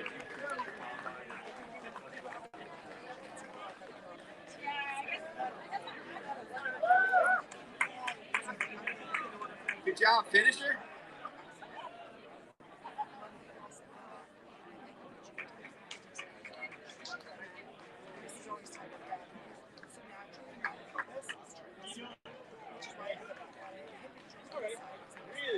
So I'll announce them and you guys can talk with the medals you want in terms of division. It was so bad. At the time of printing, we just had 2 divisions in for men.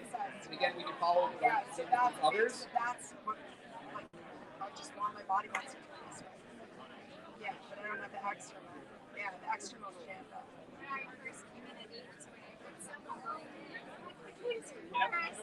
was like, wait, we're referring to it so specifically. The second, like, the radiology team even, they immediately were just like my MRIs. So I do like, All right, so for the Masters crew in 40 and up, there was some cash as well as the USATF medals. So I'll announce you if you're here. Come on up, please, again. So let's go with male 45 to 49. We'll start with third. Scotty Jacobs from Brookendale, New York. Come on up. Time of 6:32. Scotty J, I think you're here somewhere. I will track you down at home if you're not. But if somebody sees Scotty Jacobs, let them know to come on up here. Second place from New Haven, Connecticut, Justin Newman. And first place, 45 to 49, Ben Nephew.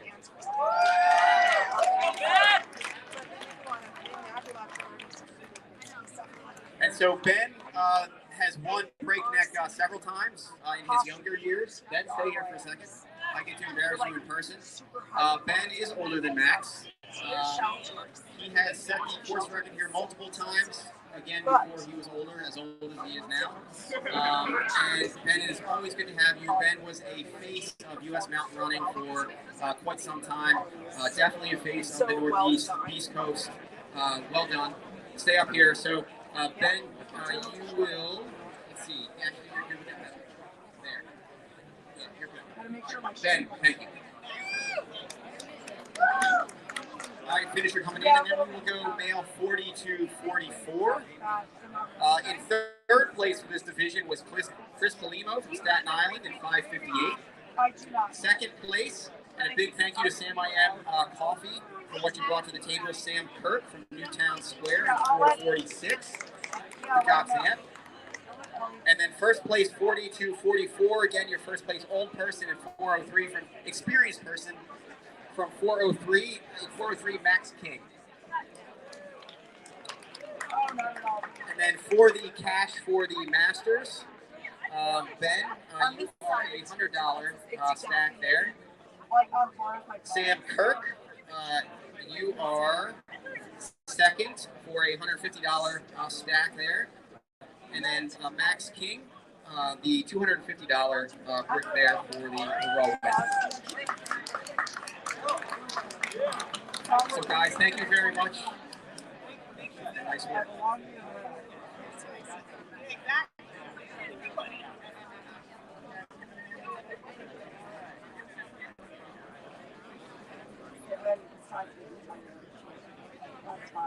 Yeah, and so if you're curious about USATF divisions from here, stop up. We'll do printouts as we go in terms of medals for divisions there up here. So then we will go on to the 21K with Salomon.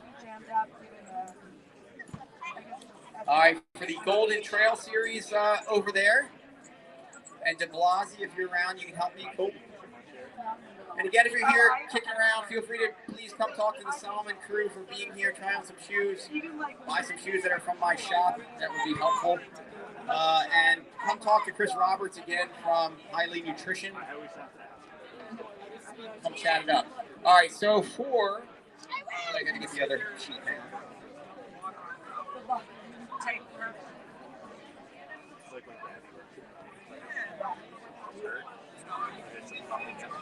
Oh, I cut myself. I really can't. I just like, whenever you take a cut, I love it when you do one less section and you run it up and down the spots. You just feel everything. There you go. Oh, yeah. You just feel it all within the cart. And I'm like, oh, it's so good. I deleted a photo from my house. I was like, I don't want this. I take photos of his bag after and he was like, Actually, I'm going to turn off. that's you? All right. I'm gonna sign off from here, and we're off anyway. Awesome. Nice to meet you. Thank you so much. I'll look. That's what I needed, really. Maybe. For the Golden Trail Series half. Wait. If Yeah. you are still here, we will. Yeah. Why not? Oh, there I am. Oh, we're still live. All right. So let's start with women if you're still here. Oh, never mind. We're still going. 2:30 from Sleeping. Oh yeah. All right. So this is where we get into the concurrent races. So now we'll have some of the marathoners who also finish up top for the Golden Trail Series half. Right. I kind of always wanted to see this happen in races, which gets a little confusing.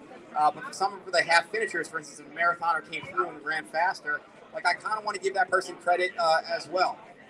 And I also wanted to give the ability for some of these top tier athletes to be able to score for both, as there's some kind of professional incentives on the line. So I know it was a little confusing, but I like the format, and so we'll get some double dips here between the two. So if you got it in you, still please come up if you still got my voice here.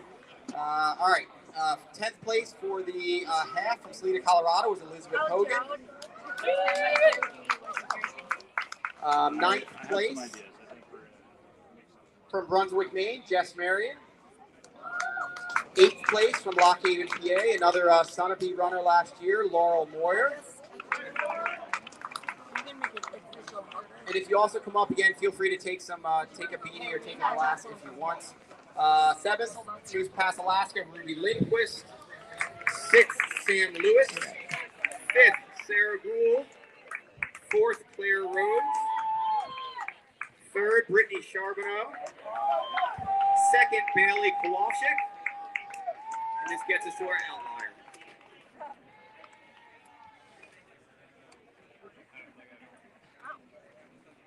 This is great. I'm multitasking. We're multitasking here. We're multitasking here. Wonderful team. What's the name of that? All right, and then Iron Hill taking care of me. let's get Timmy up here. So pretty much everybody, including Jess, who were also just up here for the marathon, come back up too so we can get you for the top 10 finish for the Golden Trail Series as well. So I know that's a lot to ask, but if you still hear me, come on back up. All right. Otherwise, we're going to roll with those of you who are up at the moment. And your 2023 Breakneck Point Golden Trail Series champion from Kremlin, Colorado, in a blazing time of 2:14.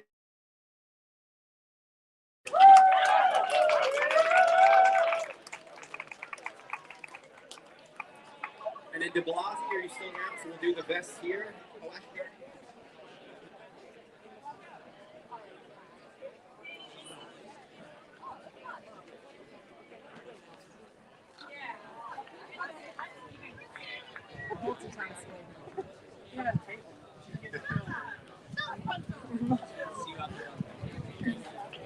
That looks better.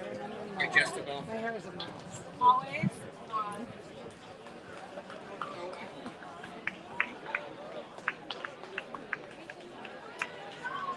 The And work then doesn't top three, stop. Tabor, Bailey, and Brittany. If you want another pie, grab another pie. And if you don't want it, give it to somebody who just looks really nice. Or you can give it to Nancy. Nancy maybe wants a pie. She doesn't. All right. If somebody wants Brittany's pie, come up and take Brittany's pie. If one of my kids wants to come take Brittany's pie, I would like Brittany's pie. Nora, come on up and take Brittany's pie, will you? Cameron, do you want to come up and get Brittany's pie for me? All right, top 10 in the Golden Trail Series half. 10th was John Luna Lima from Nederland, Colorado. 9th was Ferdinand Errol from New York in a time of 1:58. 8th was Jackson Grill in 1:57. John and Fernand, thanks for following instructions for being back up here. Thank you so much. They, you know, everything went really south in the last 3 miles. I was like, 7th from, again, 545 Night Stage Drive, Colorado. oh yeah. Nicholas Turco, 1:57. I mean, I love 6th, Noah Williams from Leadville in 1:57. 5th was Lars Arneson, Anchorage in 1:55. 4th was Garrett Corcoran in 1:55 from Salt Lake. oh no, it's always like that. 3rd place from Portland, Oregon, way too many times. I'm so sorry. My knees are just never Miro. That's Good job. Running does some really fun. 2nd place for Bend, Oregon, a time of 1:53 was Max King. Yeah, and I'm really. And I think because he's old and experienced that they maybe don't give him gear anymore. Actually, so he won a hydration vest from Salomon today. He gets a hydration vest from Salomon today. Yes. And then 1st in a time of 1:49, which is really flying. Awesome. Colorado, Thank you so much. Eli Hemming.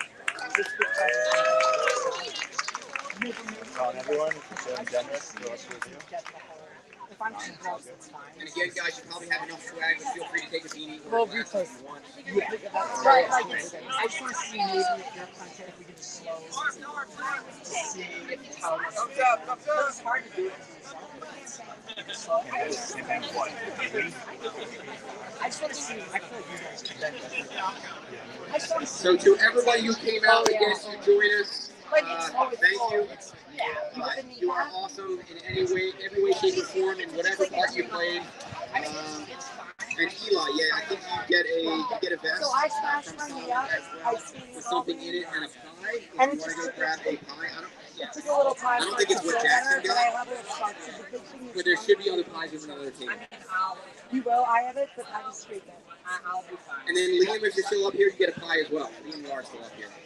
You're the pie from that other table.